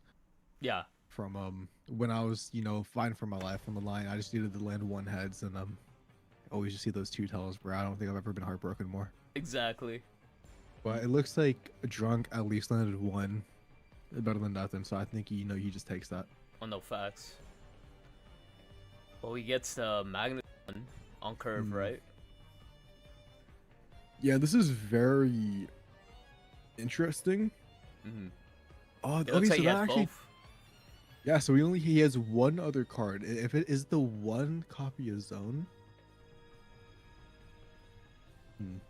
It's gonna evolve into Lopunny here. I think you kind of have to, and then you're gonna start swing there. We know he has a Magnazone in, I mean a Magneton in deck. Yeah. He has a Magnazone as well. And then a Sabrina gets used, and I'm not gonna lie, bro. I don't think you want to put any of those things in the active. I know, Because right? the Mega Absol could get nuked, the Darkrai gets stuck in the active, And it could get nuked. and then you need the Magnet. Yeah, and you need, and also I think you have to give the Darkrai. Yeah. And you just are praying. He flips If double he heads, lands- usually. Okay, he only was one, but No, but like he usually does. So. I mean, he got the confusion, which I don't think it really matters at this point. But at the same time, you have to sacrifice the Darkrai here. okay. So HBK is thinning the deck out. I mean, we just use Clemont, now we use Lilia. So I'm only you have to imagine there's like very little cards left in his deck. Yeah. But Darkrai, you know, is still stuck in there. So it looks like Typhoon is getting the energy, and he's gonna go pretty much on curve here, depending on what he does. Oh wait a minute, he just has it out. Yes, he has the will to guarantee the. I mean, so he could either not evolve into Zone because one, he doesn't have it, or two, he does want to save the energy. I'm assuming to save the energy because you kind of need to be able to put the dark energy on an Absol. But I mean, if there's no Zone this turn, bro, it's just a GG's. I'm gonna be real. I mean, obviously, Lopunny. I mean, not even. No, actually, kind of is because the Silvally. Well, he has to have Silvally to be fair. Right. Or the Lopunny just lands tails. But it looks like the energy. He went like 3 turns with the Magnazone. Magneton charge. So at least he's gonna swing here and be in a position where his opponent could potentially not attack, and he'll need like 3 coin flip in order to do anything. Yeah, this game just got completely flipped because now if he swaps off the Mega Lopunny, He gets does Cyrus. just lose to a Cyrus. Exactly. I'm not. I don't think that Sabrina would be the right play here. He flashed it anyways, so the reason being is like, regardless, you're gonna need like a 3, coin flip. Yeah. Ooh, that's rough. He's He's just fucking. He's just balling, bro. He's just. You know what, dude? I oh like my it. god! Oh my god! Dude, he has to land double. Nope. Ah, None. he doesn't even land a single 0. one. But oh, well, he just swaps out for Absol, Yeah. actually. If only, bro, could have been cool. So game number 1, going to HVK. I think I would have banked. Actually, I would have banked on them not having a Cyrus due to the fact that 3 cards of their hand because of the Clement plus the Alicia. Exactly. So I would have banked on it, but at the end of the day, like, you could have top decked it, you could have still had it, you never know. Right. We could spectate HVK's point of view as well. So I'm down for whatever. So we could have another game 2, but on the other perspective. Yes, sir.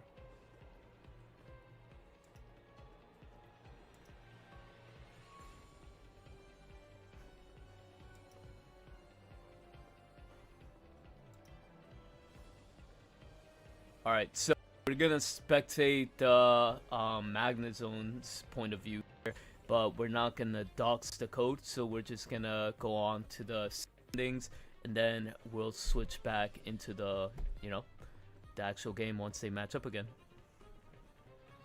Yes, sir. I'll let you know. Alright, here we they are. have found each other, by the way. Yep. Yeah, even he said it in chat, he's like, I double heads a lot today. That's great. You know, dude, I like it, bro. I like the confidence of going for that play. I mean, I think you just have to.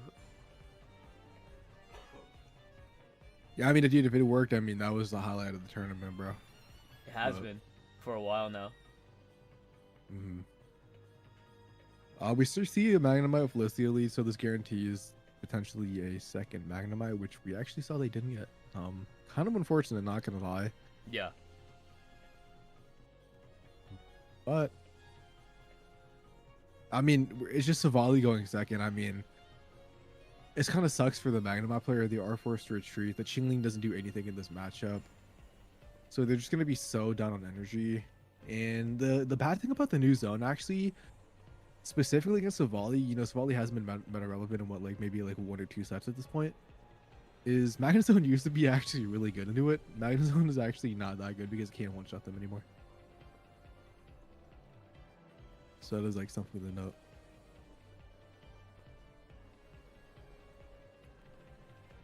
But I'm assuming we just swap out. I think you have to just swap out for the Chingling, right? You can't let this Magnemite die.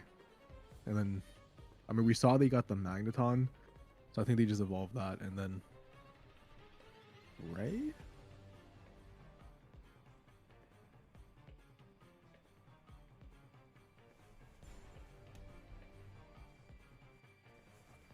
Yeah.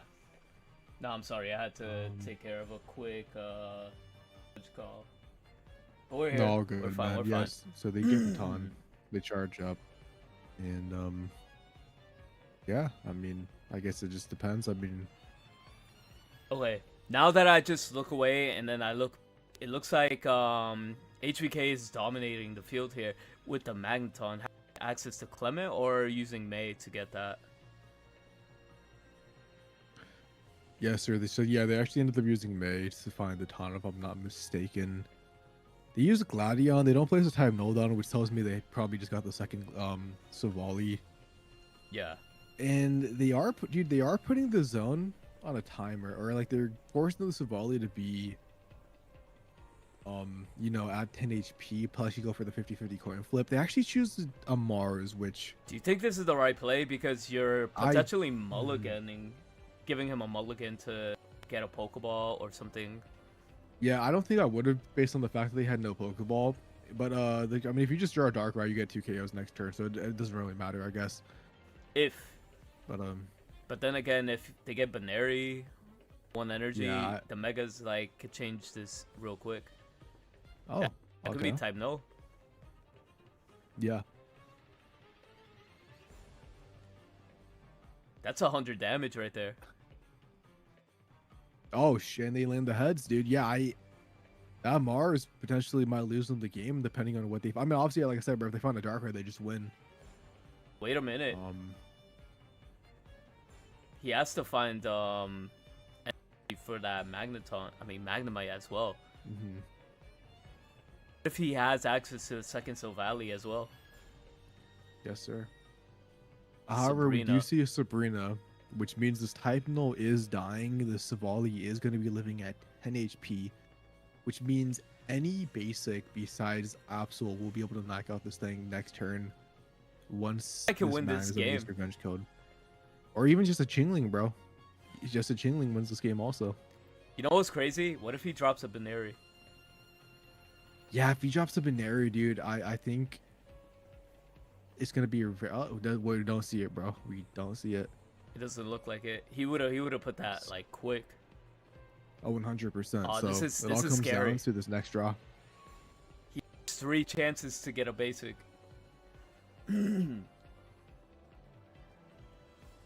Chingling? Oh, And there it's we just the go. Darkrai. That's all you need. That's all she wrote. That means the Rogue hero is gonna be eliminated from the tournament. Performing Exactly. really good, making top 16 with a deck that obviously is not. It's just not represented at all, bro. Exactly. Because No, only, that's like, actually pretty 30 good. people have played it. These people are guaranteed prizes. It is top 25. He's getting prizes. Oh, it is. Yep. Oh shit. Yep. Wait, hold on. Let me see. Hold on. Let's go to Lucy while you're still What check are? I'm gonna go check out what they do yet. I'll drag you in.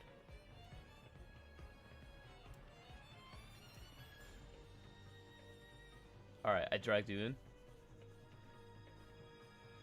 So, this guy is a Japanese player playing Magnazone Oricorio against Hydreigon, and it looks like Cyrus wins the match. I don't know if it's game 2 or not, but I'm gonna dox the code. Oh, actually, no, that was game 1. So we got a game coming up. As soon as we got game 2, we're gonna switch in. But yeah, what were you checking out sir. the prizes? Oh, I was just checking out the prizes, yes, sir. And I didn't realize you did that. That is just insane. Yeah, no, it's kind of madness. Like, I feel like first and second place are cracked. Dude, I gotta ask, are you hosting a tournament on either Thursday or Friday? Nah, I'm not. Unfortunately. Of course. But Oh, there are the 2 other days of the tournaments as well. There are other 100%. tournaments. But nothing comes close to the Erico tournament, bro. That's the reliable tournament, you know. You get the good prizes. You know it's gonna run perfect and smoothly. Never played in a better tournament series myself. I gotta be honest. Thank you, appreciate that. But like, we never really experienced like any bumps. I'm totally not getting Surprisingly. paid to say this, by the way. Nah, I have a gun hold up to the side, bro. Yeah, in Minecraft. YouTube and Minecraft. Don't get him. But yeah, we see 2 Magnemites across from the Furfuro Hydreigon. No, but we do have a Sunday tournament coming up, and since it's the beginning of the year, we gotta make sure that always. You're not.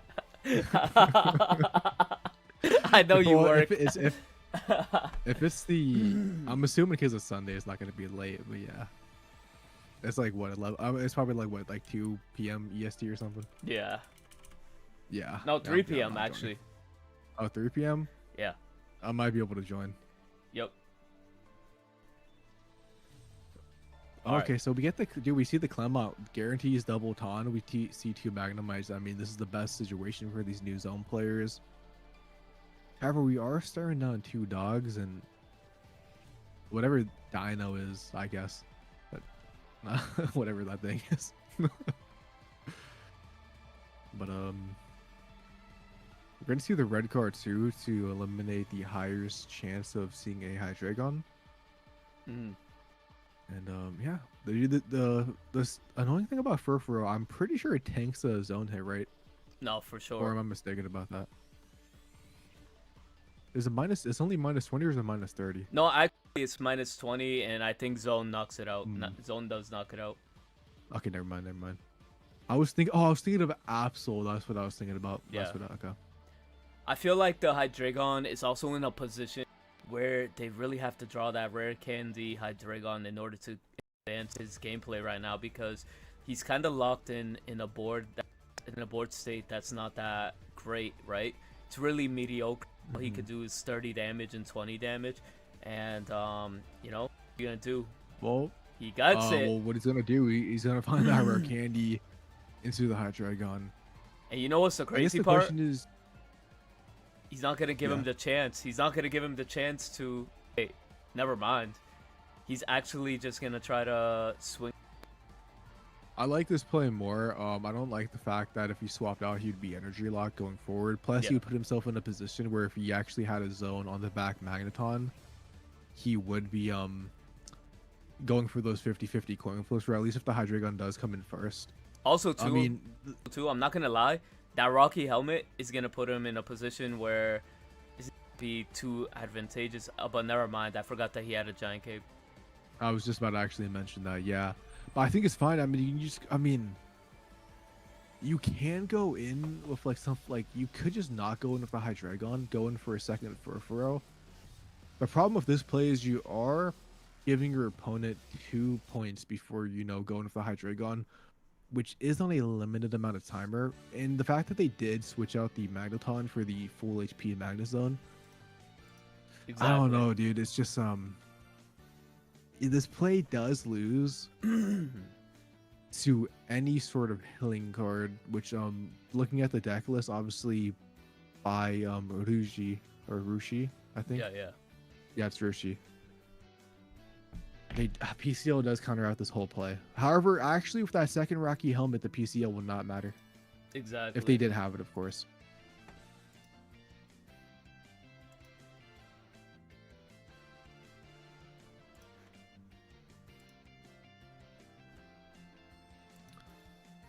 Yeah, so I think this game comes down to a zone 50-50 coin flip, I'm not gonna lie. Oh wait, there's a PCL in here as well, but it's not really gonna be in an advantageous position. Yeah, it would have if that second Rocky Helmet didn't come down, but if the second Rocky Helmet, I don't think it's really too impactful. We're just gonna see the zone attack. The Hydreigon 100% just comes in here.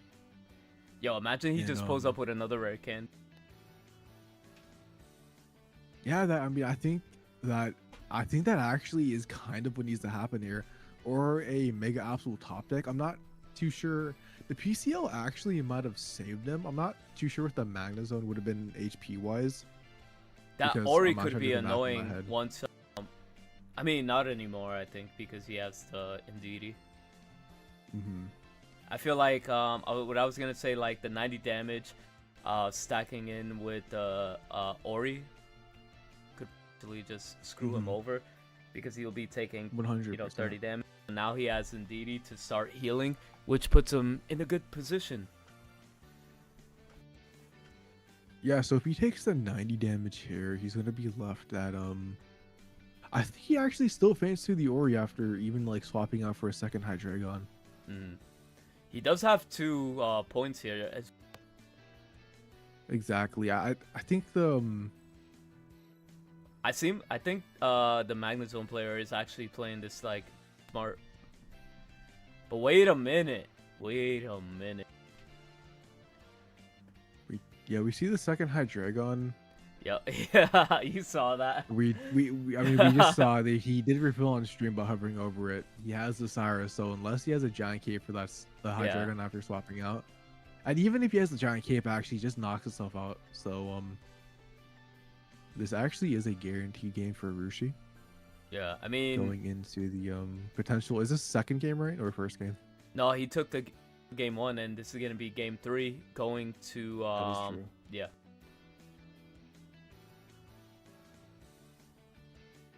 And there we go. Yeah, I mean, we saw the Cyrus. Oricorio comes in and wins it. Exactly. And I think the savior of this match was the giant cape. Nah, exactly. I don't think the PCL mattered as much because it was gonna get knocked out regardless, but yeah, 100%. But GG's to him. All right, could go into... Who do you want to spectate? Oh, we can spectate Supreme. Yeah, spectate Supreme. He's playing... I don't know if he's playing Lopunny. He's playing like an Eevee deck. I don't know if he's trolling. Let me double check. I gotta go to the pairings and see. Supreme is already finished. Okay, yeah, so. Because I saw like a meme deck. So we could... Nice Face is still... Nice Face is 1-1. Alright, let's go in there.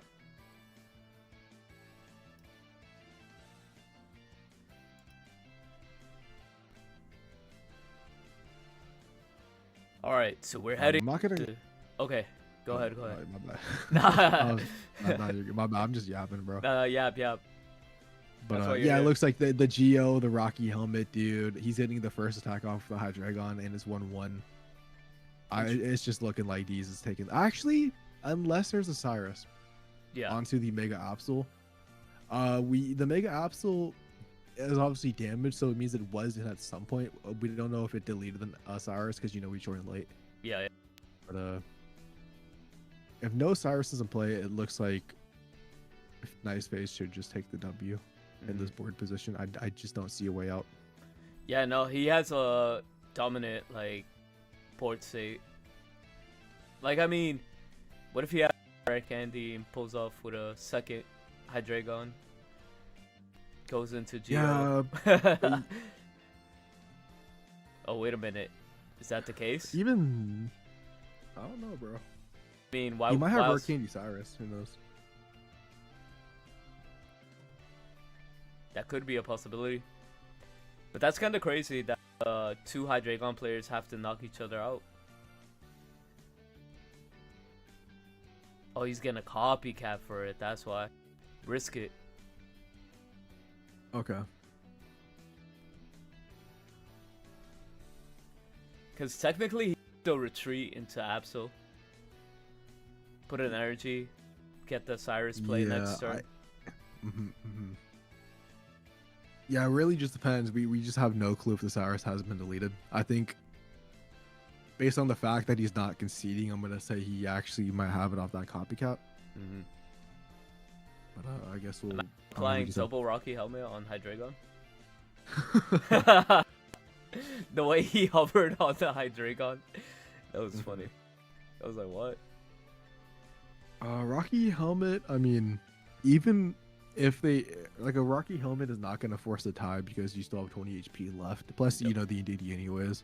Exactly. So,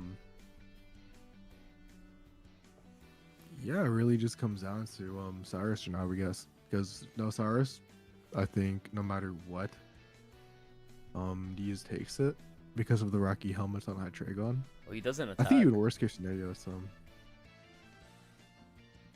I think he doesn't want to put himself in a range where he's gonna lose to another Hydreigon. I think he wants the Hydreigon to come in first. Yep. So he's still able to live with 10 HP with the Rocky helmet and get the KO. Exactly. So not attacking makes sense. Oh no, a double copycat here. He's really thinning out through this whole deck.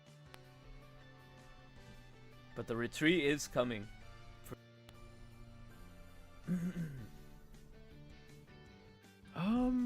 Yeah. Actually, no, I don't think. No, he can't retreat. If he attacks with Hydreigon, he loses. That's right. He won't be able to have another attacker. So maybe he could just chill there and tank another hit, right? I think you. It's a you tough also position. could. Yeah, you could. You could also attack with the Absol bank on deleting a Cyrus, which we will see that he does not have.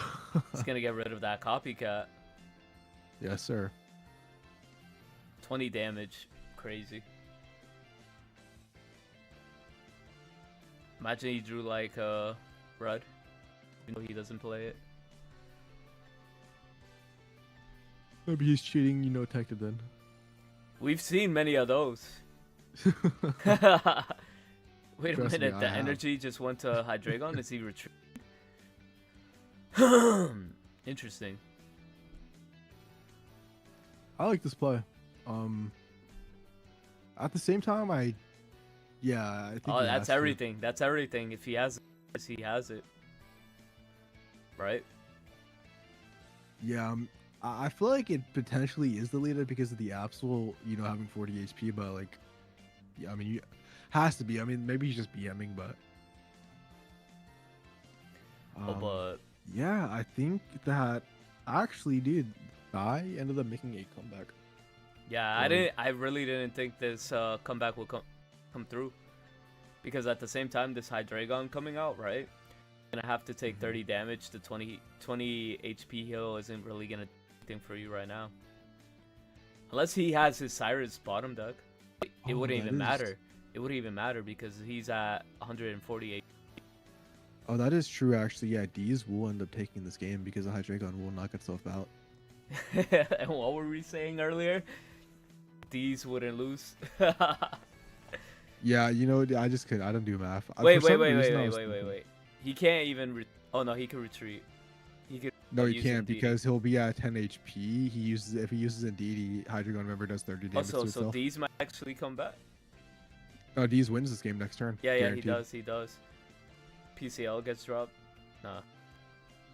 Yeah, spectating is way harder than playing, bro. Cause like, I know, right? Sometimes we just like if I was playing, I feel like I would have noticed these things, but like watching over someone is so hard to like miss the exact damage numbers. Exactly. They're also playing under a little bit of like crazy pressure, like they are in cut, so.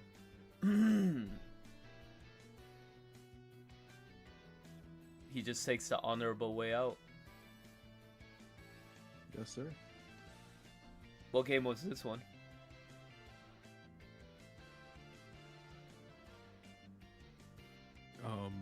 I can double check. I think this was 1-1 if I'm not mistaken, but I can double check that. Yeah. Yeah, so Nice Face ended up winning. That means every single match of Top Cut has concluded. Nice. Yo, bro, I look at your profile picture with that new Discord emote, and you look like a chicory, bro. Yeah, you could actually thank Pogo Ash, by the way. She gave me this. Oh, that's fire. As a Christmas gift. Yeah. She watched the podcast, heard about the Chipotle. Yes, sir. She heard about the. We made the comeback, but we had the redemption arc after talking crap about Pokemon Go. We made up. And apparently, we should add a. What do you call it? We should add a drinking game. Every time you say "bro." I don't even think I've said it once, bro, on a stream. So they could respectively hold my Voltorbs. Why not throats? It's kind of cold out today. Not gonna cop. All right. Anyways, next game. Let's go. What are we spectating? We have. All right. Let's just go top 8 decks. Congratulations to the top 8 decks. We have first place. 4 Suicunes. I swear we have not seen like a single Suicune, bro, since I've joined, and now there's just 4 of them in Top Cut. There's 4 Suicunes, 2 Hydreigons, 1 and 2 different variants of Zone.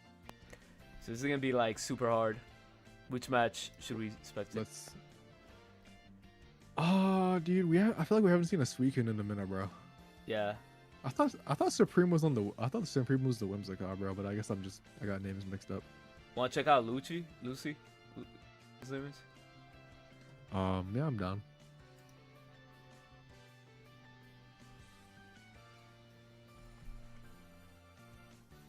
What the hell is wrong with his stream? Oh my god. It's a rectangle. Alright, so let's just go to let's go. Supreme. Yeah, what is Supreme play? Suicune. Okay, that's good.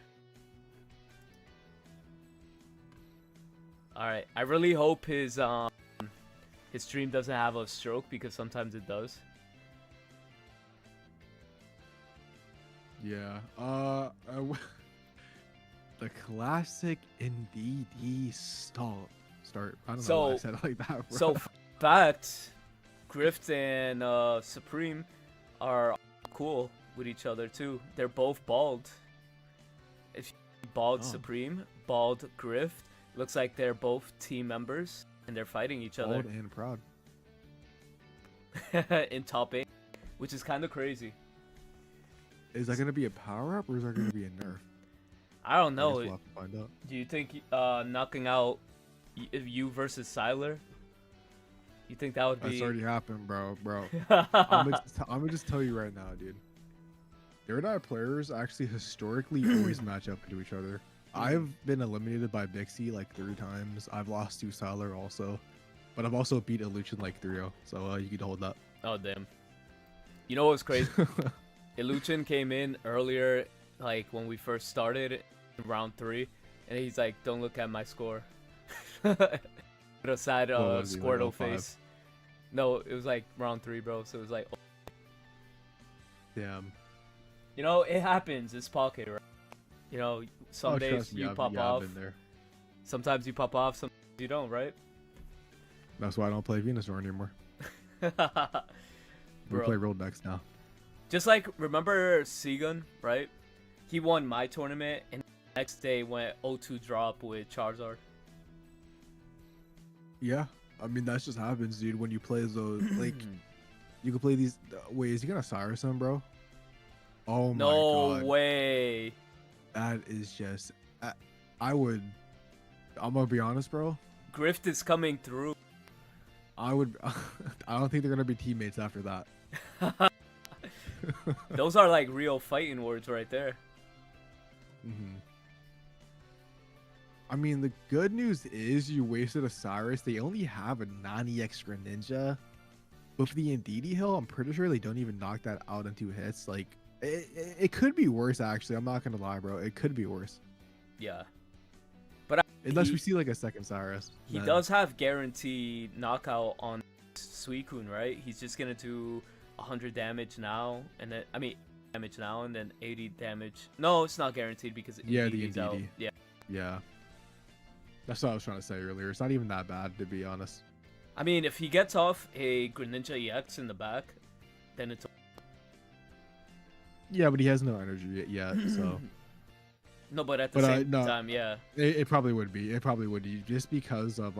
I think Supreme has to get a Granny EX. I'm not going to lie. I Oh, yeah. almost think I wouldn't even put energy on the Suicune. It's a very hard choice because... Wait. Yeah, I wouldn't put energy on the Suicune. I'm going to be so real. I don't think there's a reason to. Guess he wants I think- to just optimize on the draw. I don't... Yeah, but... I don't know, dude. I guess he wanted to use the Irida in case he had a second Gren. Yeah. But I think playing around and fuck, I mean, dude, never mind, bro. Maybe he hasn't. The Greninja EX is coming. EX, actually. I don't think Suicune's not going to do anything. The Suicune can't even attack now because if you put energy on him, bro, you just lose your only attacker. To be fair, I think even if he theoretically had a Granny EX in his huge hand and he put the energy on it, I think he's still kind of cooked. Yeah. By the way, we got Kirby in chat saying Venu is a real deck. I think it's a real deck, but it can be a real deck, but at the same time, it can just be bad. Like, I mean, Just we like saw what most- happened against the Venusaur. Yeah, Yeah. I mean, the Silvally turn 2s both games. Boom, you lose. And that's my experience every time I play the deck, so. Let me check on How d- stream how this is looking like, because this is looking super jittery. Yeah, this is looking super jittery. We can move on to a different one if you want. No, it's pretty good. Chat, what do you guys Okay, think? okay. Do you guys like the quality of the match?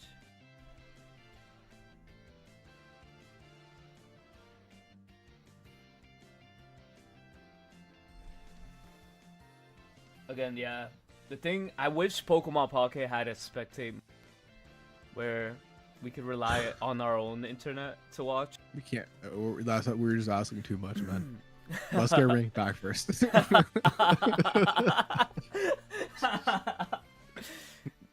gonna keep it a stack. I'd be happy with spectate mode. I would be happy with spectate mode, but it's not on my big. I would rather have one ranked back, which I mean I think we're getting anyways. I think these first 2 months we just get back on cycle. Yeah. But I would also just prefer to have like something like increased animations over spectate mode, like increased animation like speed, because those dark route pings should not be lasting 20 seconds. By the way, this Greninja could get the free knockout on the Suicune, and then Supreme is not gonna have any option to attack.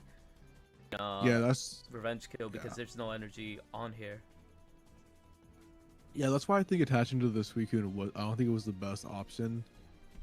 Actually, no, this is kind of messed up because like if he sends like the other Greninja, even if he heals it by 80, he has the Greninja in the back to just keep pinging to negate that and then just swing for another 100 if he has Cyrus in hand as well. Yeah, I just don't see. I don't see a way. I don't see a way that Supreme could come out of this position. I think the Indeedee start, which Indeedee bad, bro. Just proven the case. I think Indeedee. Actually, Supreme misplayed. I don't think it matters though. Technically, in the beginning of the game, I think he went Greninja EX, put an energy there instead of the Suicune, and then he would have been in a position where he's just like dealing 100 damage. So like the Greninja that was front, right? And then he could have just popped off like that. 100%. I think he still would have lost low key just because it's 2 attackers versus 1 still. But you would still live that extra turn, which could be impactful. But the misplay I was talking about is I think he should have put in Greninja first, heal with Indeedee, and then swap into something. Obviously, I don't think it matters because this board state is doomed. But I guess if they never find a second Cyrus, I mean, all right. The chat is saying they're loving the quality of the match. Love appreciating every single frame, every 10 seconds. All right. Give me a migraine. Not gonna nah. So, yo, Nuno or HVK, could somebody message Griff to stream here? That would be amazing, so we could get that quality. We could always into nice phase, right? Yeah, we can. Wait, do you think who do you think is gonna win this based on everything? Just before we leave, there's 6 cards left in his deck. I mean, Supreme hasn't taken a knockout, so I'm assuming Cyrus. Griff should win. He's just waiting on Cyrus pop. I think Griff just wins. I just don't see where you lose this. I'm gonna be real. All right, cool. Let's go to nice face. But I guess that actually low key. Yo, this is One Punch Man season 3 part 2. Wait, actually, hold up. Wait, Supreme I promise. Can win this. Supreme can win though if he if Griff doesn't see Cyrus or an Irida next turn. Supreme actually makes a comeback. That top deck into the Suicune, the stall hit, actually is going to be super impactful because he has a Cyrus. So I think we should just wait one more turn. I know this. Yeah, this is looking like One Punch Man season 3. This is looking like Deadly Sins, whatever the hell that anime is called. 7 Deadly Sins. I know that anime had terrible stuff like season 2, I think. But let's just see what it comes down to. They also could Mars, to be fair. Yeah. But I just asked Griff to stream his point of view so we could get away from the slideshow. Oh, Mars into the dude. Wait, Mars into the Cyrus. Supreme takes it, dude.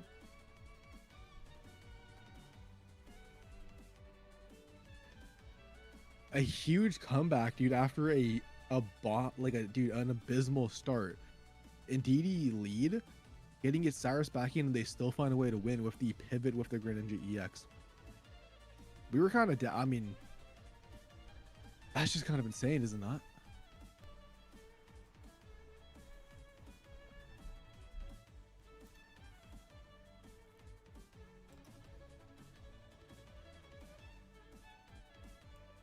All right, so I did message Grift so we could get that match. It looks like Sombree made the greatest comeback. Yeah, he got Mars into the Cyrus. All right, let's go into face so we could actually get some HD. Beautiful. This looks a lot better. This looks like a lot better. You, not slideshow, right? Mm-hmm.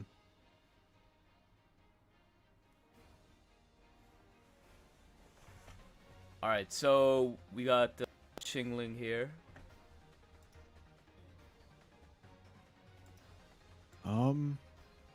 Yeah, I'm not gonna lie. This is kind of potentially chilling, dude. I mean, we see 2 Dinos, a Furfuro versus, but Yeah. I'm just gonna assume that's one zone with 4 cards in hand. Exactly. The Rocky Helmet plus the previous damage means that if there is a Hydreigon in play, the zone is gonna be cooked, and unless they top deck like something like an Absol this turn, there's not gonna be a secondary attacker, putting Nice Face in a really good position. Nah, HVK does look like he's in a solid position right now.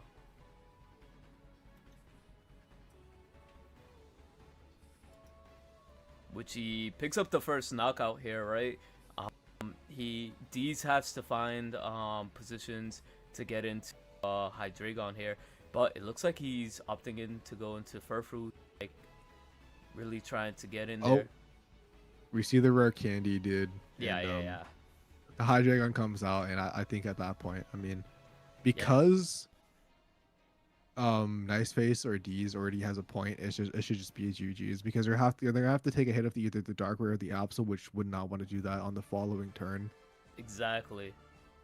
So yeah, it looks like Nice Face is gonna be taking this game.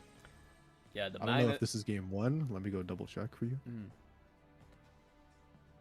No, this is well, no, yeah, Nice Face is already up 1 game, which means HBK is going to be eliminated from the tournament. It looks like Hydreigon is moving on. Something I don't know if the Magnazone or Koryo is still in. Well, because none of the matches are finished, but definitely not wanting to see that.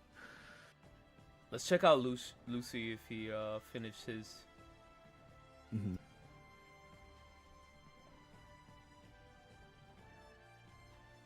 Yep. Bro, this is looking like. Oh, this is so bad. Like Tetris block. Let me message him, bro. I mean, it's not the worst. It is the worst. What are you talking about? It's bro. At least we low key kind of better than Supreme's pop. Hold on. No, dude, you could at least see like half the board.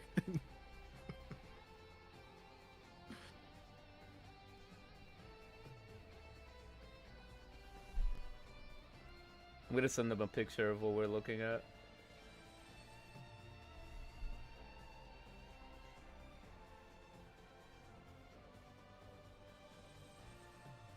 I mean, we could go back. Let's go back into, I guess Supreme, because of the match we could spectate right now.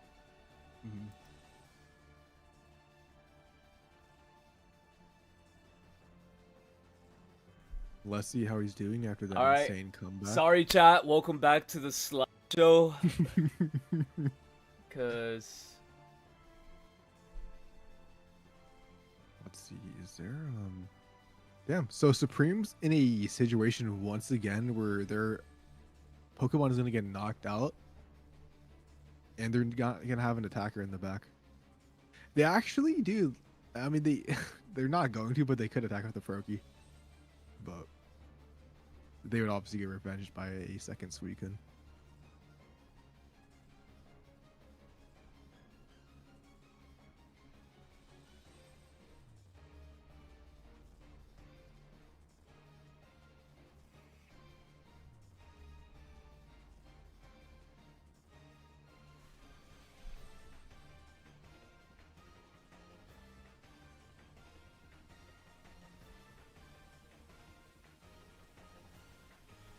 Okay.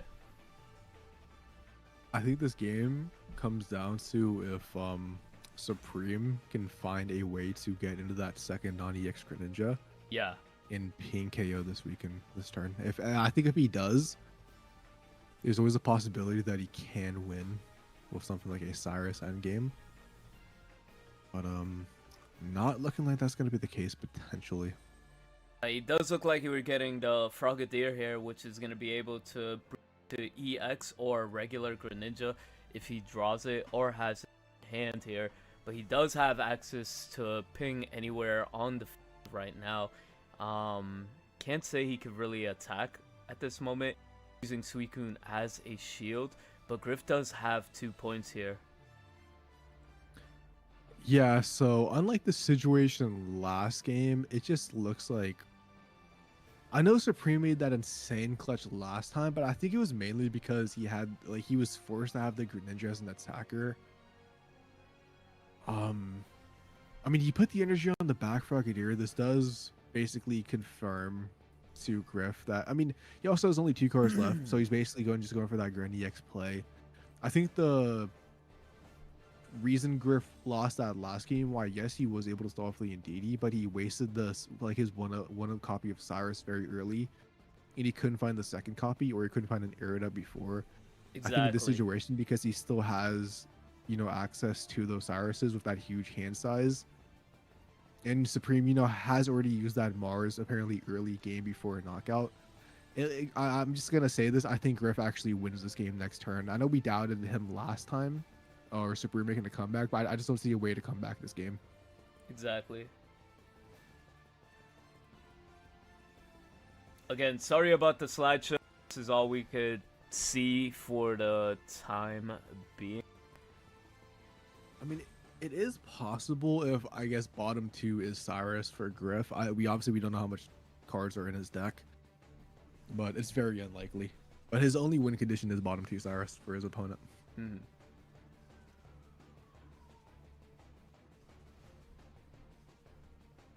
Because he would Cyrus in this. Actually, he also he would Cyrus in the Suicune, king the Indeedee, and then go for a double Cyrus play. Yeah, that is his win condition. But yeah, he either loses to obviously Cyrus or Mars getting rid of a Cyrus.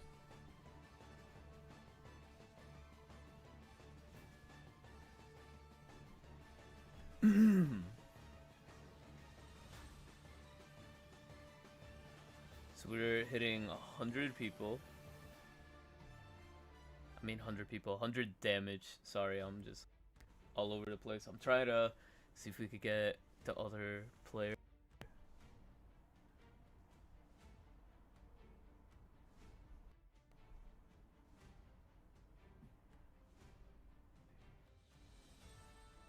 But overall, so far, 300 plus tournament.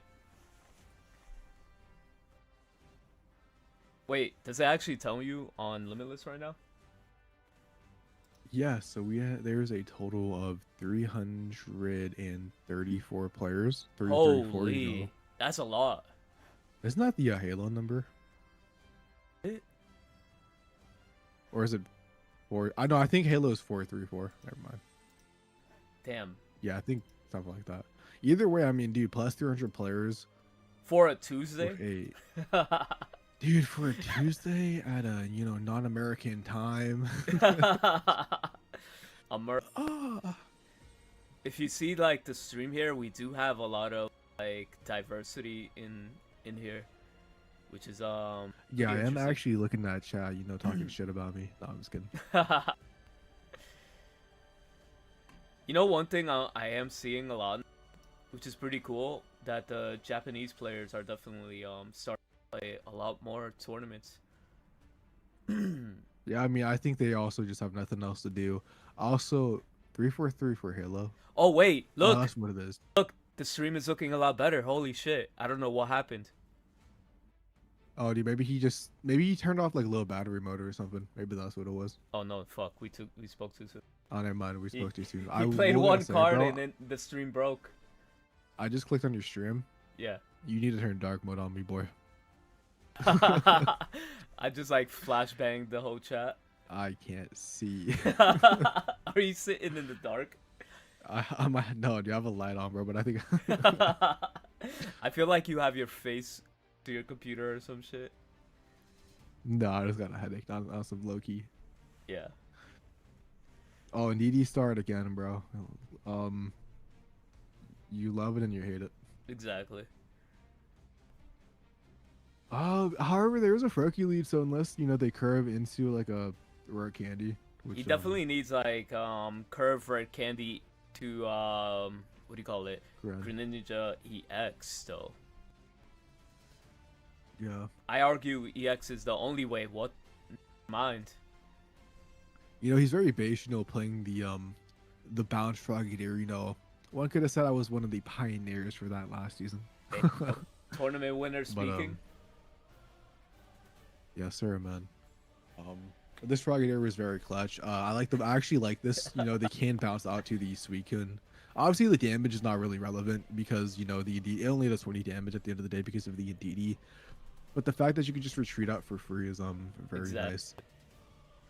We can see that Supreme is debating dude, depending on placing either Froakie or Suicune. I mean, we saw them hovering over them. You know what's crazy? But it's always awkward. This is like literally the last match. It's always versus Suicune. Oh, that Mars, honestly, dude, was really good. That was huge, considering the size of Supreme Hand. You know what would also hit?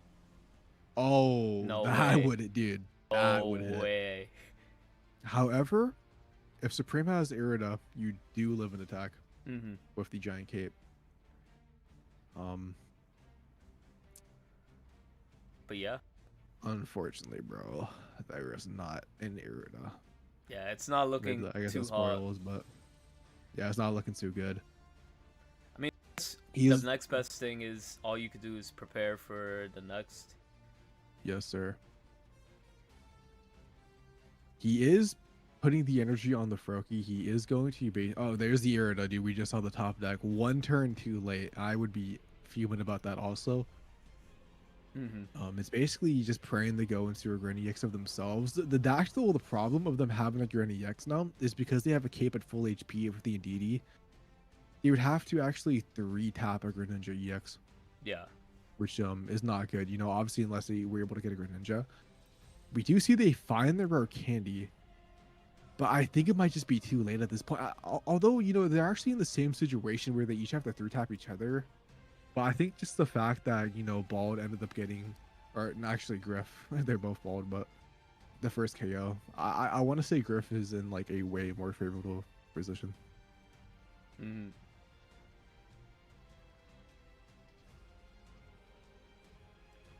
Because you also have, you do have energy on the, what do you call it, Suicune as well. What you could do too is probably like into Suicune and swing after healing, so you could like take advantage of the field size for now, because even if you get Cyrus in, the odds this guy has, you know, is gonna get a rare candy / Greninja, right, and a Cyrus. It's like super impossible to get. Yeah, I'm not too dude, if I'm just if I'm Griff, I just say Greninja just based on the fact that, you know, he doesn't have a KO yet. Oh, he does have access, like a full field anyways with Greninja. I mean, Suicune anyway. I don't know wait a minute. if I would have. No, you had to place a Suicune for a second attacker. The Irida is nice. Yeah. But we've already used Mars. Griff has just drawn cards. Now it literally he just wins with Cyrus.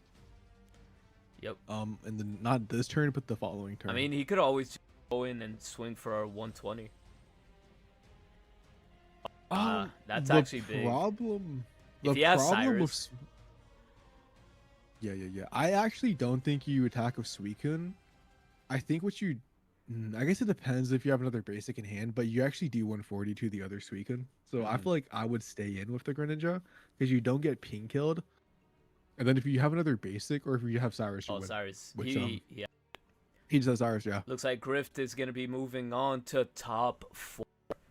Ladies and gentlemen, no more slideshow. I was just about to say the exact same thing. No more slideshow. Do you know what Electra is playing, or is that just a guy who's been AFK? AFK. Okay. I'm gonna keep it real with you. I think AFK, but let me make a quick announcement so we could get the correct players on stream. That was kind of crazy. Oh my god! I went back to your stream and I see light mode, bro. Again. My fault.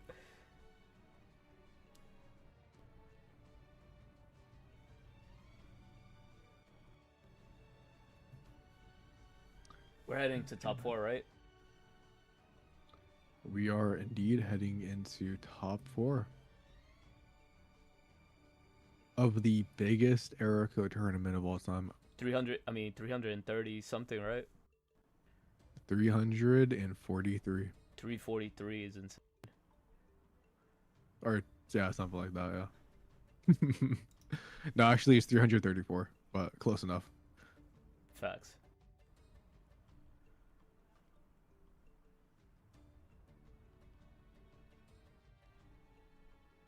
Let's see. So going, actually, I don't think it has an update yet. Let's see. It does not. Is he still But going into the top still... 4, we have. Oh, they're done. No, everybody. Yeah, we have 1 Hydreigon. We have obviously the 1 Suicune. Actually, we have 2 Suicunes. So we do. We actually do. We have. It's actually double, but we have 2 Hydreigons. We have 2 Suicunes. Yeah. So Mega Horizon, everybody. The Suicunes are favored in this matchup, so I think depending on if they take each other out, I think this might be a Suicune win, bro. Obviously, Hydreigons can always God roll, and Suicunes can brick. No, but I think if I had to put money, bro, I would be betting on the Suicunes at this point in the game.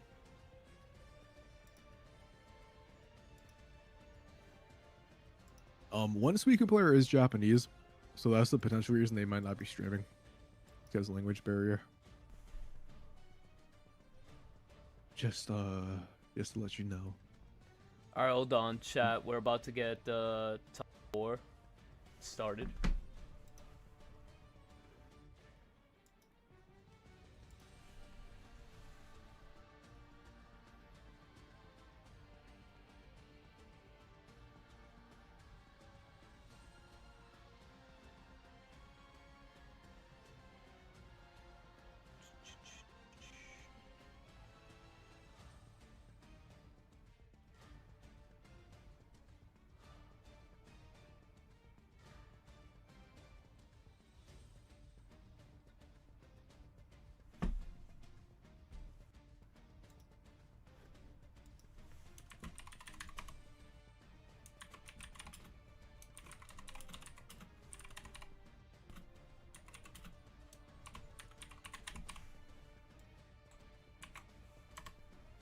I'm just gonna go into their...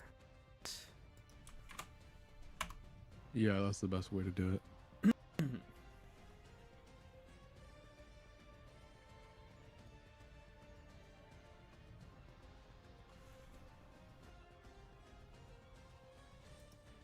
So, I guess chat, dude, if you guys want Suicune to win, type 1, and if you guys want Hydreigon to win, type 2.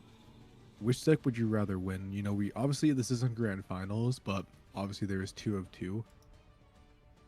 And the funny thing is, yeah, so each Hydreigon is facing a Suicune. It's not going to be any mirror matches. Obviously, until potentially top, or not top 8, but grand finals. If obviously both of one respective deck wins. To be fair, you know, I feel like Hydreigon might have like the slight advantage here because Geo into Suicune is the sweet spot, and I feel like most of these lists are playing 1 cape, right? Yes, sir. The Furfuro also is like another tech that could you know, like the Furfuro into the Hydreigon could also be another factor. Yeah. Alright, so we have Grifton, Necro, Nice Face going to stream. Yes, sir. So we got Brendan streaming, and then we got the Japanese player streaming as well. So perfect. Yeah. Which one do you want to watch? Drag me to wherever you go. Just saying thanks to everybody. What is it? So we just watched Suicune, and I don't see the other Hydreigon streaming. Actually, no. I guess we could go watch M. Brennan. They haven't been streaming this whole time, so might as well go see their POV. They are playing Hydreigon, and they are also not undefeated, but they are 11-1. Right.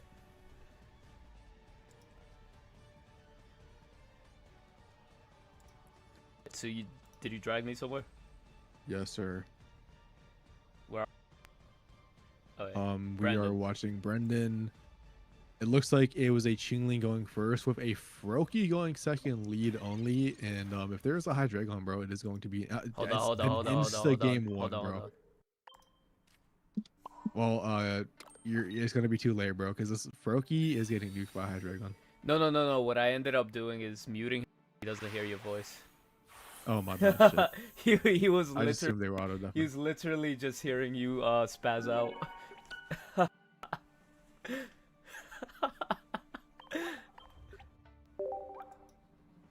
No, you're good now. You're good. I definitely.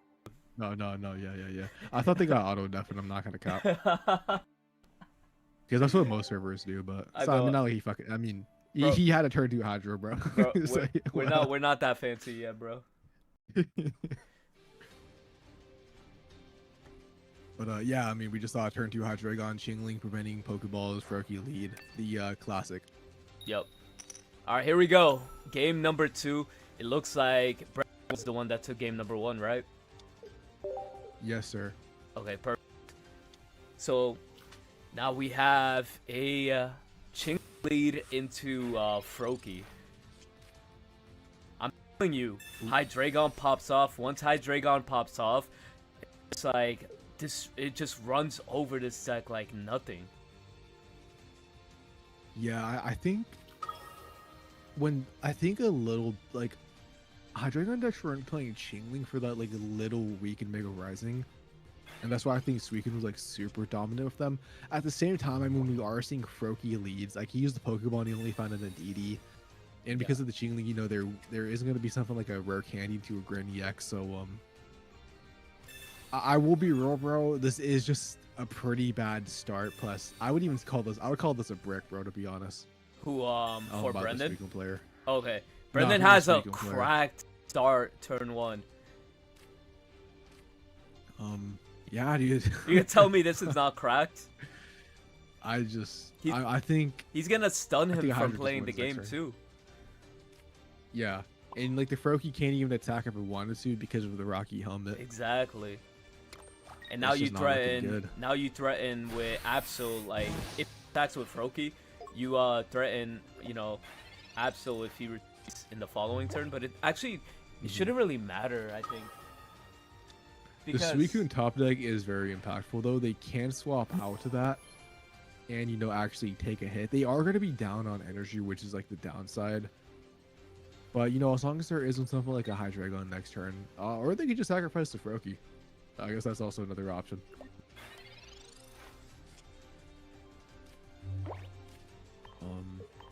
I mean, we see them going because the Dino. Oh, no, it's over, bro. What this means. Like, I just like. What do you do here? Yeah. You concede, dude, and they have another copycat. Like, I'm sorry, this is the most dominating game I've ever seen in my life. The Rocky helmet just sells, dude. The Rocky helmet, by the way. Yeah. And Absol. It's just cooked, bro. And yeah, I don't even know if you want to place the Absol down. I mean, it doesn't matter, bro. It doesn't matter. I was thinking the math, like with the Suicunes, if he has like more basics, but I think the Absol just guarantees the win. Yeah. In the following turn, so it's just kind of like. I'm telling you, this deck like. And he doesn't even play it out, dude. He just concedes. Well, that was a 2-minute set. Yep. Let's go to Grift.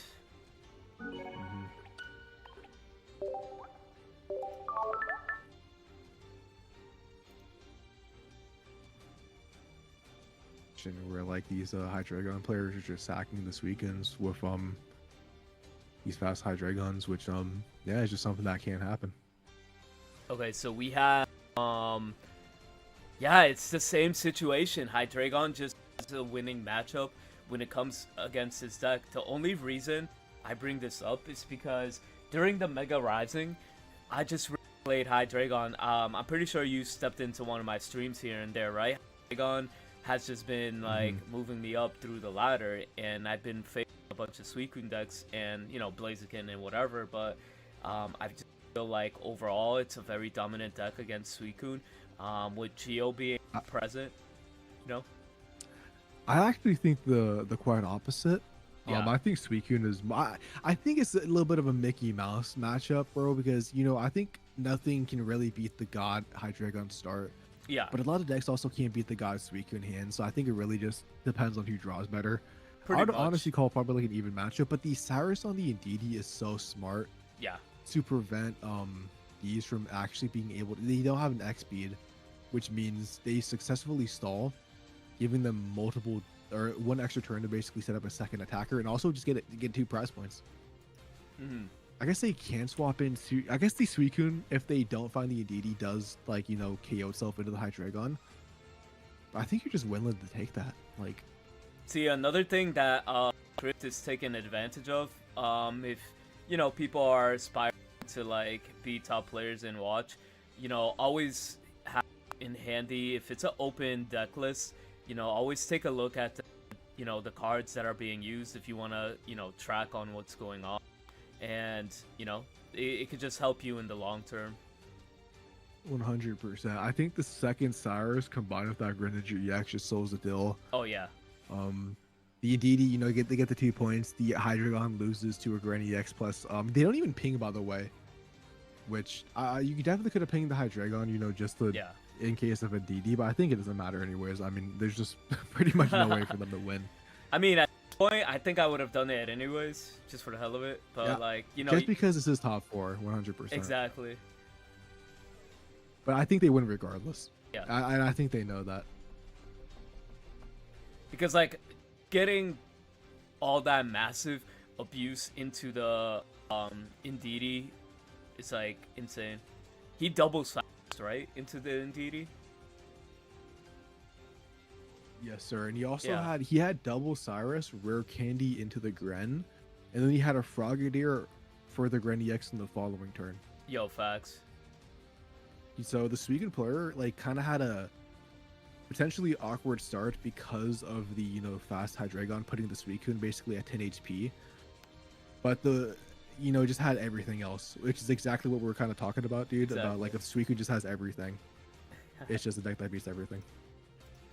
Also, real quick, could you double check for me if, what's the match looking like? Who's up 1 and who are they 1-1, or is this game number 1? This is game number 1. That's kind of crazy that I even went this long. Yeah, so we had the other set finished before the first game of the other set. Okay. So he didn't go for an attack, right? He was just chilling. Yeah, I mean, there's nothing he couldn't. If he went for an attack, he would have lost to the Gren EX, and let me just hide the. I want to dox the code when they match each other. So. I'm still on it right now. Apologize for flashbanging the chat with the light screen, light mode. Yo, I'm just taking a look at that pizza that you sent in the other chat. That should look crazy. Oh shit, my headset fell off. Is that actually Little Caesars? What about my bad? I dropped the headset. Is that Little Caesars? No, that's pizza, guys. Okay, I was about to say, if Little Caesars is looking like, they must have stepped their game. I've never seen a Little Caesars look like that. That's what I was about to say. Imagine it was. That would have been crazy. But anyways, game number 2. My bad. Yeah. You got it. I'll stop yapping. Yeah, that's why you're here. Thanks, bro. I'm making minimum wage here. Minimum wage. 5 cents per tournament game. Exactly. Not even that, bro. I'm doing it for free. Actually, I'm paying him with my time. I know, right? Isn't that the way to I will plus? say, literally, I will say the Froakie lead does suck. Mm-hmm. And second Froakie. Kind of questionable about the Pokeball before the Professor research. I'm not gonna lie. Doesn't matter because we see they get the Suicune anyways. Nah, So I know, just right? never punished. I'm just not him. I would have had a Professor first. Exactly. But Grift having obviously like a there's- nice field position here, right? So let's see what ends up happening. Because like honestly, he doesn't have any attackers right now, and Hydreigon could just go crazy out of nowhere, right? If he just had Exactly. Which I mean, he didn't use a single thing, right. so Which I mean, he does leave himself vulnerable here, holding 5 cards, right? So he doesn't fear red card, he doesn't fear Mars or any disruption. But we got the rare candy being played, which Greninja, regular Greninja coming out on the I field. think this is safe. I think this is the safe play. I personally would have evolved the back one myself. Yep. Because I mean, even with the There it Mars, is. which we do see now, it's not worth it, bro. It's still gonna be 4 cards out of 3. A Hydra would be an insta loss. I mean, You you could always have go to for be the cheese. you have to be safe in this. You're in top 4. You know, you gotta play. And then the energy distribution. Oh, we're going on the front. I actually, That I is was thinking very about interesting. this, but I was like, nah, I don't think he would do that. But this is either gonna be a huge payoff, or this might lose him game 2. What they say, high risk, high reward, right? Pokeball I coming mean, out. dude, I've done a similar play before. Yeah. Against Hydreigon, because sometimes you just have to in this board state. hmm I don't think. think- On the I don't think that active was- tells me they have our candy, bro. I Because don't why know. would you put it when you died a ping? Exactly. It was a misplay. Unless you I guess just maybe they're going for a copycat. yeah. Oh, Nah, no. nothing. It's gonna be Yeah. Swift 2-0. The question, well, I think you have to Yeah, it Greninja looks ping like and a then Swift just 2-0. swing for the 20, right? Because at this point it doesn't matter. yeah, I think at this point, yeah, I think I would. I was like debating swapping out this weekend. I don't think that's the correct play either, though. I think you just attack for the 20. Exactly. I mean, you know they didn't have Hydreigon last turn, so I mean you're in pretty good odds. Like, even though like a Mega Absol is not going to be able to like win this game. You know what's kind of crazy? Because if Grift ends up winning, he could end up you know, facing the same matchup. But then again, we get the Hydreigon coming out. But is it a little too late? You know? Yeah, I mean this board stage is just looking cooked. I mean he's going to be doing 30 damage. I mean this weekend only does 60 damage. You know, provided there is no other basic Pokemon. Honestly, let's just say, like, I don't know if he plays this in his deck. A Sabrina could potentially win him this. Or just a Geo, That is true. which is kind of crazy. However, with 60 that third damage, basic yep. we're doing 80 damage because the Greninja thing. Exactly. So the Hydreigon won't even be able to attack unless there is an Indeedee. Right.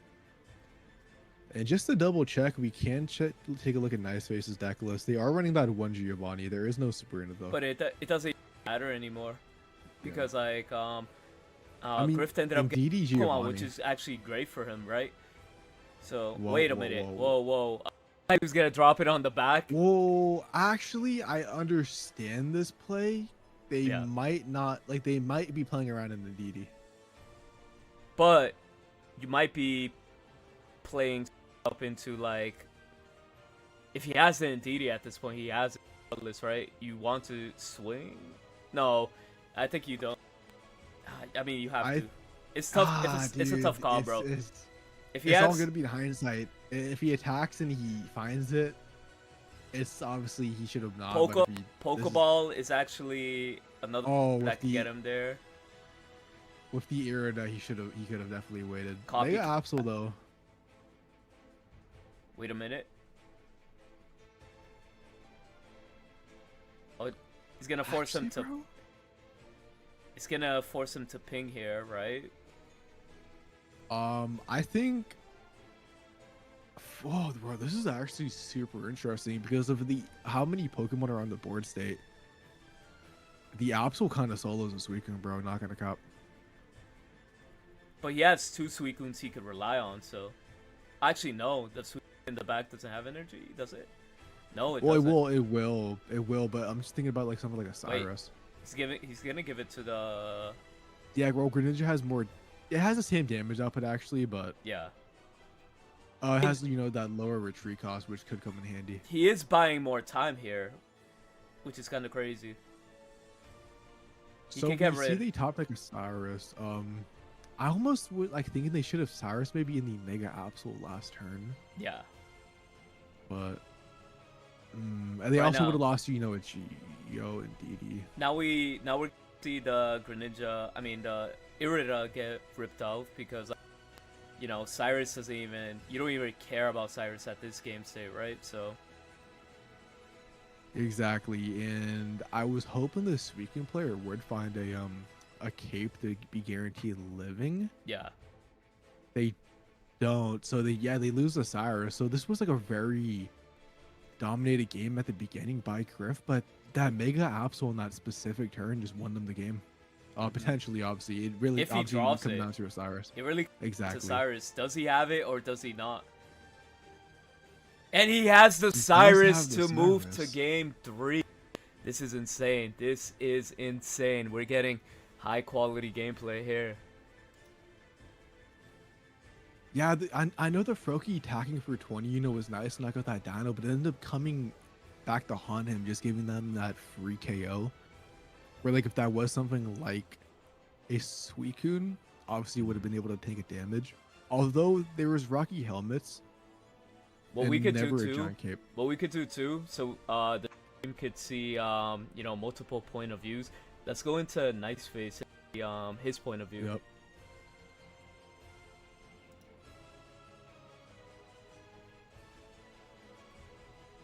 Okay, so basically you can never concede too early in Pokemon Pocket. Exactly. Just like he was in a losing position, but like I mean, you could just never tell. You could just never tell.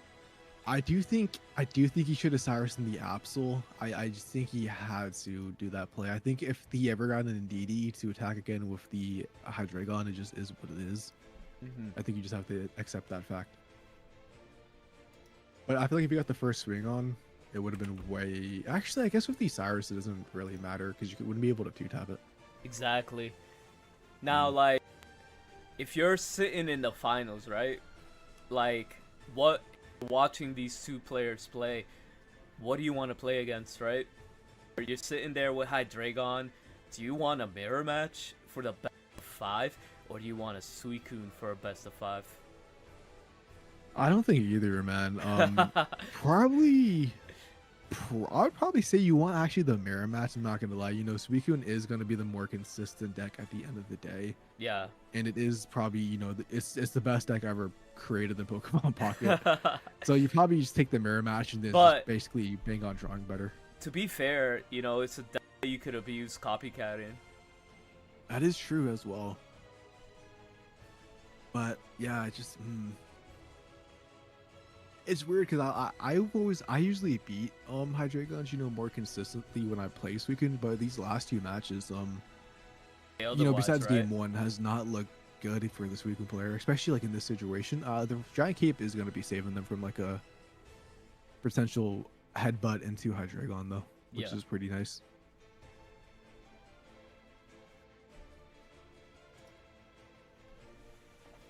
Not gonna lie, this is looking crazy.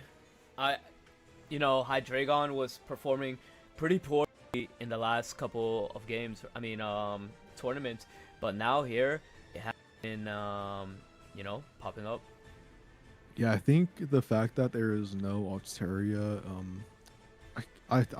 no Altaria in top 16, I think is definitely benefiting them right now. Yeah. And no other Ching decks as well, like no Gren Absol. Yeah.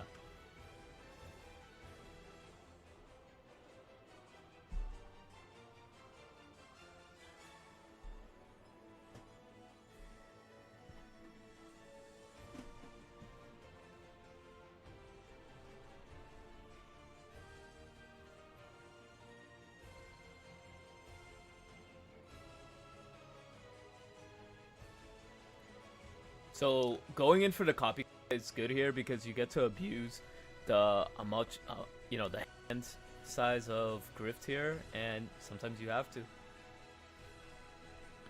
Yeah, we did see, however, there was not a Hydreigon off of the copycat, which is definitely not what you wanted to see. However, they have the Furfrou to swap out into and basically take a hit. Yeah. But the thing is that Furfrou does not have an energy, so even if you get like a live Hydreigon, you know, you put yourself in risk of getting pinged because it just buys you one more turn. 100%. With the Froakie just got placed down. I mean, the Suicune player has a huge hand size. Greninja is probably going to be coming on next turn. Which, depending on what it is, you know, because the Greninja is extremely good in this matchup. To just, you know, take hits. But at the same time, the ping is also nice. But, this is just kind of looking like a massive... Oh, wow. W right now. However, top deck Hydreigon, bro. So, here's the interesting part on Deez's perspective, right? So, he only lost 1 point here. He's gonna have the Hydreigon here, right? Ready to attack.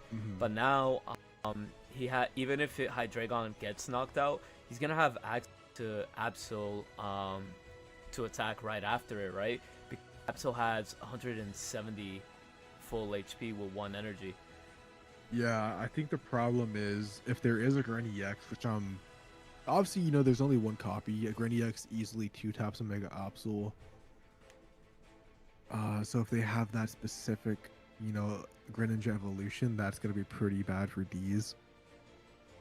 And the awkward part is too, like the Hydreigon, like it only does 130. So the K plus the Indeedee, obviously, like the Rocky Helmet doesn't even like, you know, knock it out at the same time. Which means the Absol has to take a KO first, and I mean the Absol still takes, you know, very little damage, like we saw last game. Like it's only going to be taking max 80 damage if they don't have that Greninja. Exactly. Which means it is going to be living 3 hits, which means it could solo 2 Suicunes back to back after, you know, deleting something like an Irida. He drops regular Greninja instead. I think this is fine. I think he just wants to start getting the ping now, and he's probably going to maybe, like, you know, place down a Greninja maybe after the Suicune is knocked out. Oh, Cyrus is coming out right now, early. Oh, so I think this is how he misplayed last game, because actually something we didn't factor in. Yeah. Is the extra 20 damage from the Hydreigon still being alive. Okay. So I think he's gonna go for a double Cyrus play. I think that's just what he's gonna do, and he's gonna probably win the game off that. Yep. And I think this is kind of how he should have won last game. Yep. But he just, you know, didn't end up doing it. So yeah, now he's in a position where he's gonna perfect his research. What do you think he needs here in order to win? Oh, I'm a miracle. Because now the Hydreigon dies to the second Suicune. Even with like the Indeedee healing, right? Because exactly. At this point. And if you put like the Indeedee down, you know, you could always just lose to a Cyrus on it. Yeah. You would have to have like 2 Hydreigons back to back, which he just doesn't have that second dino, bro. He just doesn't. Because he would have placed it down. The Absol also has 0 energy on it too. So this is just kind of a guaranteed loss for our boy D's. Very unfortunate, because he's kind of been cooking, you know, the 2 times we've watched them in top 32 and top 16. But this does confirm that we do have a different matchup going into the best of 5 grand finals. All right, so does he have the second Cyrus like we thought? Doesn't even matter if he does, but I know. But yeah, I think he did. He does. He just pinged it back. Well, I think he just pinged the back no matter what, right? Yeah, here he does have second Cyrus though, but I figured so, but at the same time, like, we call Grift the second Cyrus King. I don't know. He's been popping off with second Cyrus, every time, which is fire. Yep. So I think we had 2 sets. We had the sets where like Hydreigon popped off, you know, Suicune Brick, and then we had, you know, Suicune just doing Suicune things. So it really just was like a 50-50 matchup. All right, ladies and gentlemen, we are heading into grand finals. Grand finals is going to consist of Grift playing Swinja here. We're seeing the list that's consistent, that consists of Frogadier, Indeedee, it has proven to be super consistent. And out of 344 people, I think that's a really good showing. And that being said, the next deck that we are going to show here, as let me refresh everything, we have Brendan moving in with Hydreigon Absol, Mega Absol, which this deck overall is really strong. But I want to let you guys know one, he's not playing Geo, which Geo plays really nice into Absol, right? I mean into Swinja to 140 HP. But you know, what's your take, Sakaru? Look, I was not ready for that. But I was like, scrolling Twitter, but I'm not gonna capture the chat. But yeah, it's basically gonna be like in a best of 5 situation. Suicune has just so many chances to do Suicune things. Where Hydreigon is the deck that has, the more RNG variants. It's gonna be the stage 2 where Candy being the most dominant attacker. The Absol is very dependent on, deleting the right cards at the right time. So I gotta say the Suicune looks pretty favored, bro. But at the same time, I mean, if the Hydreigon player just has the better luck, dude, we saw what happened last time, bro. That 2-minute set. I will say Brendan was 12-1, 1 tie. It looks like, and no, 1 loss. He only lost to Steelix, and he beat other Swinja. He beat 1, 2, 3, 4 Swinjas with this list. But if you can't beat a Steelix, then you never know, man. But if we look at Grift, it's 10-1, and if we look at his history matchup, he also beat 2 Hydreigons. So this is actually going to be a good matchup. And what I like about best of 5 situations too, usually the better tends to win that. So I just want to see a match, and we should just get started.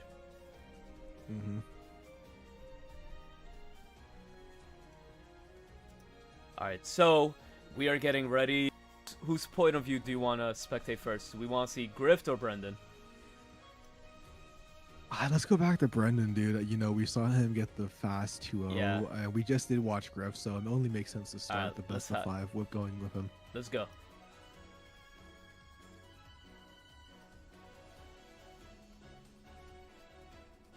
Also, I haven't said bro until right now, by the way. So that one guy who flamed me on the podcast, you could hold it. Yep.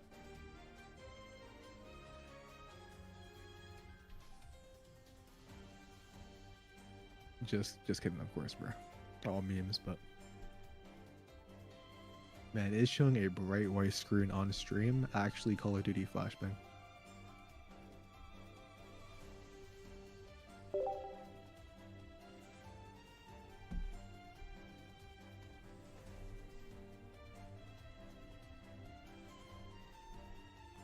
Okay, so we're getting grand finals here, ladies and gentlemen.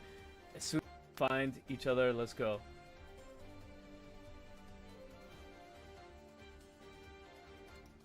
Oh shit. Leaked the code. No one's gonna see it.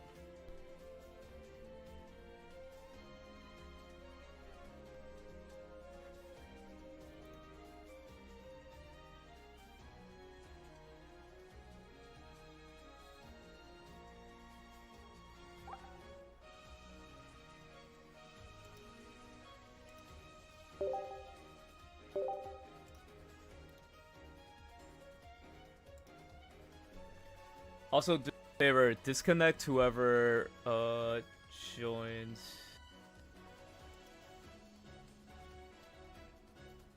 So this guy, the scientist dude. Hold on. I don't know if I can. Alright, so 1 second. You join back.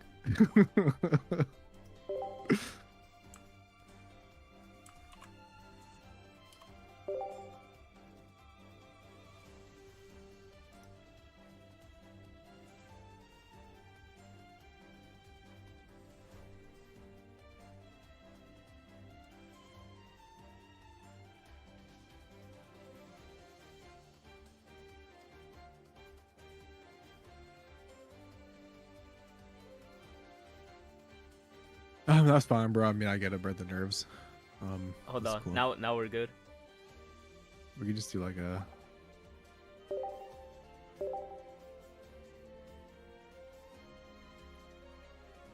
Probably said someone should help. This is an opponent now.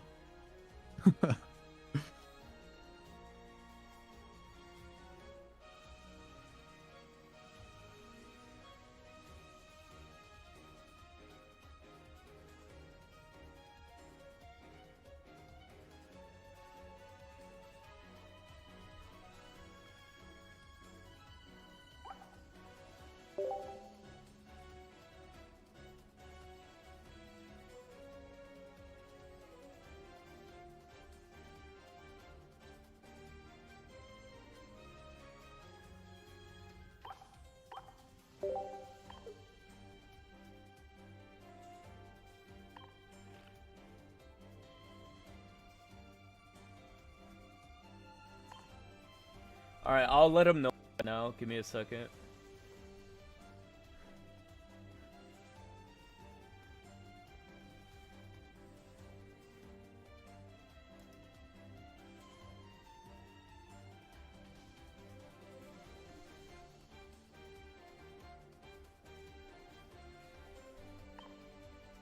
So we'll start the match at 10:01 EST. Now you get to see this guy open up packs.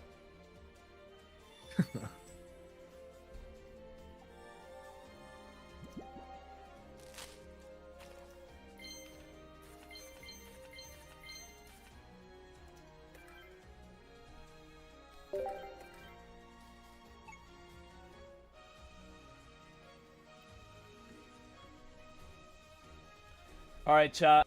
We are about to start. Let me just fix the title. Thank you guys for sticking through for the majority of the tournament here. Making it to, you know, the grand finals. It's been a long run. It's been about like 5 hours. I haven't really moved from this chair, but, you know, here we are. And Sekiro has been great. Just chilling here. Commentating.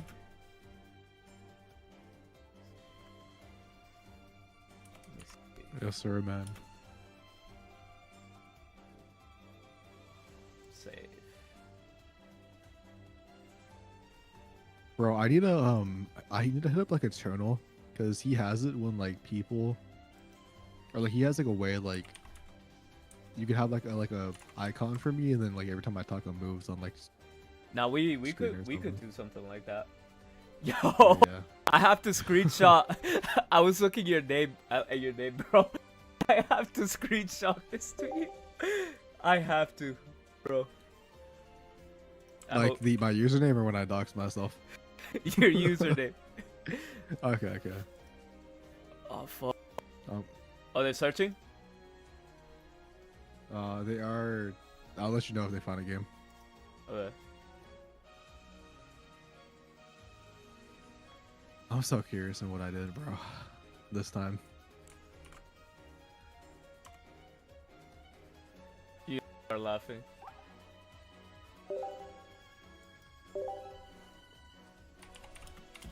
Well, because you spelled it wrong, bro.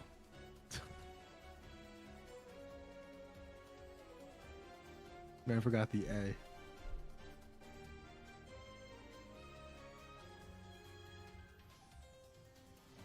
But like low-key, that's me at the top.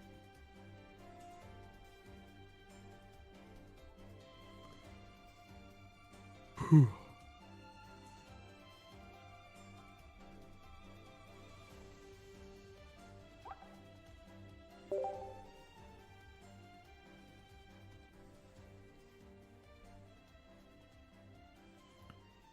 God, this game is so much. Did you see what I sent you? Yeah, you spelled the name wrong in the search bar. Name is like cooked, bro. Yeah. Alright, dude. Not my fault. I don't use my actual name like everybody else.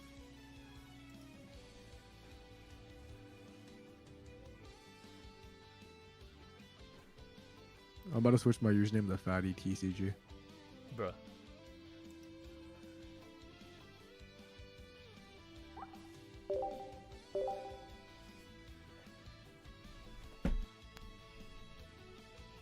Okay, they found each other. Let's go. We are heading into grand finals.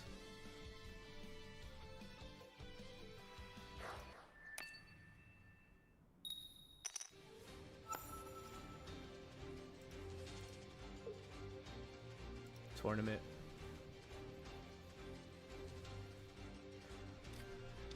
All right, this is gonna be best 5, and this is crazy.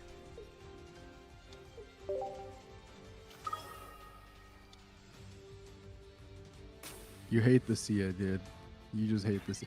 I think, dude, is that not like the third Indeedee star out of like 5 games for Griff right now?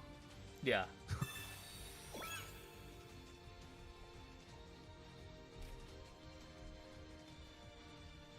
Exactly. So starting off the Dano and having Absol and Mega App being dropped as well. You know why? Because we're gonna take advantage of Copycat here, and we're gonna get 4 cards to the hand. This guy has been winning games swiftly, so you never know what's gonna happen. He might just have the power up to force his opponents to brick. That's kind of the vibe I'm getting off. Second Copycat, and then just pop off. Imagine. You never know. Exactly, You dude. never Like know. it. I mean, we saw the Hydreigon off the Copycat. You know, they just need the rare candy. Dude, if they only have a, this is just. He does have access. He does have access to pop off with, like, you know, put the energy on the Indeedee and retreat it, so he doesn't have 2 points. But it looks like the energy is going into what do you call it? Brokey.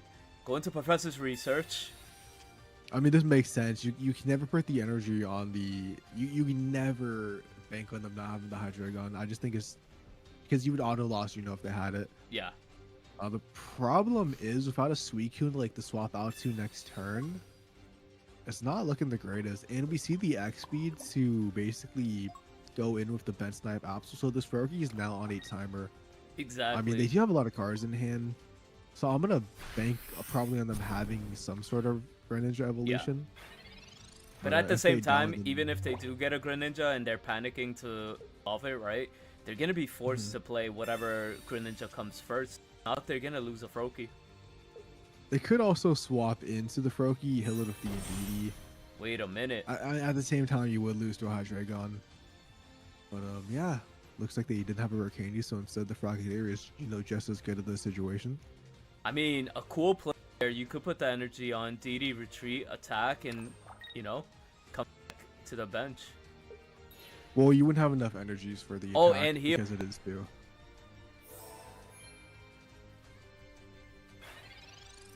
Oh yeah, you're right, you're right. I thought it was always 1.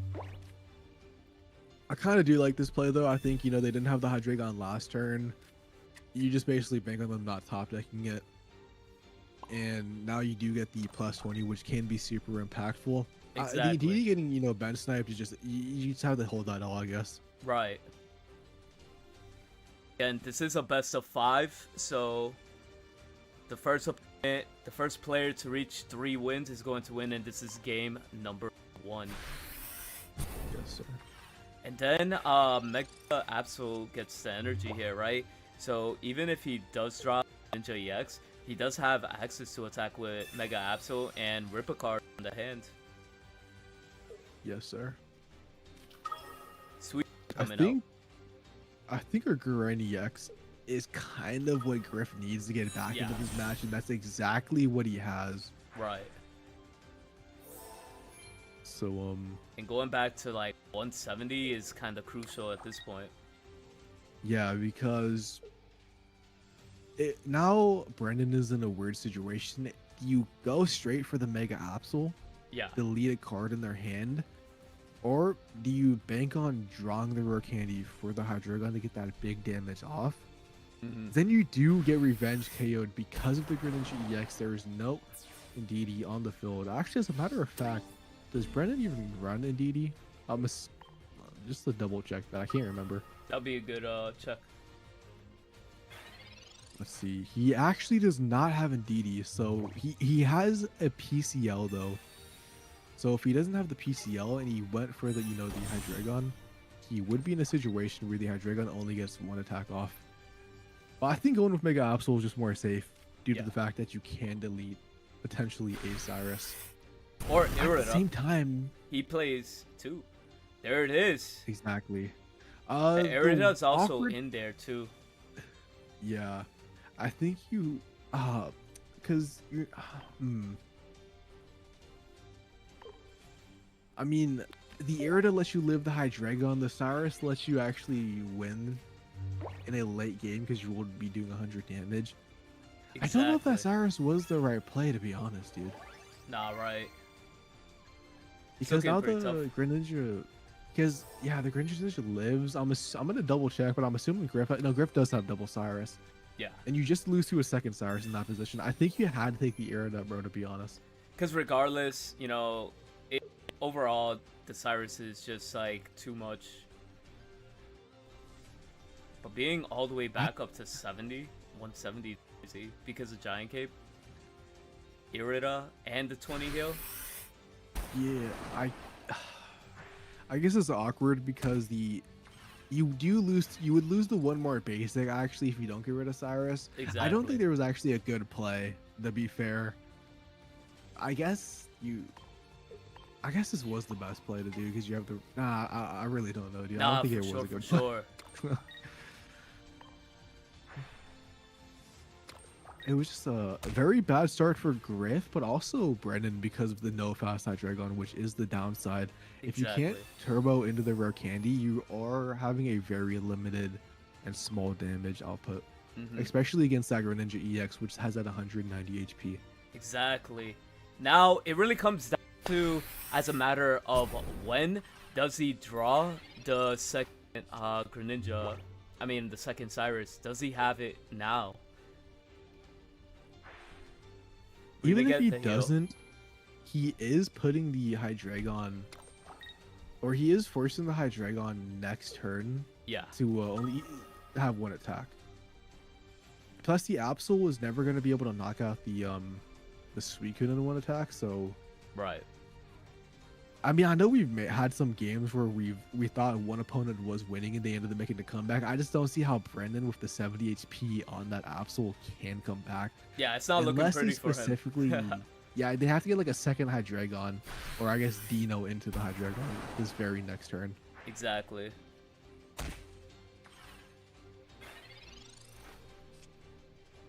Oh, they do top deck it though, bro. So there is a possibility. That is insane, bro. Now it comes down to either Cyrus or, because they have the Rocky helmet, so Suicune. They have to be able to attack. They also have the Indeedee here that's gonna potentially to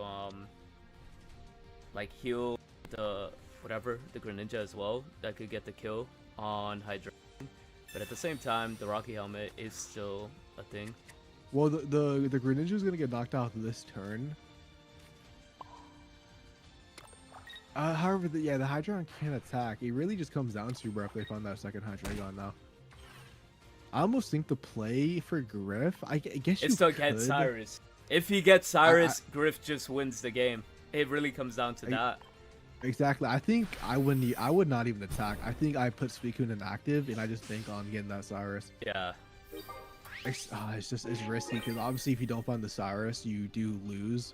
But then again, we are in a position where we don't know if Brendan has access to Hydreigon or not. It's like he did copycat here, so we actually don't know what's the next move. He is splitting energies, which makes sense. I don't think Brendan has a Sabrina anyways, but obviously you did need to put the 2 on the on the Suicune. But let's see what happens. With the Suicune allowing you to get, but here's the difference. Suicune is allowing you to draw an extra card. Maybe he got closer to Cyrus. So right now, that's all he needs. All he needs is a Cyrus. So There's actually two cards that are going to be good for Griff. One, the Cyrus auto wins. The second is you can't swap out into the second Suicune and Mars them to prevent them from having a Cyrus on this Suicune that's obviously going to have 110 HP. And the good thing for Grift right now, he does have the card advantage at the moment. He has many resources that is working in his favor. So right now, the odds are he probably has an answer, you know? Exactly. This is coming down to the wire. Hydreigon though. So both sides are winning with that Cyrus this turn. Or obviously next turn if they do. Who has it? I feel like if we don't see it has to be a Mars, bro. The Mars is here. Exactly. I almost wonder if obviously we don't, maybe he just didn't have the Mars, but we see that they don't get the Cyrus, bro. However, the Suicune still can't attack, but I'm assuming they only have 2 to 3 cards left in that deck. Well, now they're guaranteed the Cyrus. Next turn, it all comes down to Brendan top decking the Cyrus. I know, right? This is insane. I think Griff has played perfectly this match. Brendan kind of got very lucky with the copycat and then top decking the rare candy after that. We see that they don't get the Cyrus, which means it is guaranteed for Griff to win on the very next turn, which is unfortunate for the Hydreigon player. It was the last card. That's insane. Exactly. He was. Oh wait, really? Yeah, he was. It's one card left in the deck. It was a 50-50. Holy. That's insane. I didn't even realize that. For a grand that makes finals, that's kind of crazy. Game number 1 going to Grift. Holy. That was an absolute no-butter, bro, by definition. That was really one of the best matches that, you know, these two players do deserve to be, you know, in the position that they're at right now, right? So 100%, dude. And they're playing for that was also with an Indeedee right lead, bro. That was an Indeedee lead. Imagine if that wasn't. That game would have been way more dominated by Griff. Exactly. And mind you, this is the deck that hitting right now. They have found each other. So let's go into game number 2. Again, if you guys are just joining, it's the best 2 out of 3. Do you want to go to Grift and see his point of view? I was just about to say that, dude. I think it's perfect.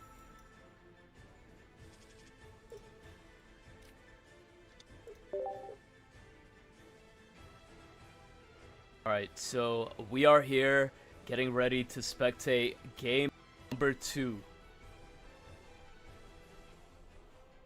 Already looking way better for Griff just based on the fact that there is a Suicune in the active. However, we do see the Dino in the active, bro. With the Rocky helmet, still not something you want to see as the Suicune player. Exactly. However, Indeedee's gonna be pretty nice, you know, to counteract the Rocky helmet, you know, from Revenge KO. And plus the Giant Cape prevents I can't, is Brendan the running Giovanni? I don't think so. No, he's not. Double check that right now. He's not. But the Giant Cape is just, you know, nice overall. Exactly. So it really depends on. It's gonna be a 2-ping. He has candy, it, bro. That's Insta-rare candy. Again, no matter who you are, like if you're a Insta Hydreigon, it's just gonna be a tough match for you to begin with, you know. So he definitely has crazy dominance with two Hydreigon. Oh, he says he's making a statement in this match. Dude. Holy! He said you got the first game, but you're not getting the second. I mean, dude, in this position, I don't see a way Griff can come back. Actually, there is one specific way. It would have been to get a Froakie on this following turn, which we don't have, and then curve into a Greninja and sacrifice this Suicune. But this is basically looking like a guaranteed win for Brendan. I mean, there's not really much you can do. The Suicune faints. Doesn't even do enough damage where, like, at least you take one Hydreigon out, you know? Yo, not one, but 2 Hydreigons is kind of crazy. And you don't have to commit to the field if you have another Absol, right? You're just not going to commit to the field. Exactly. I mean, there's just no way. There's just not a single way for Griff to win this. This is just a certified high roll moment in Pokemon Pocket. And I mean, dude, we've said it so many times the last season, bro. Mega Rising. This type of Hydreigon board state, this is the best deck in the game when this specific situation happens. For sure, for sure. And I mean, you don't even care about, like, you could, like, put Pokemon on the board, but you don't even have to right now either, because, like, it's just over. Yeah, even if he's theoretically top deck, like, there's just no way, dude. The energy advantage was just not there for him. Like, no matter what he did, even if he got another Suicune to swap out, take a hit. I think he generally, the only out was to get a Froakie into the Greninja that turn, sacrifice Suicune. And maybe there was some play you could have done, but yeah, it's just, yeah, that was just crazy. Let's move into Brendan so we can see his POV.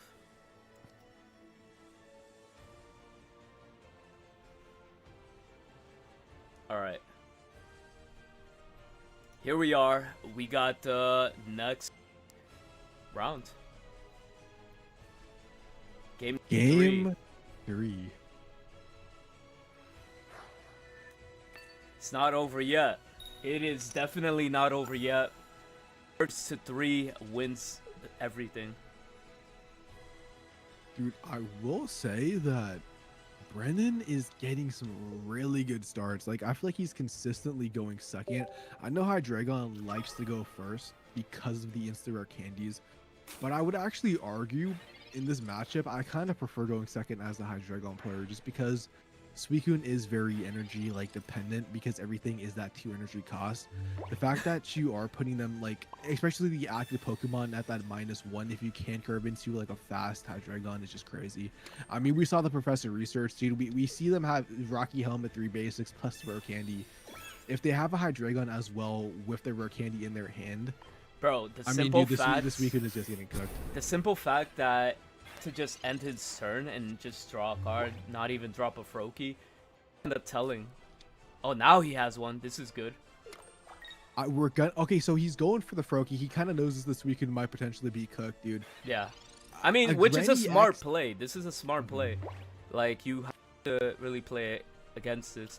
But now that he's revealed he doesn't have access to it, he's just going to go into a Hydreigon here.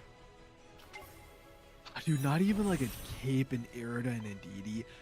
Dude, this is just showcasing off why, like, obviously these are 2 good players they made at the grand finals. Not facts. But not only do you have to be a good you have to be a good player in Pokemon Pocket, but you also have to be a lucky player. And based off what we saw from the other Hydreigon, I could definitely say Brendan is the luckier Hydreigon in this specific tournament in this specific day. Yeah, I'm not gonna lie. The like, even on the last round, like, his other opponent, he just 2-0'd him real quick in top 4 with Hydreigon back to back.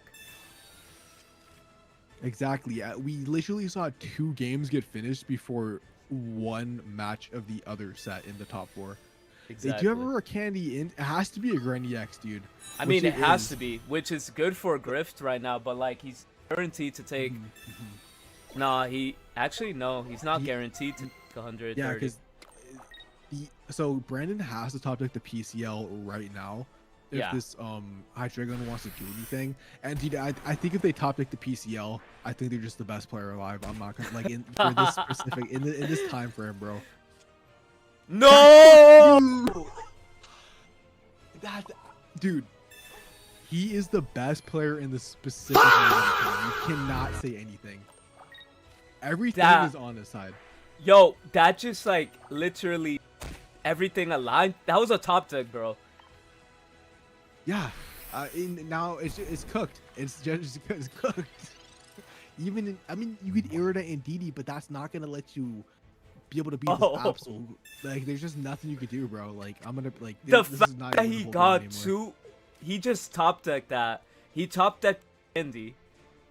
You can't make this up. You can't make this up.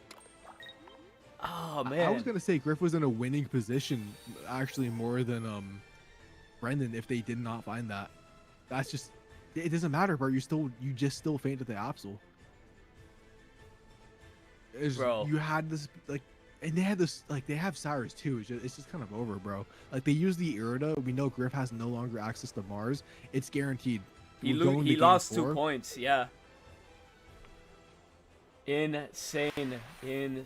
Let's go into Griff's channel and spectate that as well. It does look like what do you call it? Yeah, we're heading into game number 4. What do you call it? Brendan just needs one more game and he wins the tournament. Griff has to come back and just get the reverse 2-0, which I mean, Suicune can actually pull that off because Suicune just has the best consistency, especially if you start off Suicune. You need to have that, you know, right starter. So let's go into Griff's point of view.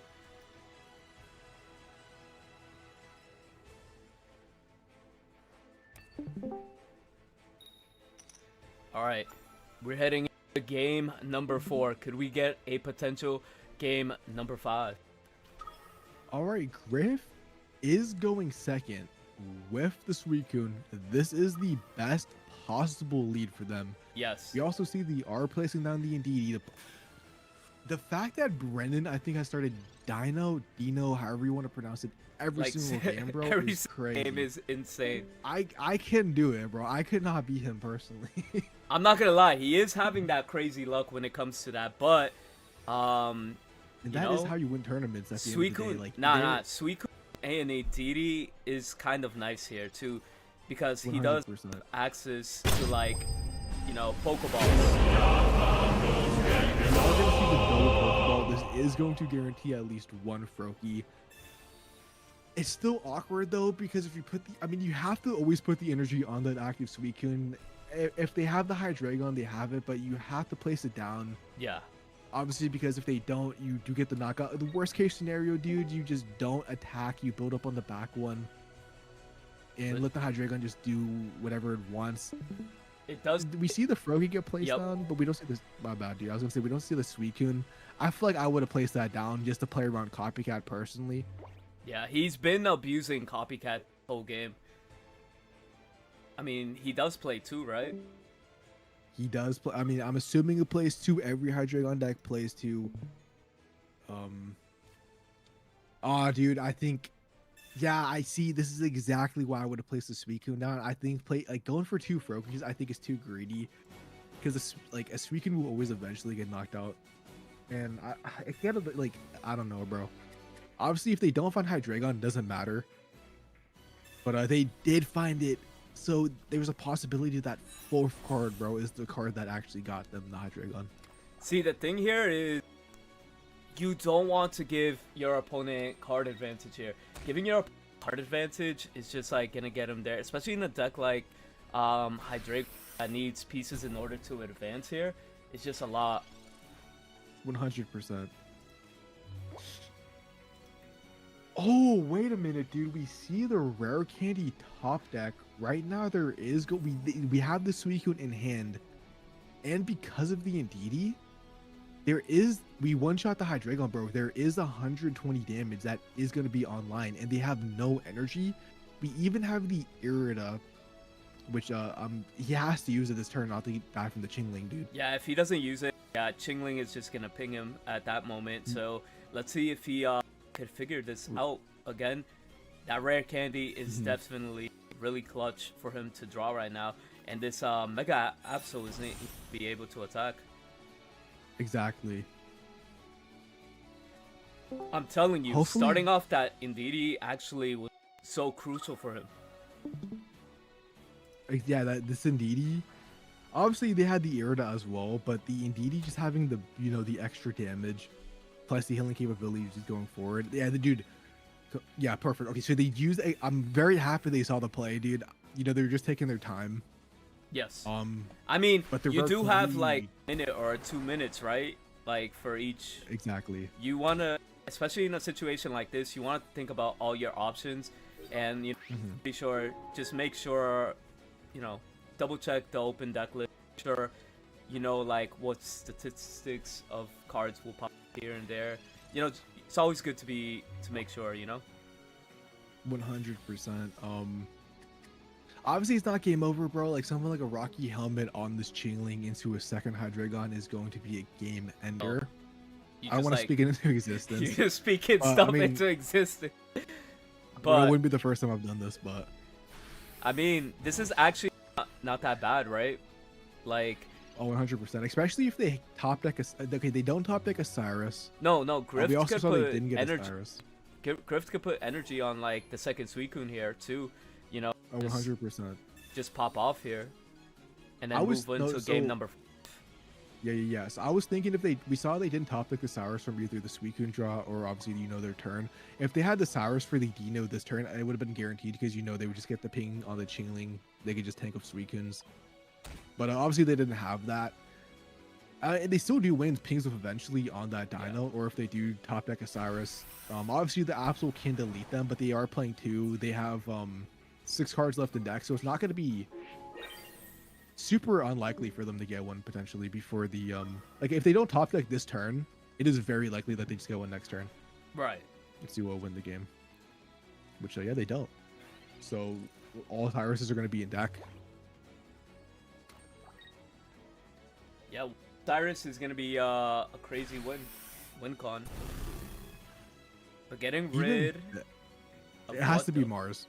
It has to be Mars. Yeah. But then the professor gives you the Cyrus guarantee, and you basically are guaranteed to have at least one because you have like 5 cards left in deck. Yep. No, yeah, you're guaranteed to get a Cyrus through professor, so there's not really a good option.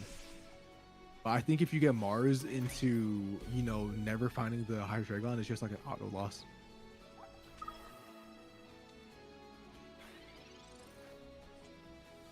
However, we see Cyrus top deck, dude. We're going into a game 5. Let's Couldn't go. ask for anything better. See, this is what we wanted, a game number 5. Especially after watching Griff get sacked the game before, I definitely really like the fact that we can go into a game 5. Exactly. This is game number 5. This is what I like to see. It gives the best players to win. And let's actually move into Brendan's point of view. Yes, sir, dude.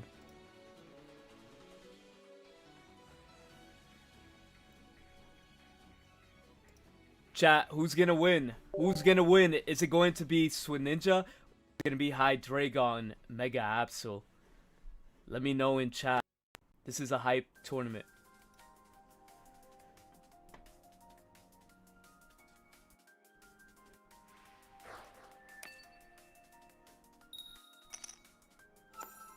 Yeah, I think that's why I really like your tournaments. I think the best of 5s are, very innovative. It's not something we've seen in Pokemon Poker before. I know you came from the fighting game community, bro, and I've also come from those communities. So I think seeing a best of 5, bro, is just something. It's really like competitive integrity, which is the thing I like about it. No, exactly. It looks like we're seeing a Chingling lead here, which is going to be pretty good because if he drops like. He's not going to be able to attack for like 2 turns, right? So even if he has the, rare candy, he's forced to have like a large hand and could get copy. Like I said earlier, Copycat has been, dominating this whole game, whole match. Yeah, and the Chingling also does put a Suicune in threat of that Hydreigon 130 if they don't have access to something like a Indeedee or that Giant Cape. Yeah. Which I would be shivering, bro, if I was Griff. If I didn't have any of those options. They have a big hand, so like they hopefully they have Giant Cape. That's the cape. That's looking good for him. But turn it is. to Hydra is still bad. Oh, he's only leading. Wait a minute. Oh, yeah, he definitely has Pokeballs. No way. That is so insane. At the same time. No way. He has a crazy hand. But we could be in the same situation like last time, dude. Nah, like, no, the first two. But he does have 3 Pokemon on the board. Chingling, he's not going to be Chingling locked anymore. So if he does have Pokeballs, there is a chance that this Hydreigon, there's a chance that Hydreigon, dude, will get knocked out after going for the 130. That's just so it's not completely overall. over. We just saw the situation. Exactly. I mean, Griff still has a chance to lock in here. He just he couldn't play Pokeballs or something like that. That's what I'm assuming that Chingling probably locked him out of. So he could potentially draw a Pokemon and do more damage into this Hydreigon. Not completely bad. He might find the Indeedys. The problem is, last time he had that Greninja for the extra damage. This time he doesn't have it, and we saw off the copycat. He has the PCL, bro. So this Hydreigon is not going to be KOing itself. Yep. So I'm going to be honest, dude. Griff, honestly, I don't know if he has ways to play around this. He placed the Indeedee down. He hasn't used the Pokeball before placing anything down, dude. He might just be cooked. This might just be a brick. Which would be super unfortunate for the last game, because we had a really good game 4. Yeah, we did have a good game 4 where he just can't climb back and just won. Yeah, I mean, dude, based on the fact that he hasn't used anything, I'm assuming it's like double rare candies, the evolutions, the Cyruses, anything but Pokemon. Yeah. And this is probably confirming that Brendan is going to be the champion. It does show you how like Chingling and Copycat just go well hand in hand, right? It just prevented 100%. You from like playing in Pro 2. But like, although he didn't Pokeball. Yeah. He didn't Pokeball, right? Yeah, I was about to say, this specific match obviously didn't matter. But there's many times where like those hands, it would have been Pokeballs. Oh, shot. It doesn't even matter, bro. It does not even matter. But obviously... Bro, I'm just saying... That sucks. This is like Yugi Moto. I mean, obviously it sucks for Griff, bro. But at the end of the day, you know, Brendan has performed very good. And like I said, the way he has been drawing, he is the luckier player of the day. And tournaments are a mix of both skill and luck in any card game. Exactly. And right now, the situation's looking like, even if he drops a Suicune, he'll still be in a bad position. Over, if he drops any basic, he's still kind of cooked.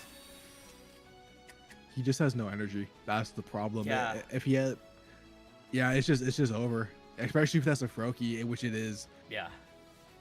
I do feel for Griff, bro, because I will say that was just super unfortunate. Basically 7 useless cards in the hand because of no Froakie. It has to be a rare candy, but yeah, it looks like Hydreigon will game number 5. It looks like Brendan is gonna win our 344 player tournament today. And I mean, it's not all bad because first and second place today was Cyrus and Mars full art, so they're both still leaving with the the same. They were just playing for like pride at this point, to have that tournament win in your record. Right? So, well, 100%. I think that's the best prize. Yo, to 160 people in chat. You guys are MVPs as well for this tournament.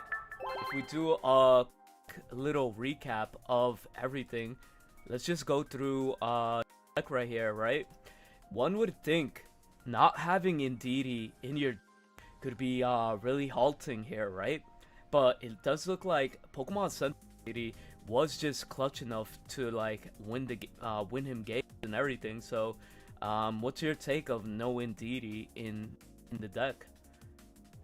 I mean, if anybody knows me, dude, I know you know me, bro. I'm not the biggest fan of Indeedee.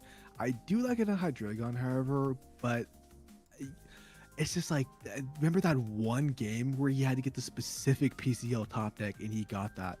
That literally is the basically tournament decider, because if he didn't have that PCL, if I remember correctly, I think the Suicune would have actually won that match. So PCL, dude, came or was in the hand basically every single moment that it was needed. Unlike Indeedee, where it only has a one-time use, it just was always in the hand. Exactly. So I like the fact that, no Indeedee, you have better starts. You start with the Dino more often. You start with the Chingling more often. You prevent a potential Pokeball brick when you do want to find that Mega Absol. I think the deck is cooking, bro. Exactly. And overall, what performed best out of the 33 Suicune decks that joined, right? It's the one with Frogadier. So, that being said, that's kind of a little statement there. Is Frogadier, the better performing card over, just having something else in place? Yeah, I think Frogadier. I think Frogadier is a good card. I've used it personally. It also just won the Pocket Match with Ferrum. Obviously, Verum was using the other Frogadier, the one for 30. I think each of them have, you know, situations where they do matter. It's also nice. I guess it might not be too impactful now because there are less Chingling decks in the meta. Obviously, with, you know, Magnazone or Koryu coming back. Obviously, Hydreigon still has like that one copy in Dark Zone. But I like the Frogadier just, you know, when you do find those Chingling decks. Plus, it is more consistent to set up like 2 Greninjas in the back. You do lose out on like a copycat, which we've seen some Suicune players playing. It's all in hindsight, dude, because you never know. Maybe the copycat is good because like Suicune always have big hands. I don't know if you really want to copycat a big hand away or not. So Exactly. I like the Frogadier personally. And I just want to do a quick announcement. If you guys did enjoy this tournament, on Sunday, 3 p.m. EST, we are hosting another tournament. $50 prize pool. First prize, first player gonna get a Cyrus. That is a guarantee. The prize pool is gonna be $50 and a bunch of other prizes for top 8. So we're gonna return with that and we're gonna attack the first of the year really strong. If you guys want to sign up, I would encourage you guys to sign up. And I do want to give a shout out to the homies HVK, Nuno, SoFlo for helping with these tournaments. You probably know them. And then we do want to say thank you to Sekuru for helping me cast over here, because definitely dying, you know, with my voice here. And we had multiple perspectives here and there. Please check Sekuru's channel. I did drop his YouTube link on chat. Please check him out, subscribe. We do podcasts together as well on my channel, and you know, maybe a lot of other future collaborations with him and multiple content creators. So you know, the space is always just growing. That's pretty much it, guys. Thank you for swinging by. There's multiple tournaments coming for you know, the channel here, and we will see you guys next time. Peace out.